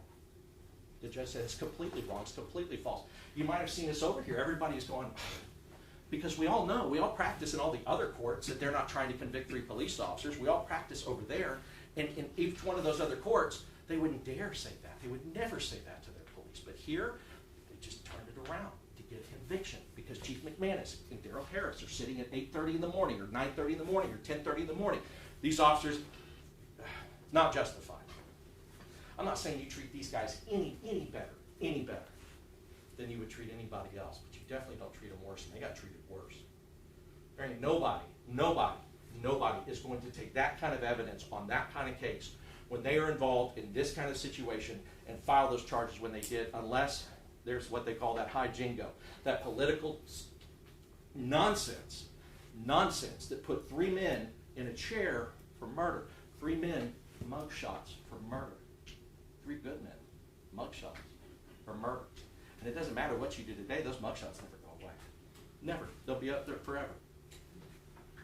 But you can at least rectify that harm. But what does it mean with Officer Salinas when he says that? What does it say about their prosecution? From the very beginning, you'll notice they always said, warrant, need a warrant. She was justified to protect her property. Warrant, need a warrant. She was justified to protect her property. Warrant, need a warrant. Justified to protect her property. Until the judge told them to stop it and cut it out. But until the judge told them to do that, that's what they were talking about. What did they not talk about? They never said at the beginning that Melissa Perez was not presenting a threat of immediate and necessary deadly force that they would have to defend against. They never said that. It's because they knew that she was. They knew that once you all saw the videos, that you would see that she was. They knew it. So they didn't argue that. They've made these, well, frankly they are. They're crazy. It made us react to them because it's wrong. To the point where the court has to tell you it's wrong. That's how you know it's wrong. It's not me telling you. The court had to tell you that they are wrong. When we look at this, when we look at what she did in response to Officer Salinas, we see the hammer outside the window. We see the candle. Now look, I put a picture of the hammer outside the window to show when she's throwing the candle, to point out what Butch Majeka was saying, which is if you put a hammer in that hand can extend with the hammer all the way to the trip. And that means that she was, later on, when Officer Villalobos shot through that wall, she was still a threat of deadly force. In his mind, we know that she was down at that time. But we don't judge. See, Detective Soto would say, well, the door was locked. But if they believed it's unlocked, you can't judge it for that. Detective Soto would say, well, she was already down, so what is he shooting for? She's already down. He didn't know she was down. There's no way. Not one shot was fired by any of these 3 officers after being told that she was down.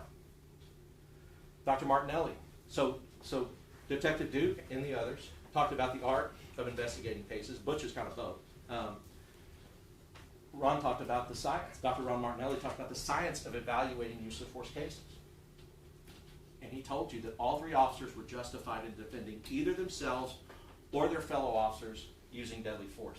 Now, you know, one of the things that he talked about with Officer Villalobos, he answered it in response to Cross, was at the time that Officer Villalobos was using force, he was using deadly force to protect Sergeant Flores, which that's what the law says. He is totally entitled to do it. But he also said, and it didn't get highlighted because, of course, they didn't ask him again, but he also said, but she was still a threat to all 3 officers until they knew she was down. And we talked about that in terms of, like, how she was, like, when you're looking at, like, Officer Flores' body-worn cam, it's hard to see there, but that's the taser out. And I just wanted to remind you that when Dr. Martinelli is talking about the ODA loop for Officer Villalobos, his was more because he's going in non-lethal. He's going in with a taser. So he has to take more time once this is all started to try to get his firearm out because he doesn't know what's happening. He doesn't know where she's coming from. He doesn't know what she's going to do. So he's taking more time than the others.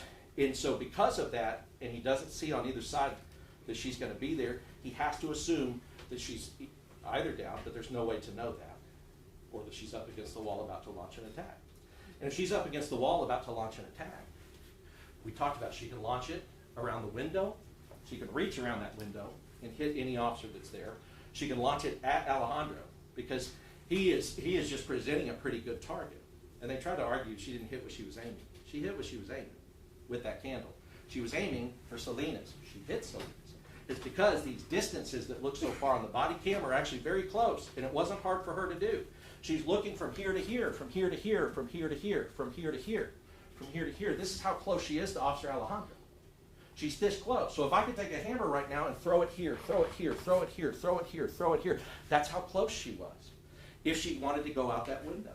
We obviously know about the door, the dangers that that door presented, and we talked about it. Here's Officer Villalobos unlocking the door. So we know that he knows, and this is important, he knows what's in there. It is not unreasonable if you know what's in there to fire through a wall, as the experts all said, if you know where she is and she still potentially presents a threat. And so he did, and it just so happened, and that's why they didn't charge him. They charged him at first with murder. They charged him at first with murder when they had no right to do so, because he didn't actually shoot her. And now, though, they haven't charged him with murder. But he's sitting here in the same place. We could have tried him separately. We could have. But he's sitting here in the same place because he's not going to say that they were wrong and he was not wrong, right? That's not the way that this goes. Because I didn't shoot her, so therefore I wasn't wrong. No, he's going to say, I used the force that I used because I had a duty to go in and a right to go home to my family. And I know they have that same duty and that same right. And so if Officer Villalobos had shot her, it would have been justified. Officer Alejandro, if he had shot her, justified. Sergeant Flores, we talked about, we know that that's the one bullet, completely 100% justified. Completely 100% justified. Because beyond a reasonable doubt, if the burden's too high, they were never going to be able to get there on these facts. The way they get there is if, she's no threat. But look, every time that she was no threat, every time she had gone back, every time she didn't have any weapons, anything else, nobody shot her. They're doing what their training says. We're not going to shoot a woman. We're not going to shoot a woman. I don't care if she's drunk. I don't care if she's angry. I don't care if she's abusive. I don't even care if she's attacked an officer.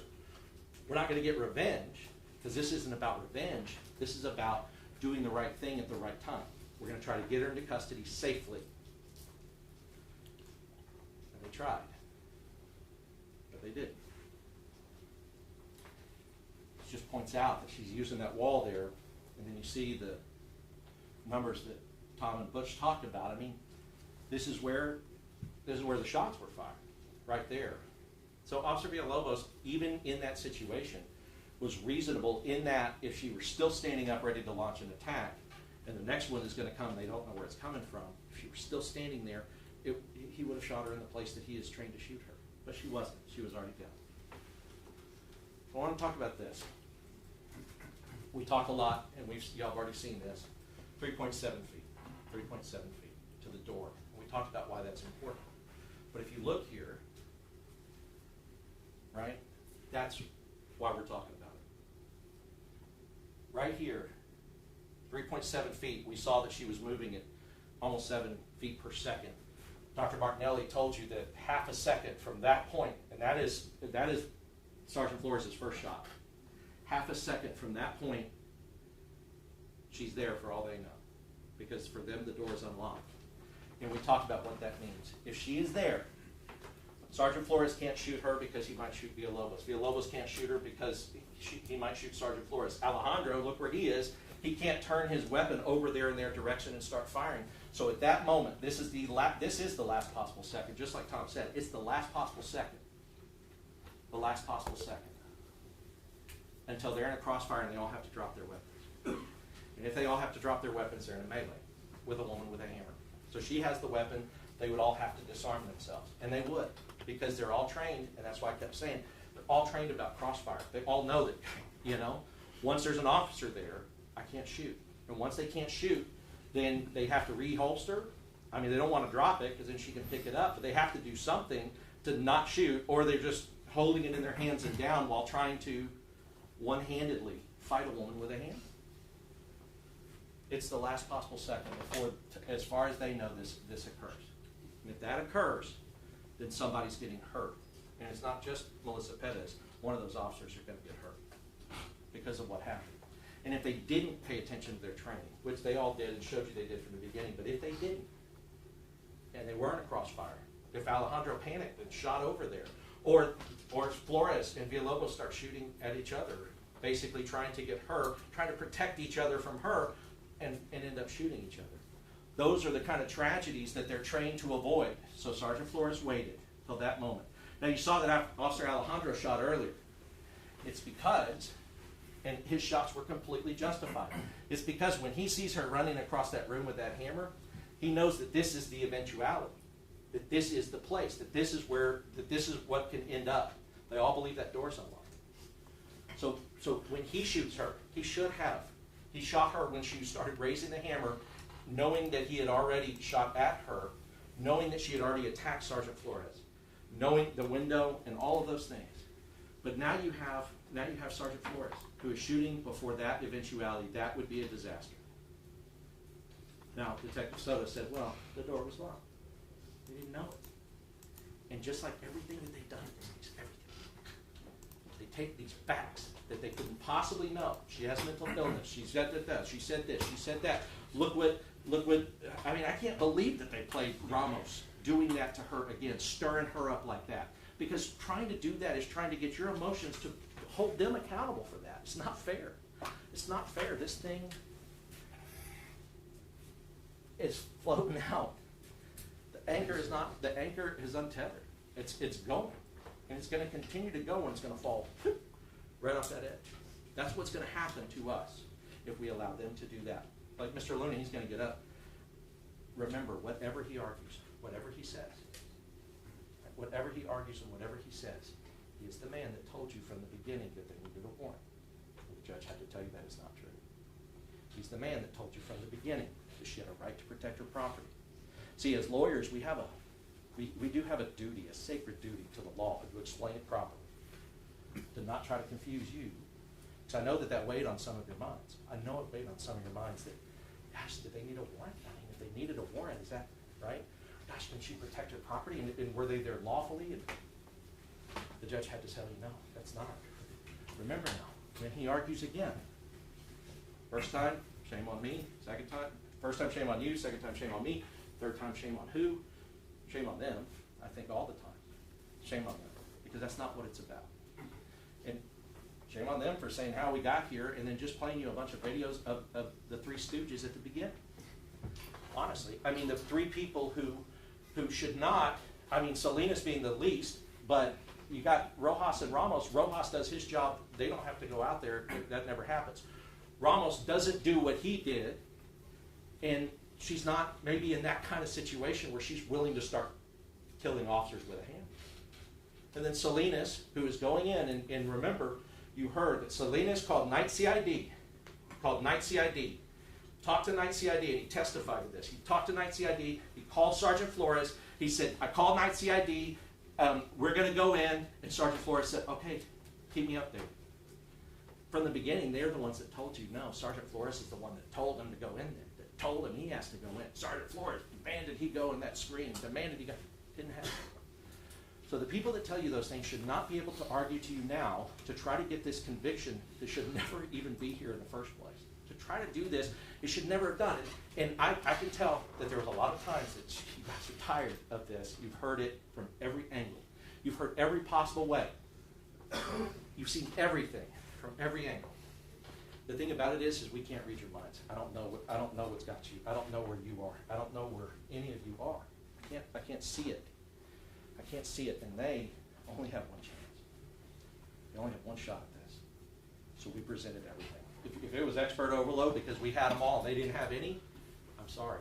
But who was I going to leave out? Who was Nico going to leave out? Who was Ben and Mario? Who was Tom and Christian going to leave out? Because we can't afford to leave anybody out. But you can tell them how you were thinking, and if you think that this was too much, if you think that you were done a long time ago, you tell them that with your verdict. Because we had to bring you most of it. But I'll tell you what, because we all know cameras are here, everything, and cameras don't matter, but if you go back there, You go back there and you come back in here quick, that tells everybody something. It tells everybody you should have done this in the first place. It does send that message. And I'm encouraging it. Because the only thing you're going to hear left from Mr. Loonan, you're going to hear from a person that didn't tell you the truth about the law. It wasn't right about it. The judge told you it was wrong. That's all you're going to hear left. I mean, Nico, you're going to hear from him, and he's going to go through a lot of this other stuff as well. But as far as from their side, that's all you got left. And you can tell all of them. You can tell all of them. And I'll tell you what, these women right here in the front row, every second you're back there is going to be torture for them. Their stomachs are going to be like this every second, every minute you're back there. And every minute that you give them back, every minute you give them back, and you come back out here and you say you never should have done this, because you've seen all the videos. If you don't need to go back there and watch 20 hours of videos. You've seen them all from every angle. You've seen every possible thing that anybody could show you. The state rested without calling any expert, without calling anybody at use of force. The only person maybe close is Chernak, 32 years. He's had a lot of experience, and he said, I would have done the same thing. He said that we had to go in, we had the duty. They had a duty to go in, they had a right to go home. We're asking you to send them home. May it please the court. Opposing counsel. Mr. Loonan said something at the beginning of this trial that was accurate, but it wasn't true. And he said it during one of our heated exchanges. We had a number of passionate exchanges, I like to say, and he said it, and it stuck with me. He said, you just don't like the law. And I gave some response, but I thought about it as time went on. I said, David, you know better than that. I worked with you when I was district attorney. I worked with you, Daryl. You know that's not true, but it was accurate. Because I don't like the law. I love the law. I love the law when I was responsible for this table. I love the law when I'm sitting at this table. I love the law when I was prosecuting people and making capital murder decisions. And I love the law when I'm defending somebody from not going to prison for their life because the government has gone out of control. I love the law. And you know why? Because for me, the law is our last hope. We live in a world where we can't agree on anything. We definitely can't agree on politics. People have a different opinion about religion. We can't agree on definitions. We can't agree on everything. But most people agree that we should have a system that says innocent people don't get accused and innocent people don't get ripped from their families and their children and not have ability to raise their kids and go to prison. Everyone can agree on that. And that's why I love the symbol of our justice, Lady Justice. I think she's beautiful because everything about her means something. And it goes back to ancient times. The blindfold means that she doesn't look at what your political affiliation is. She doesn't care that somebody is Hindu or Buddhist or Islamic or atheist or that I'm a Christian. She doesn't care about any of that. She looks at the law, she looks at the facts, and she merges them together to find this elusive concept called justice. And the sword. The sword means that justice systems can be harsh. We have capital punishment. We have the right to defend yourself. And as somebody said, something that may look awful, because every self-defense situation looks awful, but it would be lawful. There's no nice way to defend yourself. There's just a justified way to defend yourself. And that's what that means with the sword. And her foot's on the book. The reason why her foot's on the book is because she has to have a command of the law to dispense the law. And as Jason pointed out to you, you're going to hear from Mr. Loonan, from David. I call him David.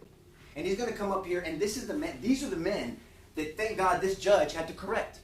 They told you things that were not true. I'm not going to look at their intent. I'm not in their head. That's between them and God. But all I'm saying is the judge had to correct them and tell you, discard what they're telling you. That's why I stood up. That's why I had these passionate exchanges. That's why we were laughing and Soto said, this is not funny. It's not funny, Jason said. It's ridiculous. We all know this. There's over 180 years, I'm not saying for any other reason, of experience here. As prosecutors and defense attorneys, and we all knew that wasn't true. They know that's not true. They still argued it. Why? But Lady Justice takes care of that because she has a command of the law. And regardless of your faith or your religion, the universal symbol of a serpent is evil. And our justice system should crush out evil. And that's what she's supposed to do. But the scales. She has to balance it all out. She keeps the blindfold on. She doesn't do this depending if she's dealing with an officer or a citizen or a carpenter. Doesn't matter to her. She doesn't care about those stupid cameras. She doesn't care about politics. She's got to balance it all out. And what happens in a jury trial, and why I'm so passionate about a jury trial, because I've been through this. I shared with you in Vordire. My family, my brother was here earlier, my parents, when my brother was murdered, we had, Terry McDonald was sitting on a bench like this. Judge Mike Ramos today and Jack McGinnis prosecuted the cases. We had an advocate. I sat in those chairs. I know what it feels like waiting for a verdict.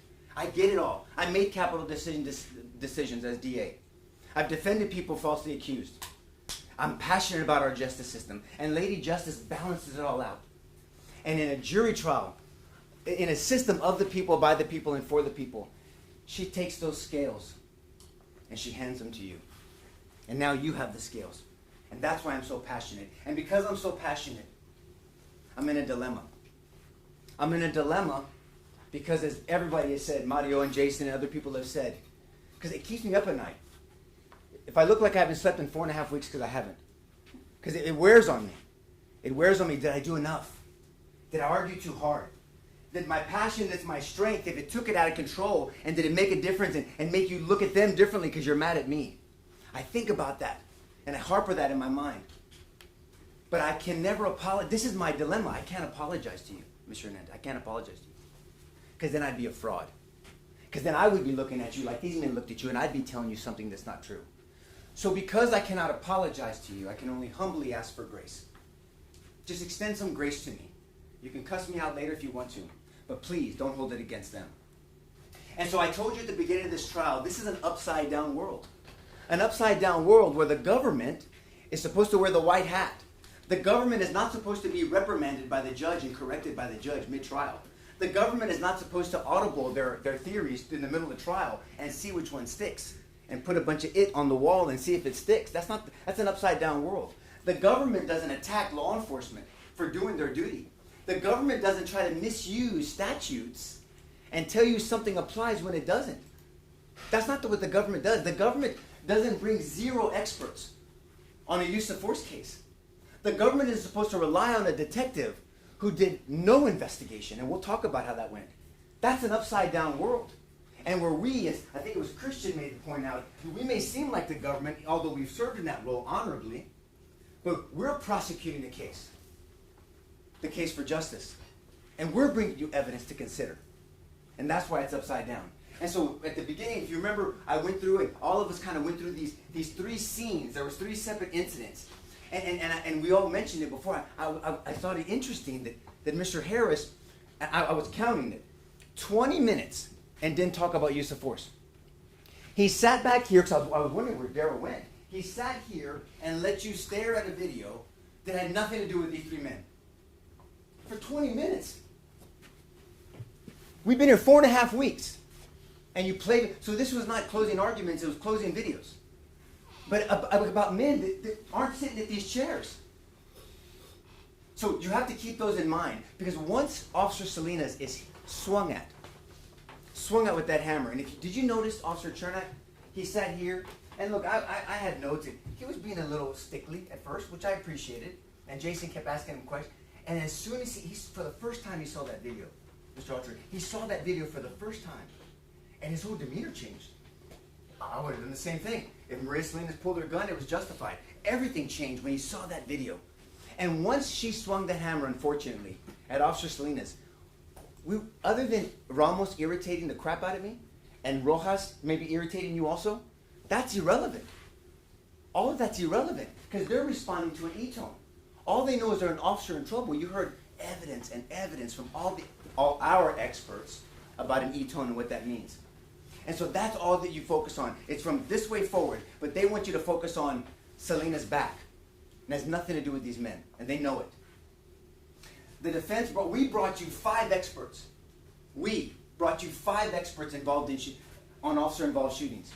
You heard from Duke, Mark Duke. I've never thought I'd testify for the defense, but he couldn't sit back. He's a good officer. We prosecuted with him. He did a damn good job every time he did it. And he looked at this case. And none of them were hired guns. It wasn't like we went to him and said, hey, will you come testify for us? Will you evaluate? You heard from everyone. We asked them specifically these questions. Evaluate this evidence. Let us know your opinion. This is a terrible prosecution. This is a horrible investigation. Will you testify for us? Yes, I'll testify. Every single one of them. Lisa, you heard from Lisa. Well, I'm going to talk to you what the government brought you. You heard from Lisa. We're going to talk about Butch. I'm going to show you some videos from how Lisa testified. Sergeant Miller testified. And then Lieutenant Butch Majeka. And then, of course, Dr. Martinelli. So they brought you one. Who did they bring you? Soto. Soto. And they had the audacity, David had the audacity to ask one of our experts, well, Soto has an opinion, doesn't he? Some of you laughed out loud. And it was not fun. It's ridiculous. What I'm asking you as we go through is, don't Soto our San Antonio. What does that mean? Don't let Detective Soto be the standard for investigations for homicides. Don't let Detective Soto be the pillar that they rely on to prosecute men and peel them from their families. Detective Soto, I stopped counting after 22, that's why I put 20 plus, on how many times you said, I assume. Where's that in the penal code? Soto assumes. It's nowhere in the penal code. None of our experts said they assumed. They looked at law, fact, and even science and applied them appropriately. I didn't think. He said that many times. I put what I needed to get probable cause. That's not your goal. You put what you needed to. We're going to talk about his testimony, about him making a decision, and then that meeting with Brass. And then remember, nobody brought in Captain Van Geffen. And then remember, Captain Van Geffen, who did he meet with? Who did he meet with? Mr. Harris. Remember that? So maybe we should have called him as a witness. Because we made that. You heard that about that. We'll talk about that. I'm willing to concede I did not write it correctly. He said that about numerous things. His prosecution guide, his affidavit, to the warrant, to the arrest warrants. He said that numerous times. I did not consult, listen to this one, I did not consult any use of force experts. They did not consult. They did not call any use of force experts. None of them took that stand. None of them took an oath. None of them subjected themselves to cross-examination. None of them. I put in what I thought was relevant. How convenient. What you think is relevant? How about I tell you what I think about what you think is relevant? And we did. And it came out in court. Look, we're in a situation, folks, where we were up all night just thinking, what do we put in closing to remind them? Judge, I'm going to need some more time, Judge, with all due respect. How much? 15 minutes. 15. I'll give you an extra 15. They can have an hour, Judge, if they want it. So what I thought was relevant. What you think is relevant, Detective Soto? I don't know what exculpatory evidence, and I think Mario mentioned that to you. That's just bare minimum. Everybody, every officer, not even a detective, everybody knows what exculpatory evidence is. Every prosecutor, paralegal, everybody knows. Advocate knows, but he didn't. I just looked at whatever I saw in body cam. That's your extent. I didn't interview anybody. I didn't interview people in front. No one called Maria Salinas. Remember we said at the beginning, if you have any questions at the end of this trial, who owes you the answer? The government does. The government, that Thomas Jefferson was talking about the government, not 3 individual officers, the government. The apparatus of the government, the ship of the government. And this is what he saw in body cam. You heard experts talking about that. Angelos talked about this. That was our 5th expert. He talked about how the human eye versus the body cam and how it looks and how it's lower versus the eye level. And they were trying to say, well, Soto said that when Maria Salinas, I didn't see him swing at Villalobos the first time. But she's talking about it. Vince Gomez, who they didn't call, talked about it. Officer Young, they didn't call. Where's Sergeant Rivera and Sergeant Robertson? Sergeant Flores wasn't the only sergeant at the scene. This wasn't his plan. Where's all these people? But they call Chernak on the side. They don't call Ramos. I don't blame them. It's embarrassing. They call Rojas. Rojas on the stand. I had to stop him. He admitted, because he was so delusional from what they were telling him during pretrial, he admitted to burglary habitation. Do you remember that?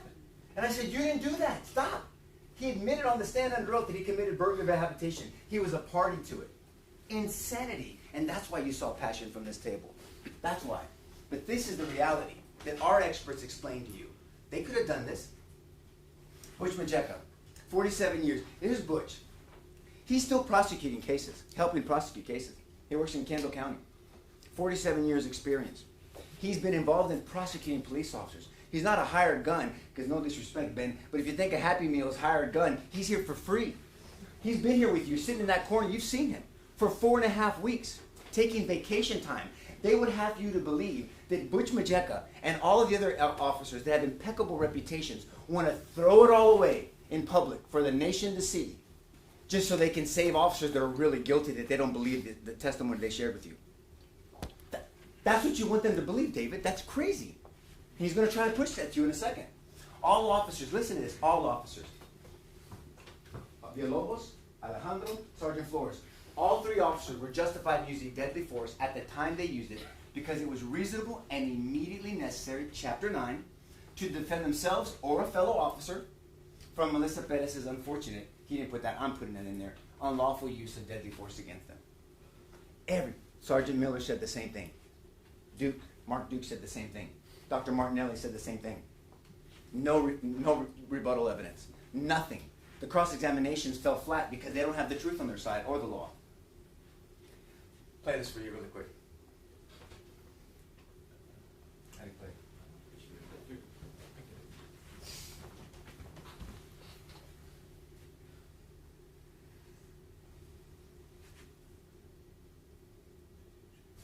Sound? Sound should be. No. There we go. Start again. Thank you, Will. Just back out of it. Okay.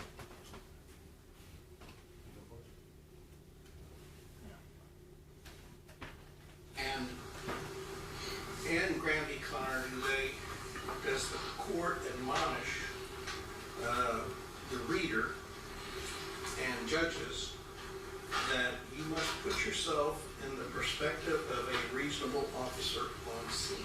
It does. And in your review of this case, did Detective Soto fail to put himself in the shoes of Alfred Flores, Eleazar Alejandro, and Vobos? He did, and he admitted he did. All right. And is that a violation of the directive in Graham v. Connor from our Supreme Court of the United States? It is. All right. And did the Supreme Court of the United States admonish that you must put yourself not only in the shoes of the officer, but you cannot judge them with 20/20 hindsight? It does. And did, in your opinion, your expert opinion, did Detective Soto attempt to judge them with 20/20 hindsight based upon his assumptions? He did, and he admitted that he did. Soto didn't follow the standard. He talked about what the standard is. You heard about case law and what the standard is, that you're supposed to review the situation from the view of the actors. That would be these 3 officers, the good officers there. He didn't do that. And he looked at it from hindsight, which the Supreme Court said you don't do. The experts said nobody does, and detectives aren't supposed to. And he regretted it. And while he's putting this up, Charges look at the evidence before you walk the warrant on it from her. You might want to take more than 12 hours and review some of these things before you had them arrested and put on the news all over the country and their mugshots for murder. Do you think you might do that in the future, knowing what you have experienced here today? There are things I can do differently, yes, sir. Thank you. Good job. I'll pass. I'm going to play this, keep playing. I want you to watch the way he leaves. I want you to watch how he gets off the stand.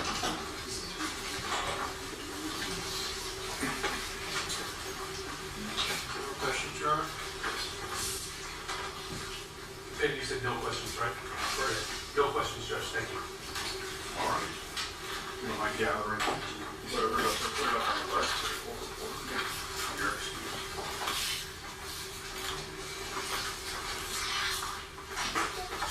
Watch.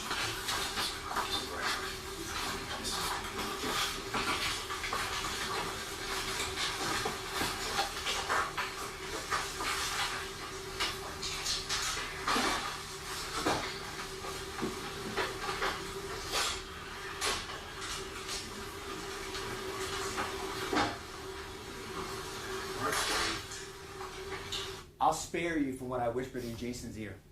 But in all of our years in that collective table, we've never seen a witness, especially a lead detective, sneak out the back. And you know why? Their investigator, where are you at? Where's their investigator? He was waiting for him at the door. Because every witness goes to the investigator and walks out the back with them. And he left him hanging. Why? Because he couldn't. Detective Soto couldn't look past you. He didn't mind sitting above you, but he couldn't look eye to eye with you and say, I'm proud of my investigation. He couldn't look at these family members, especially the mamas here, and say the same thing. He couldn't look at the same cameras that he didn't mind dragging them in front of nationwide. helping drag information. He didn't have the integrity or the courage to look at those cameras and these family members and say, I'm proud of what I did today. He snuck out the back. They've never seen it. Their investigator was waiting for him, and that's why you saw my reaction right there. And I will spare you from what I told Jason. Try to look. Then you heard about beanbag, taser, and shield. We talked about that. I specifically asked Butch about that. The beanbag wasn't practical, and it's not less than lethal. Within 21 feet, it's lethal. So Sergeant Rivera would have been sitting right there instead of Sergeant Flores if it was switched, like Jason said. And the taser is a compliance technique. Every expert testified to that. Even Chernak talked about that. Their witness talked about that. It is not a self-defense technique. You don't use that in self-defense against deadly force. And then the shield. You saw my demonstration with Jason. And we even, it's in evidence, not that you need to see it because you heard Butch talk about this. You had the curriculum. We put it in evidence. That shield is not made for that, is not designed for that purpose. And I gave you the demonstration and why it wasn't, and why Sergeant Flores still considered all of it. And then with Sergeant Rivera and Sergeant Robertson and 13 other officers, this was their plan. It wasn't his plan. They implemented a plan the best way they could. And she changed the situation, not them. She changed it, unfortunately. And then we heard from Daisy Nieto. I don't know if she's in the audience or not here. But can I tell you that I wish and I would pray that everybody has a sister-in-law like Daisy Nieto. What a precious lady you were. I don't know if she's in the audience still. But I liked her. We all liked her. She was a blessing to Melissa Perez. She's a blessing to Dylan. And you don't have to believe me if you don't want to. I told Jason driving in here, I thank God that she has a Lexus and she has her tia. I don't know if they call her tia or not, her aunt, Daisy Nieto. And what did she tell us though? She was honest. What an honorable woman. She was honest. Melissa whispered into her, and unfortunately, and I'm sorry, I hope he's not watching this, but this is the reality that you have to consider. She whispered into her boy's ear, I'm going to kill you, and it scared him. This came from Daisy. Told you Melissa would randomly and violently attack strangers based on her delusions, from her neighbor to the bus, and unfortunately Dylan had to see that. They saw all these things. And she eventually, she made a healthy separation between her and Melissa. And I say that unfortunately because that's hard. Everyone has to. My mom had to do that with my Uncle Eddie, unfortunately, my Uncle Louis. We've all been through stuff like that. But Alexa stepped up and she has 2 toddlers like Daisy said, and then now she has Dylan. What a blessing, right? So I hope she'll shake my hand after, but what if this woman is a woman of honor and she told you the truth about her sister-in-law. Wanted to know and listen to this. She wanted to know if the old man, if the officers were okay. That was her first thought. Not that someone hurt Melissa illegally. She knew what they had been dealing with, what the whole family had been dealing with, unfortunately. They had to have a healthy separation. They hadn't talked to her for 5 months. And she had the honor to ask about the old man, Mr. De Los Santos. She didn't know his name at the time, and the officers. Lisa Miller. Do you know who Officer Perez is? Yes, I do. Who is this gentleman? He was the sergeant in charge of tactics and shooting at the police academy at the time that the shooting occurred. Did you have an opportunity to talk to Sergeant Pedraza? I did. Did your conversation with Sergeant Pedraza help you form your opinions of not only Detective Soto's investigation, but also this prosecution? It reinforced the conclusion that I had already reached, yes. Disturbingly so, yes. What was disturbing about your conversation with Sergeant Pedraza? That he was called to a meeting at the chief's office between 8:30 and 9 the morning of the 23rd, and that the administration had already made the decision to arrest the officers. That was like 2 hours after they finished getting statements from the officers. The decision had already been made to arrest them. Did they give him any instructions or any perceived threats to Sergeant Pedraza? Yes, he disagreed with that decision, and he was told to keep his mouth shut if he wanted to keep his position at the academy. Every sergeant that Lisa Miller talked to, and she did the investigation that should have been done, said that these officers were justified. Lisa Miller did the investigation Detective Soto was. Why? Because she wrote the curriculum on homicide investigations. She's not making this up. She wasn't flying by the seat of her pants. She told you how she trained other detectives. And then, look, and so Daryl knows we bring Thomas Jefferson up because we brought it up in Vordaer, so he knows that, jury selection. And I can't say this enough as I start winding this down. Jefferson said, I consider trial by as the only anchor. And Jason gave you that example. That means something to us, that anchor, ever imagined by man, by which the government can be held to the principles. One of the principles that nobody talked about was due process. You know what that means? Fundamental fair play. Every one of us, they also have the right to fundamental fair play. And you can't tell someone we're going to hold you responsible for breaking the rules when they break the rules themselves. And that's why the jury process is so sacred to us, and it should be sacred to you. And that's why the power is in your hands. And the only thing I agreed with Darryl, I'm going to call him Darryl, not to be disrespectful, but Mr. Harris, during opening statements, he told you this during closing. He said this, you are the ones who put a check on the government. I agree with you, Darryl. I agree with you. You're the only ones that put a check, a true check on the government to make sure that they have not flown and floated out of bay, that you can pull them back with that anchor, the anchor of the Constitution, the anchor of your verdict, and tell them this is not acceptable and this is not the standard. We're not going to Soto or San Antonio, and you cannot do an investigation or a prosecution like this and expect us to be your puppet and to punish innocent men. Here's the hardest part of my job now, because I have to sit down. It's tough for me. It's going to be hard, I promise. It always is. And because the way our system is set up, because they have this double burden, because they have to prove that they're guilty beyond a reasonable doubt, and then have to disprove, and you've heard no evidence to disprove self-defense beyond a reasonable doubt. Not even probable cause. You've heard zero evidence to disprove self-defense. They have that burden, that double burden, and so they start with you in jury selection. They open first, they do their case in chief, they close first, and they close. So we get the Malachi Crunch, if you watch Fonzie. I mean, they get to sandwich us in, and we have to sit down and listen. And so, you're going to see me sitting there, and my legs are going to shake, and I'm going to look down, even though I hope you give David your attention.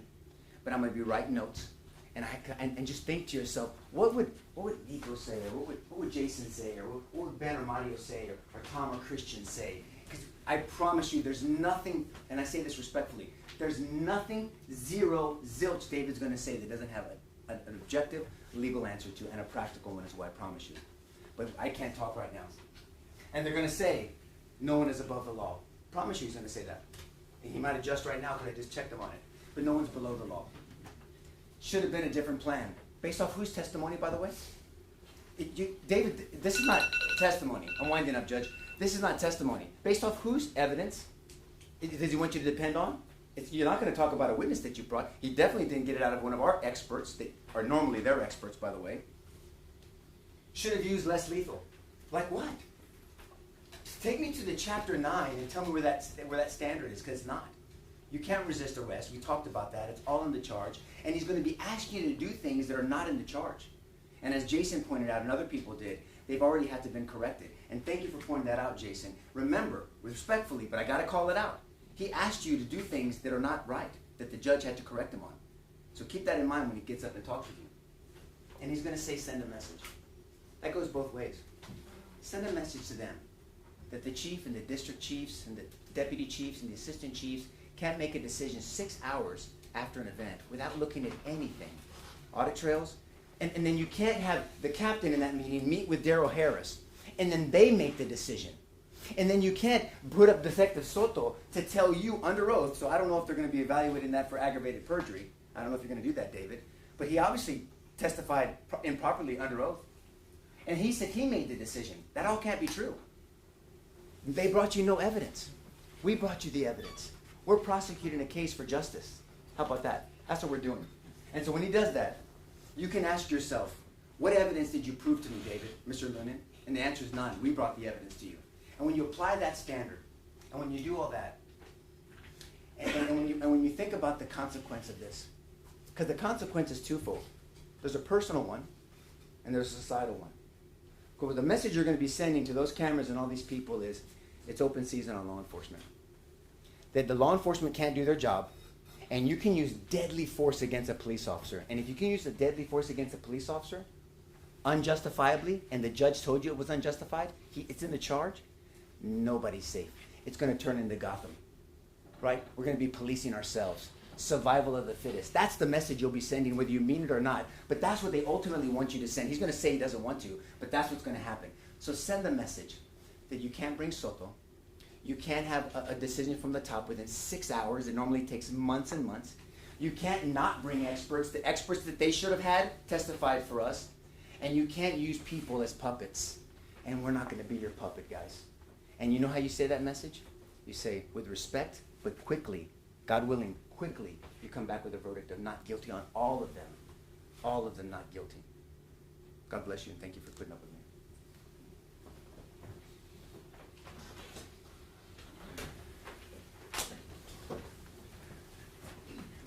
We just need a couple minutes to set up here. Okay.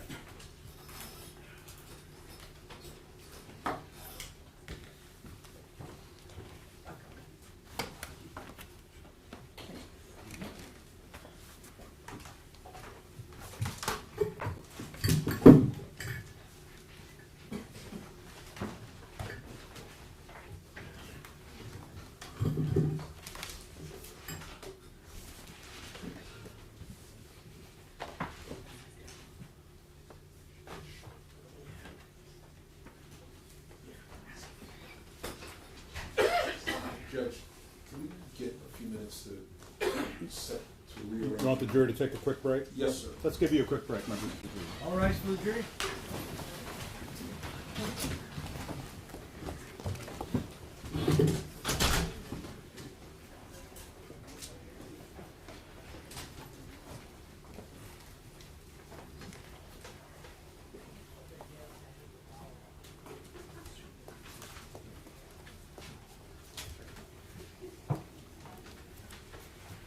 You may be seated.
right, welcome back, members of the jury.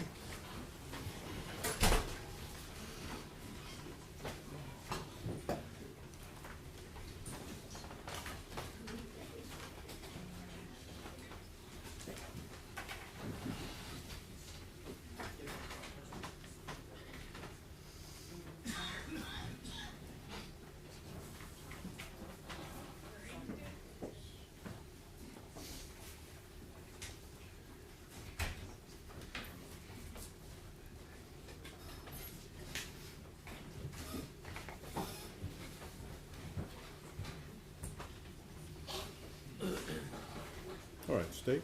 May I proceed, Your Honor? Yes.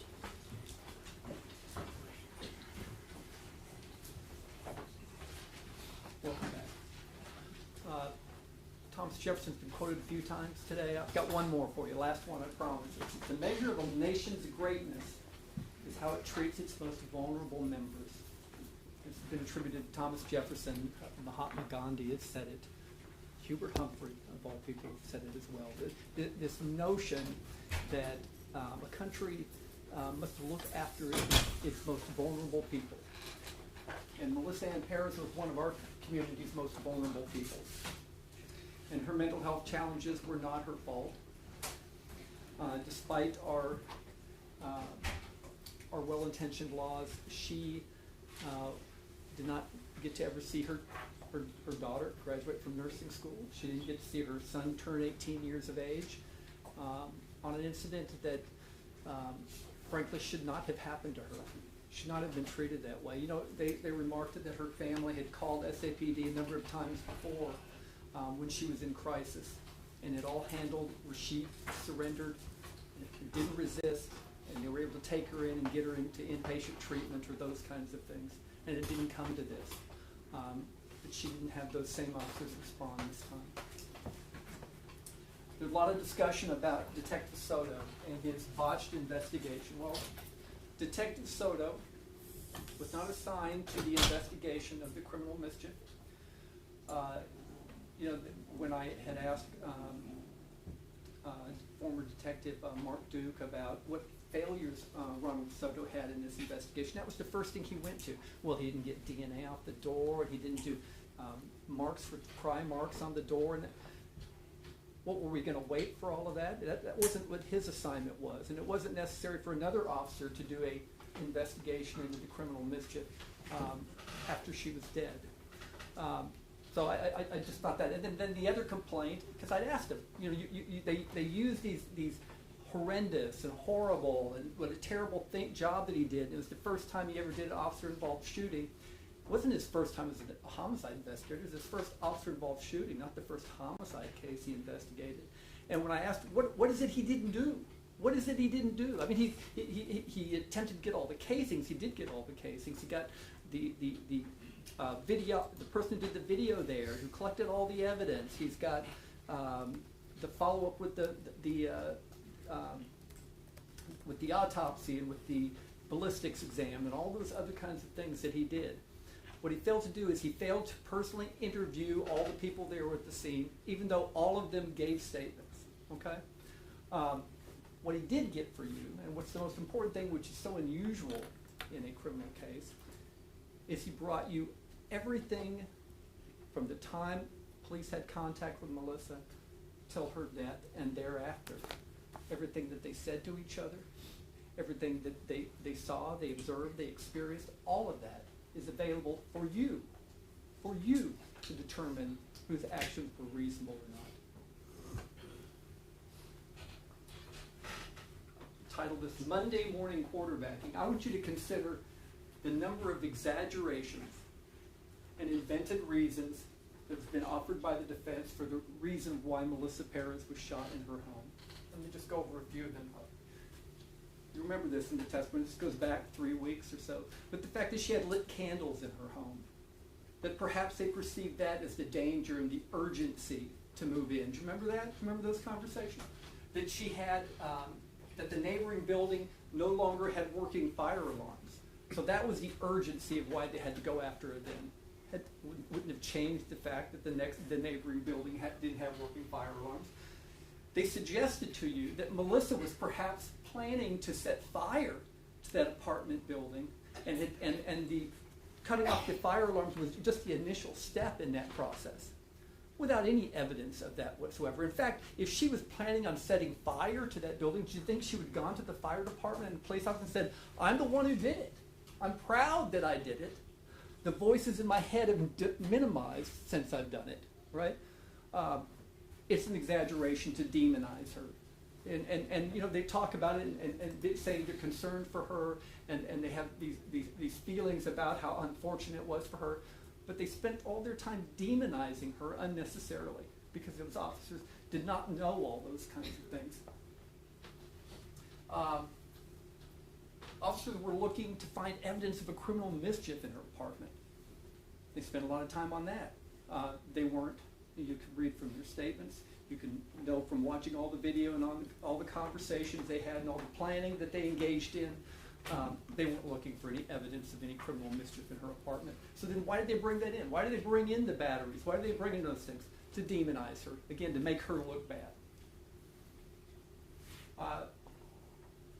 Santos de la Rosa in the back bedroom was at risk from her unpredictable behavior. I hear this. It's in Alejandro's statement, right, saying that we had to go in because there was this man here in the back bedroom that was subject to being hurt by her. Well, no one, and you can watch every video. You know, I suggest you kind of go through and look through Rojas's video or so. They had one conversation with him, and Rojas comes to the window. This is before all the other 14 or so show up. And he asks him, "Will you let us in?" And he says, "Look, I'm here in bed. I really can't get up." Nobody expresses any concern for him. Nobody sees. He's actually very well cared for, if you'll see, in that situation. He's got kind of a medical table there. He is, you know, from the other evidence, you know, she picked him up over a month before, and that she had provided safety and security and food and medical care for this man. This man was not in danger from Melissa Perez. He was probably being kept alive by Melissa Perez. We heard by the evidence he died a month later, 3 months later, when he was sent out to the homeless shelter. They insinuated that the fluid in the cup sitting on his window ledge had to be urine. I mean, Officer Rojas says, I don't know, it looks to me to be Gatorade, but no, they were insisting that this was proof that this man was not well cared for because he had urine in a glass on his windowsill. Again, an exaggeration, unnecessarily so. Throwing the prayer candle at Officer Salinas was deadly force. It was not. It was not. It was force. It was unlawful. She should not have thrown a candle at him. But, you know, Officer Duke testified how precisely she threw it with the accuracy of Nolan Ryan or whatever it was, right? She didn't hear it here in the elbow, right? Or just on the forearm, the left forearm or so. This was an application of force, not deadly force, and that's important. Suggesting that Ms. Perez was especially skilled with a hammer because one of her many jobs over the years was as a roofer. Again, they jumped that to that she has this regular activity of using a hammer. Roofers use nail guns, is what they use, and they do a lot of other things besides taking a hammer on roofs or so. And it was just one of the side jobs she had. It didn't make her a roofer. This suggestion we heard from the very beginning that Melissa Perez attempted capital murder of 5 officers. I didn't see it in there. Maybe you guys can go back and find out where she attempted to kill 5 officers. I didn't see it. What I saw is a woman who is trying to keep officers out of her home and away from her. That's what I saw. I did see her throw a candle at Officer Salinas, and you saw that. And that's not attempting to kill someone. That's an attempt to hurt somebody, to push them away, to get them away from her apartment. That they had to make a split-second decision. These officers didn't make a split-second decision. Melissa Perez's conduct was entirely predictable. Why? Because she engaged in the same behavior over and over again when they tried to enter her apartment. When Jonathan Salinas tried to go in, she rushed at him at the window. And he came back and still from within inside her patio wouldn't leave pulled his gun on her, and she threw the candle at him. When Officer Villalobos tried to enter in, she rushed toward the window, and he backed out. And then she stopped, and you can see Officer Villalobos standing there, unafraid, kind of going, "What's up? Why are you guys wanting me to get out of the window? I know she's got a hammer. We've talked about it before I went in. I'm in a safe place here with my foot on the door, behind this wall, behind this door of windows." And then he gets out of there, and you can hear him say, "I'm not afraid of that hammer." Well, he doesn't say hammer. "I'm not afraid of that," right? "I'm not worried about it," right? Because he wasn't.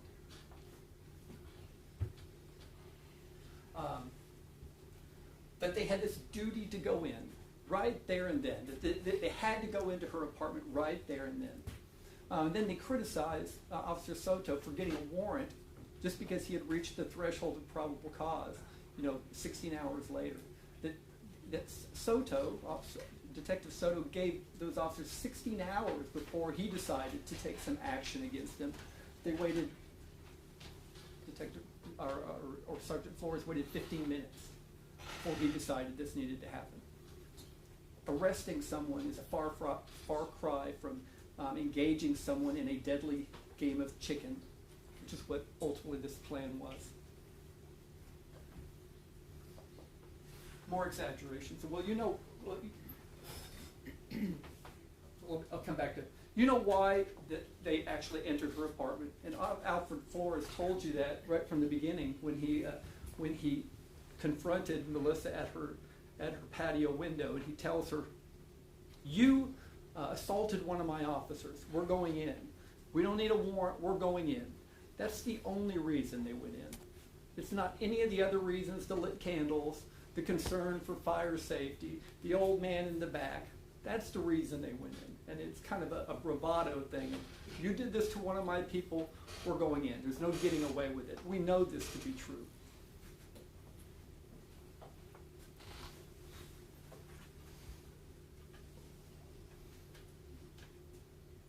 Come out here and talk to us. Okay, just put it. She's committed. She's committed. I know. She's right there, isn't she? No, we tried to kick out the door. I'll be trying to fucking window. We tried that. She started throwing her. She tried that, and then she grabbed the hammer. You have a hammer. Where's Thompson? You put that damn shield in the goddamn You won't take somebody's door down without warrant. I'm worried. She's committed. She's committed. No, she said No, we tried to kick out the door. We tried going window. We tried that, and she started throwing her. She tried that, and then she grabbed the hammer. I had to with the hammer. Not even. Yeah, because you tore my door down with no warrant. You don't take somebody's door down without warrant. That's protocol. Let's come out here and talk to us. No. Okay, just put it. You're really disrespecting my apartment. My apartment. She's committed. She's committed. I know. She's right there, isn't she? No, we tried to kick out the door. I'll be trying to fucking window. We tried that, and she started throwing her. She tried that, and then she grabbed the hammer. So what we hear from that is Villalobos, when being told about the hammer incident earlier, is he's saying, "Where's that shield? Where's Thompson again? We got that shield, available to us." It's the first thought he came to when he heard about the only weapon that Melissa had shown that she had. So, in the totality of circumstances, let's consider what we know from the evidence without the exaggerations. Put the exaggerations aside and start looking at what we actually knew, or what these officers actually knew at the time. Not other officers, but these officers knew. So what did Flores know? He knew that Ms. Perez had cut the wires to the fire alarm. Now, that may seem not to be very significant or stuff, but when you think, who cuts wires to a fire alarm, right? That's actually a clue. Who would do that? What kind of person, what would they be going through to feel like they had to cut their wires to a fire alarm? This isn't something people do for profit, right? This isn't something people do for fun. It's something people who are having issues do. So anyway, that's a clue that he knew. Secondly, that she was repeatedly claiming that cameras were everywhere, that all America was watching. We heard this over and over again, right? these aren't the claims of a person who's well, okay? It's a clue that was ignored by the officers at the time. That she quite clearly believed officers had no authority to enter her home. Do you think she believed it? Absolutely, she believed it. She said it, I don't know, 50 times perhaps during that encounter, right? She believed it. They had no authority to go into her home, that they needed a warrant. And when you're confronted with somebody and considering the potential for mental illness and the complete defiance of that, you have to approach this in a sensitive manner, and they did not. That although her front door was locked, all of her windows were open, screens could be taken off.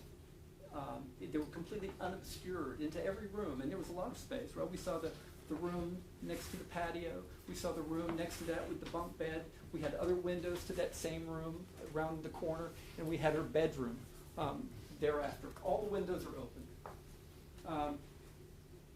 In the 2 hours that officers had contact with her, she displayed no other weapon but a hammer and a candle in her hand, and that she had threatened to hurt no one, and that she had attempted to hurt no one unless they tried to go in through her door or her window.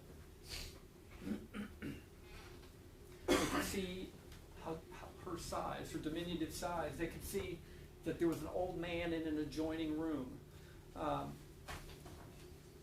They knew that they had multiple tasers.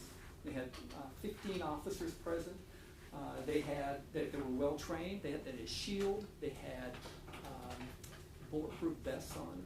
They had a shotgun was available for the rounds, for the beanbag rounds in it. They knew, of course, that she had thrown the glass candle at Officer Salinas. That's the reason they all came. We know that when they were told to slow down, they did not. If you've watched their body-worn camera, it did not cause any of them to slow down. That she was behind a window, partially obstructed by a TV, a solid wall, and a glass-paneled patio door. That's the reality of it. They were outside. She was inside. He was told the patio door was unlocked. This is Sergeant Flores, right? He's told the patio door is unlocked. He chose not to wait for a key for the front door, even though he did just minutes before talk to Kenji Uno, who said, I can get one, and tasked him to go get one. He decided not to wait for that. But they chose to attempt this entry while Miss Perez was looking at them, right? Was standing at the window looking at them. They didn't try to attempt this entry while she had wandered off to another room or anything like that. She was within 3 strides of where the hammer was. What did Alejandro know? Well, he knew, again, the comments about the cameras being everywhere, that she clearly believed the officers had no authority to go into her room. He had known about the thrown candle at Salinas.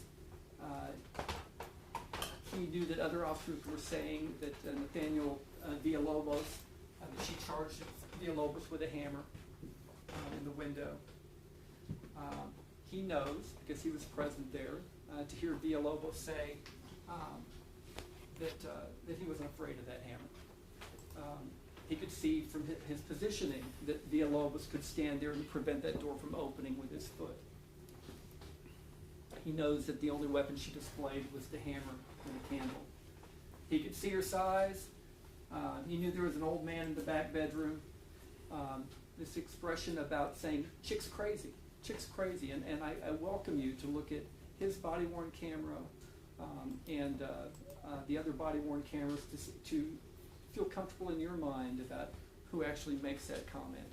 It's Alejandro who says that the chick is crazy. But you can listen to it. You don't have to hear it from the statements of lawyers. You can make that determination yourself.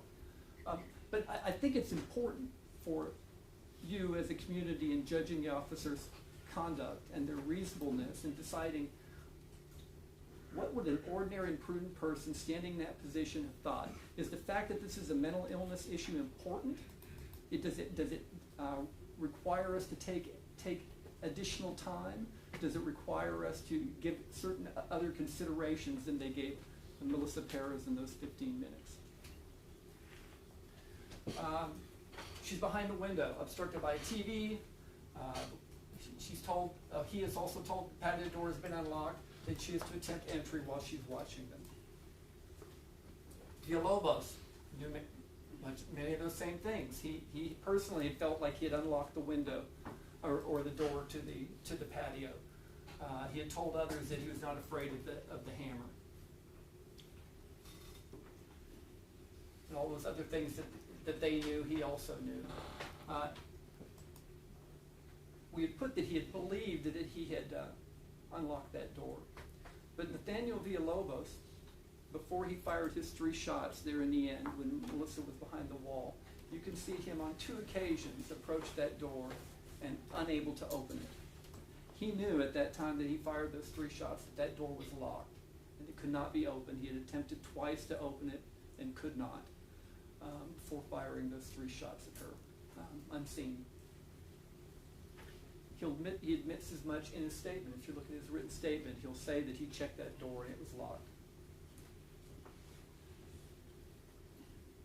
What Flores, Alejandro, and Villalobos did not know or seek to know was anything about her mental health, diagnosis, or history, anything about her prior arrests and emergency detentions, anything about any risk to the old man in the adjoining bedroom, anything about the harassing behavior of officers that occurred prior to them getting there, and that the apartment contained any evidence of criminal activity. These are things that they didn't know, they didn't consider.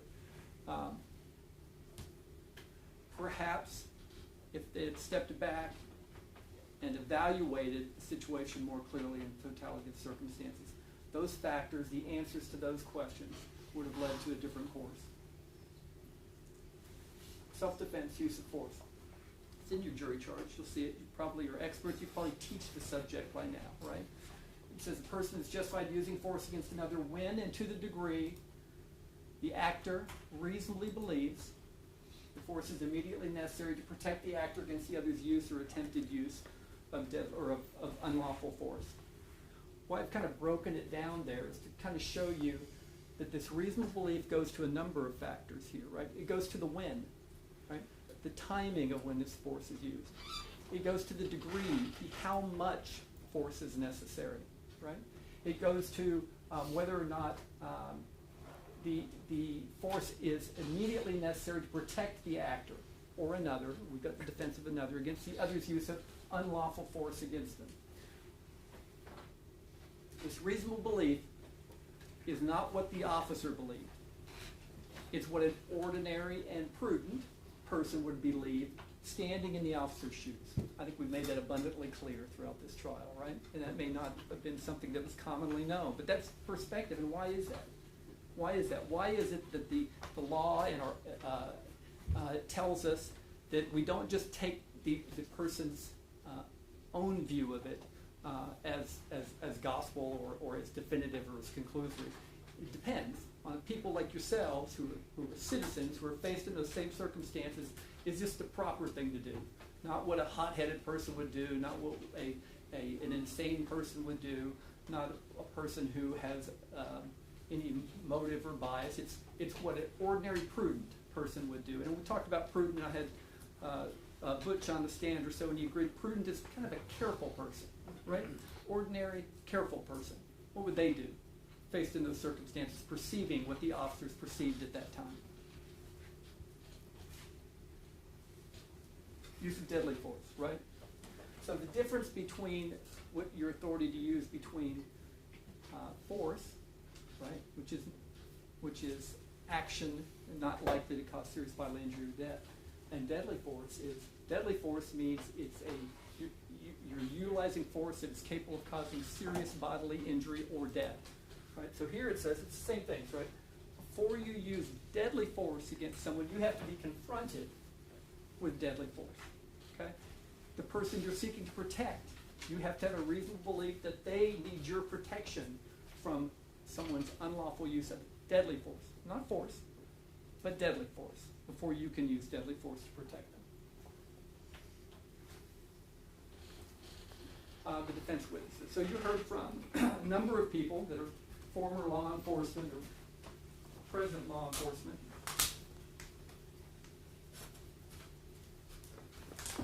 And what do we know about all these people? They are heavily incentivized in perpetuating a system where officers are not second guessed. Okay, I get that.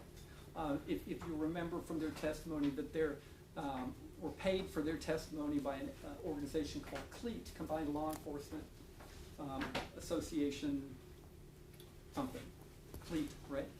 All of them were paid quite well, right? This organization or this union amasses money to help defend officers and pay for experts and those kinds of things so that officers as an institution are protected against being second guessed. It's kind of like having people, calling people as witnesses who are on the same team as their clients, right? The people that they had come testify to the reasonableness of their actions are people that are on their same team, people who are incentivized to protect the institution, being a police officer, from being second guessed. So I ask you to keep that in mind as far as what their perhaps bias or implicit bias is in giving the opinions that they gave. This is a picture, kind of one slide from that entire program that shows you in that third volley of shots that Melissa Perez had already succumbed to her injuries, not passed away, but collapsed behind the wall there, and there were still 4 shots fired at her in that position. 1 by Alejandro, 3 by Villalobos.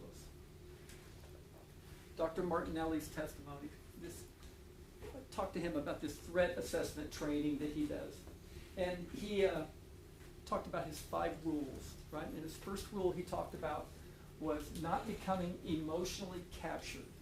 And so when an officer is preparing to be in a stressful situation, they have to guard against this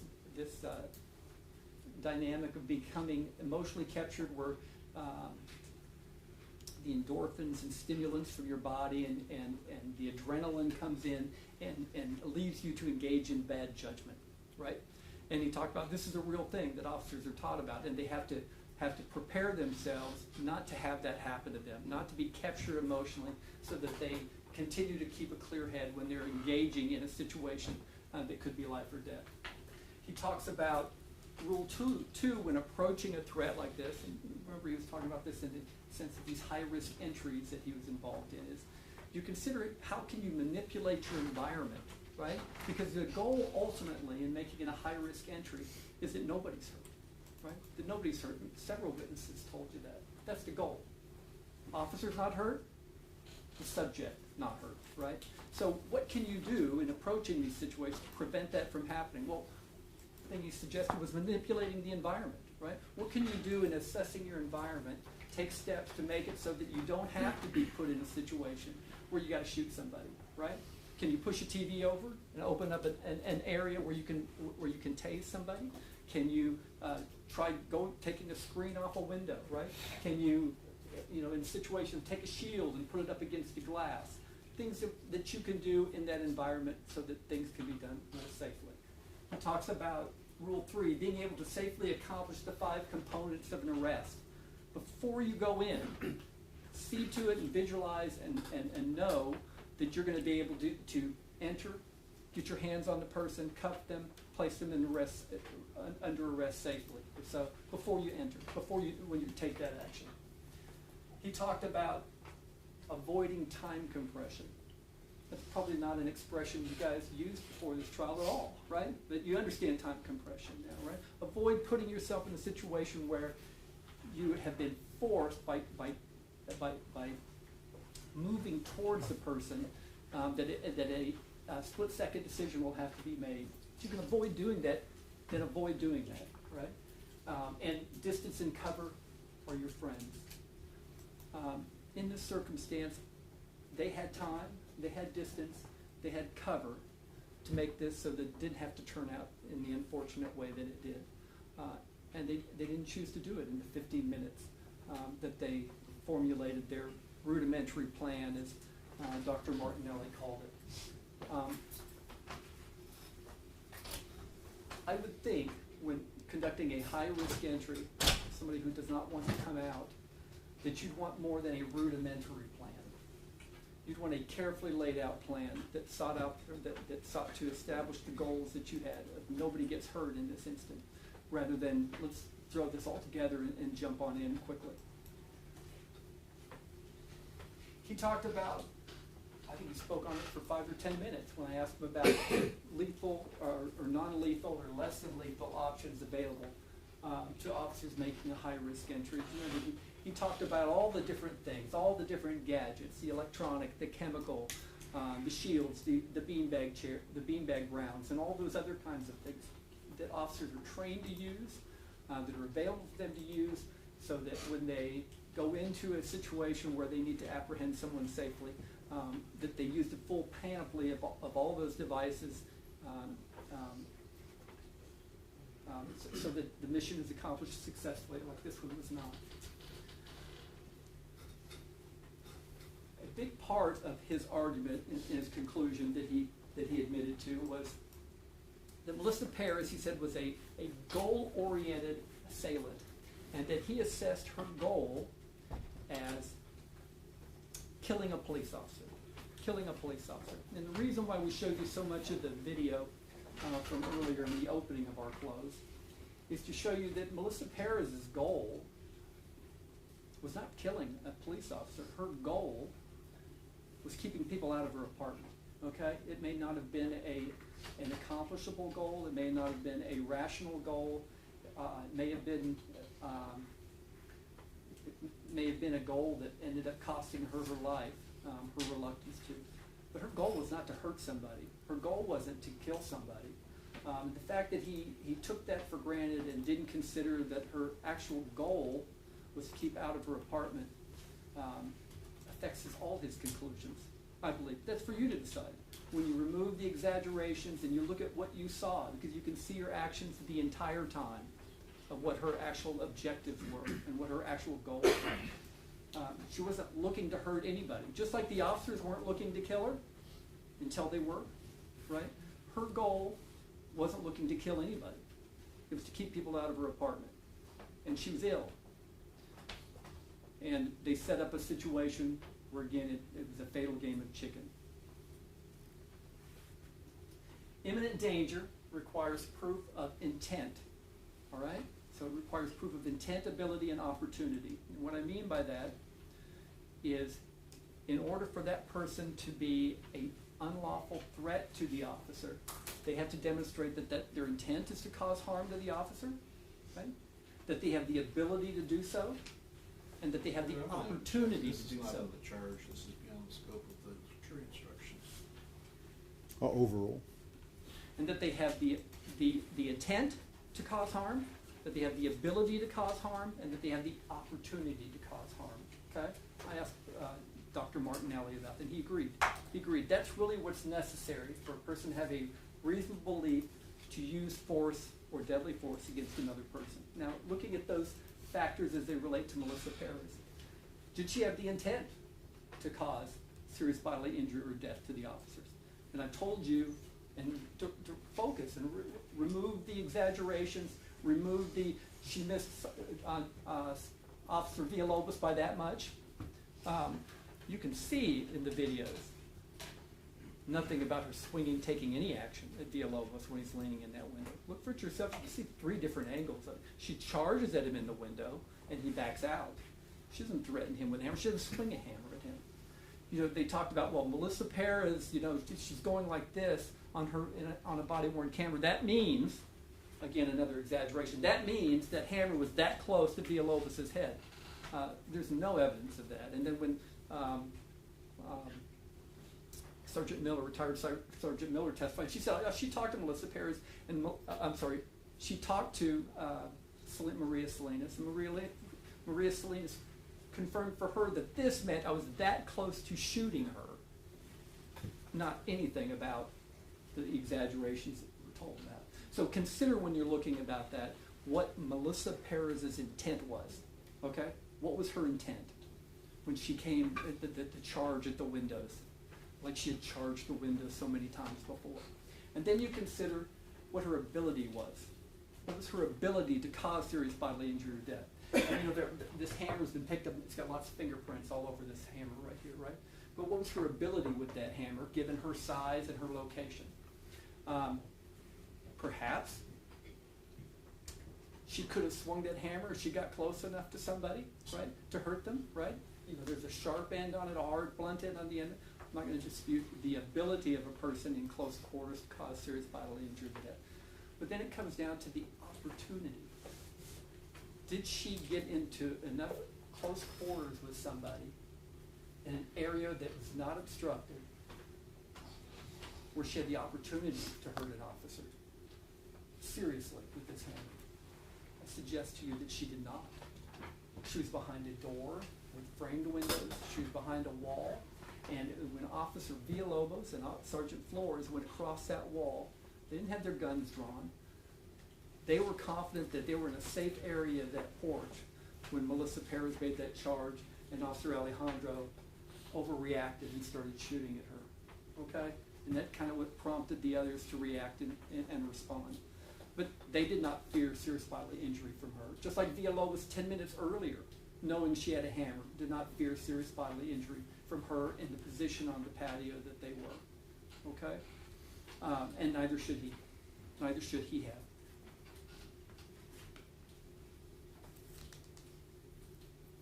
Who was emotionally captured in this event? Well, I suggest to you that's what we see here. We see that Sergeant Flores became emotionally captured by the stress of this event. Actually, he's the one that got this whole thing started by saying you can go in. He's the one that ended up feeling responsible that the Salinas got hit with the candle. And he's the one that formed this rudimentary plan that put him in this position. But even from that position he was in, she did not have the opportunity to cause him serious bodily injury or death when he fired 3 shots at her. So when the justification fails, when there is no justification, then you look at the elements of the crime itself, right? And I've tried to do this with any of the people that they called as witnesses or any of the officers who testified about. What about the elements of the crime themselves?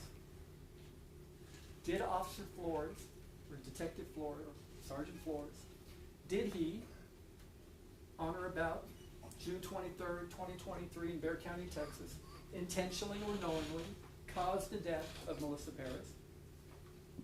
Or alternatively, did he with intent to cause serious bodily injury to Melissa Perez, did an act clearly dangerous to human life that caused the death of Melissa Perez? And they acknowledged that he did that. The state did prove that he did those things. You can see it all on the video. He wasn't shooting recklessly.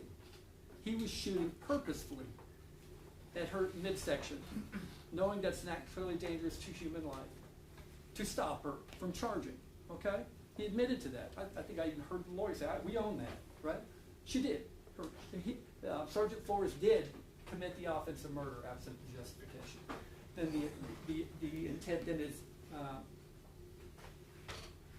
it caused her death. And we know it caused her death because we heard from the medical examiner who told you that the bullet Sergeant Flores fired entered her breast and lodged in her lower back, right? That was the bullet that was extracted from Sergeant Flores' gun with a downward angle.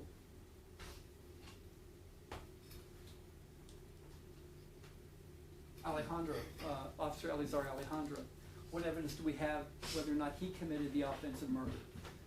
Did he intentionally or knowingly cause the death of another? He did. The second bullet from the autopsy, you remember, entered under her arm, right, and exited kind of her upper back, or the middle of her back, in an upward angle. Do you remember that from the medical examiner? Not a downward angle, an upward angle, right? And you look at the size disparity between the two, right? Sergeant Flores' bullet's going downward.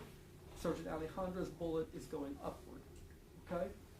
And then you can see from the video, from the body-worn camera, you can look at Thompson's or whatever, at that precise moment where you can see the bullet blast from Officer Alejandro's gun at the time her arm was raised in precisely the same way that it had to have been for her to have been shot there.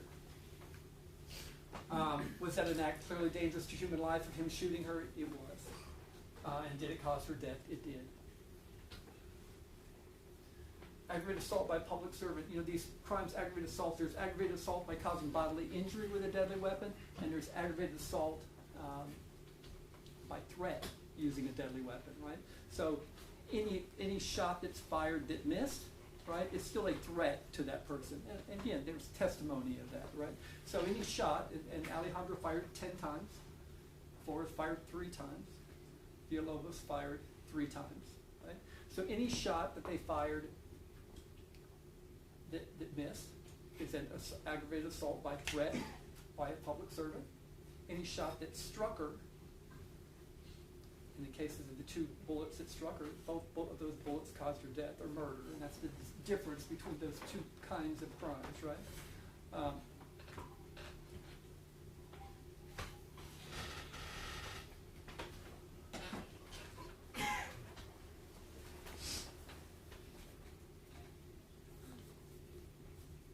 Elements of deadly conduct is a lesser offense.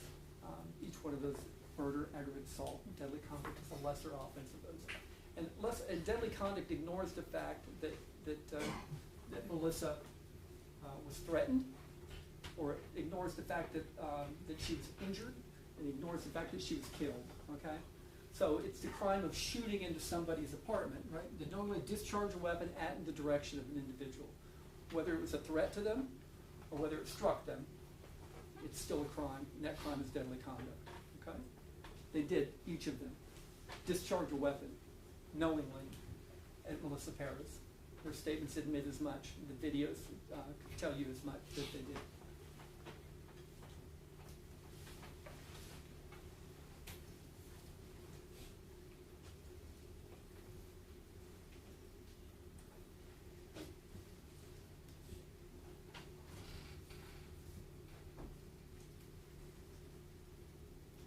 So you'll be given, at the end of your charge, there'll be verdict forms at the end of the charge and stuff that look like this. And what we believe that the evidence shows in this case here is that they committed each of those acts that either caused her death or threatened her, or was deadly conduct. And that the place to sign off on that is at the bottom of the pages of each one of those verdicts for each of those offenses. No person is above the law. And there's a lot of talk about whether officers should be treated differently.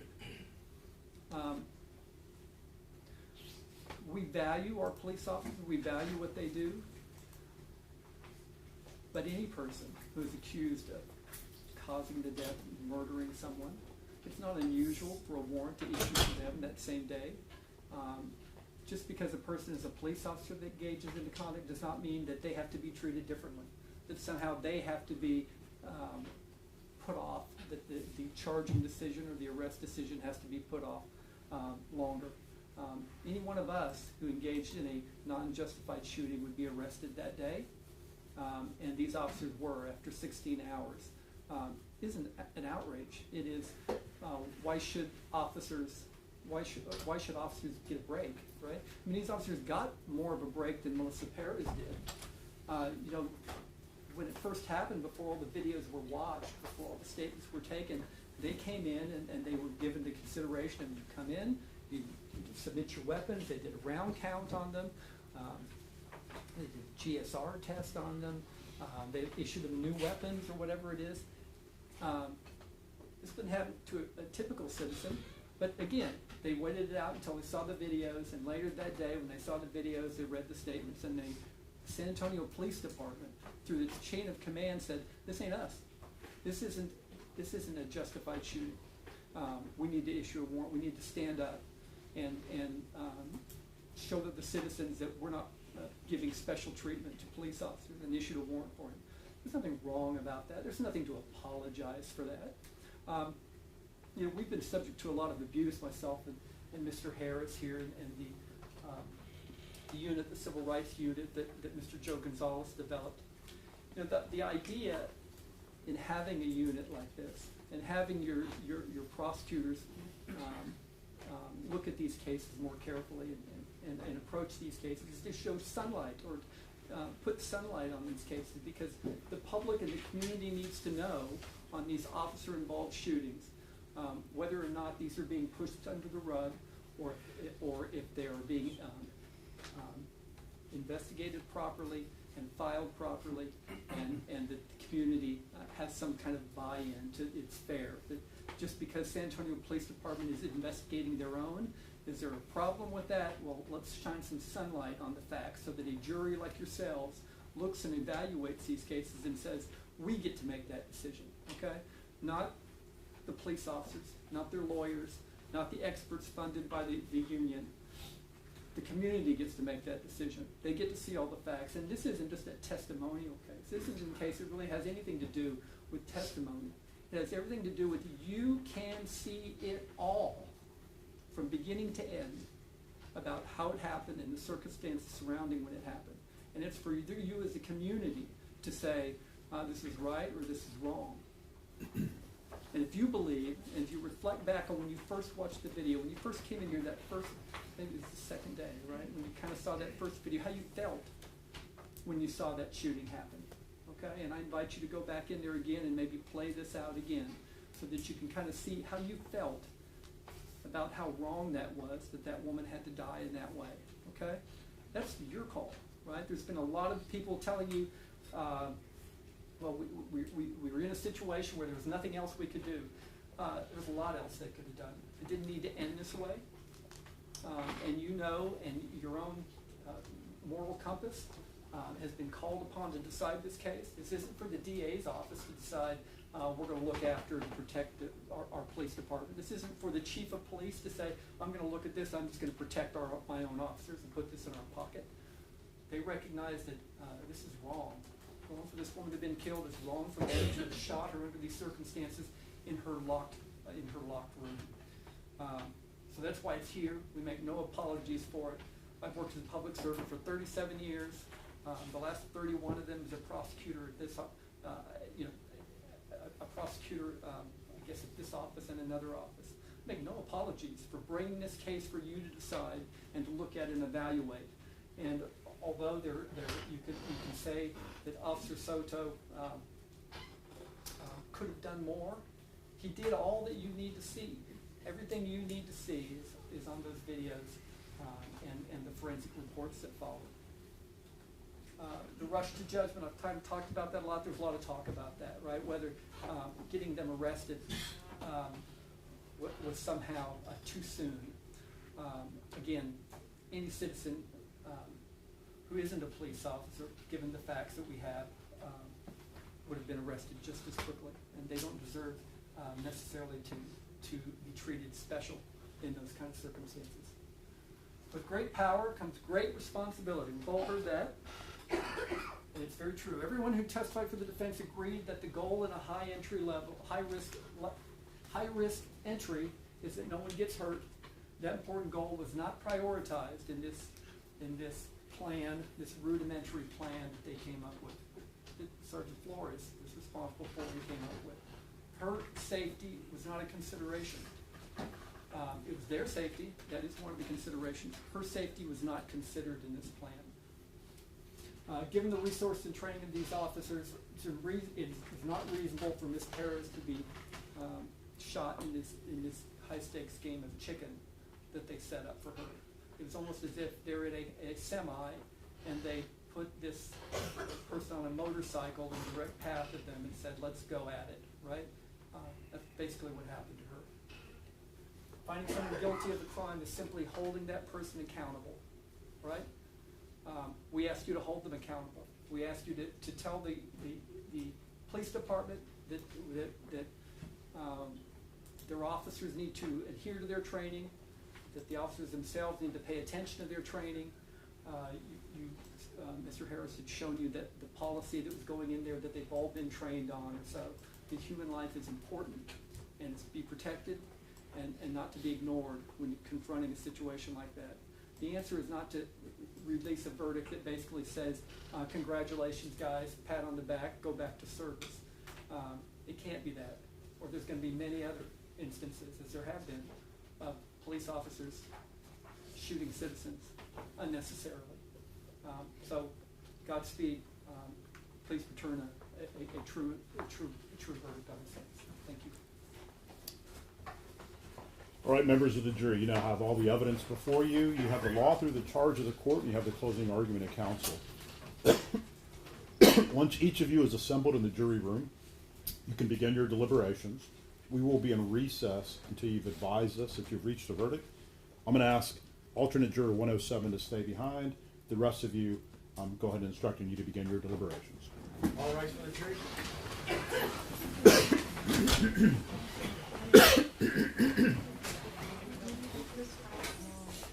Yeah. Let me give you all those. So remember the notes. You're welcome to use them for your own purposes. You're not allowed to share them with each other, just for your own purposes.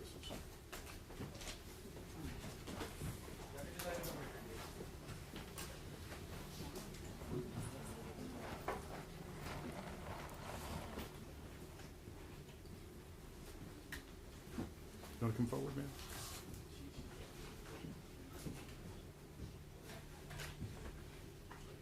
Come up here. On the record. We're on the record. All right. Currently, because they're beginning their deliberations, you're the alternate. We still may need you. We don't know. So you're not allowed to leave, but you can't be in the jury room either. You may be seated.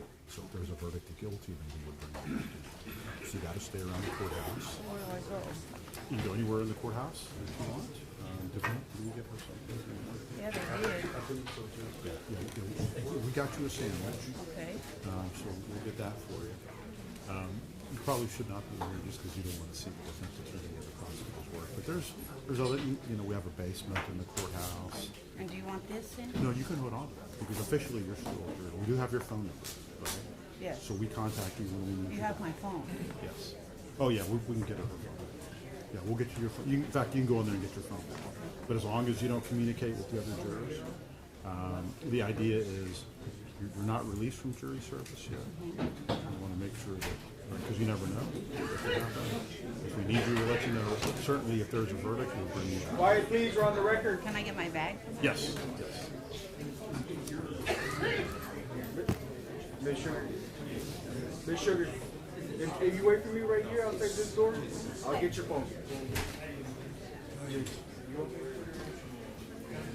Yeah, ask her if she wants to do that. Will we be excused, Judge? Yes. Yeah, we'll let you know. Thank you.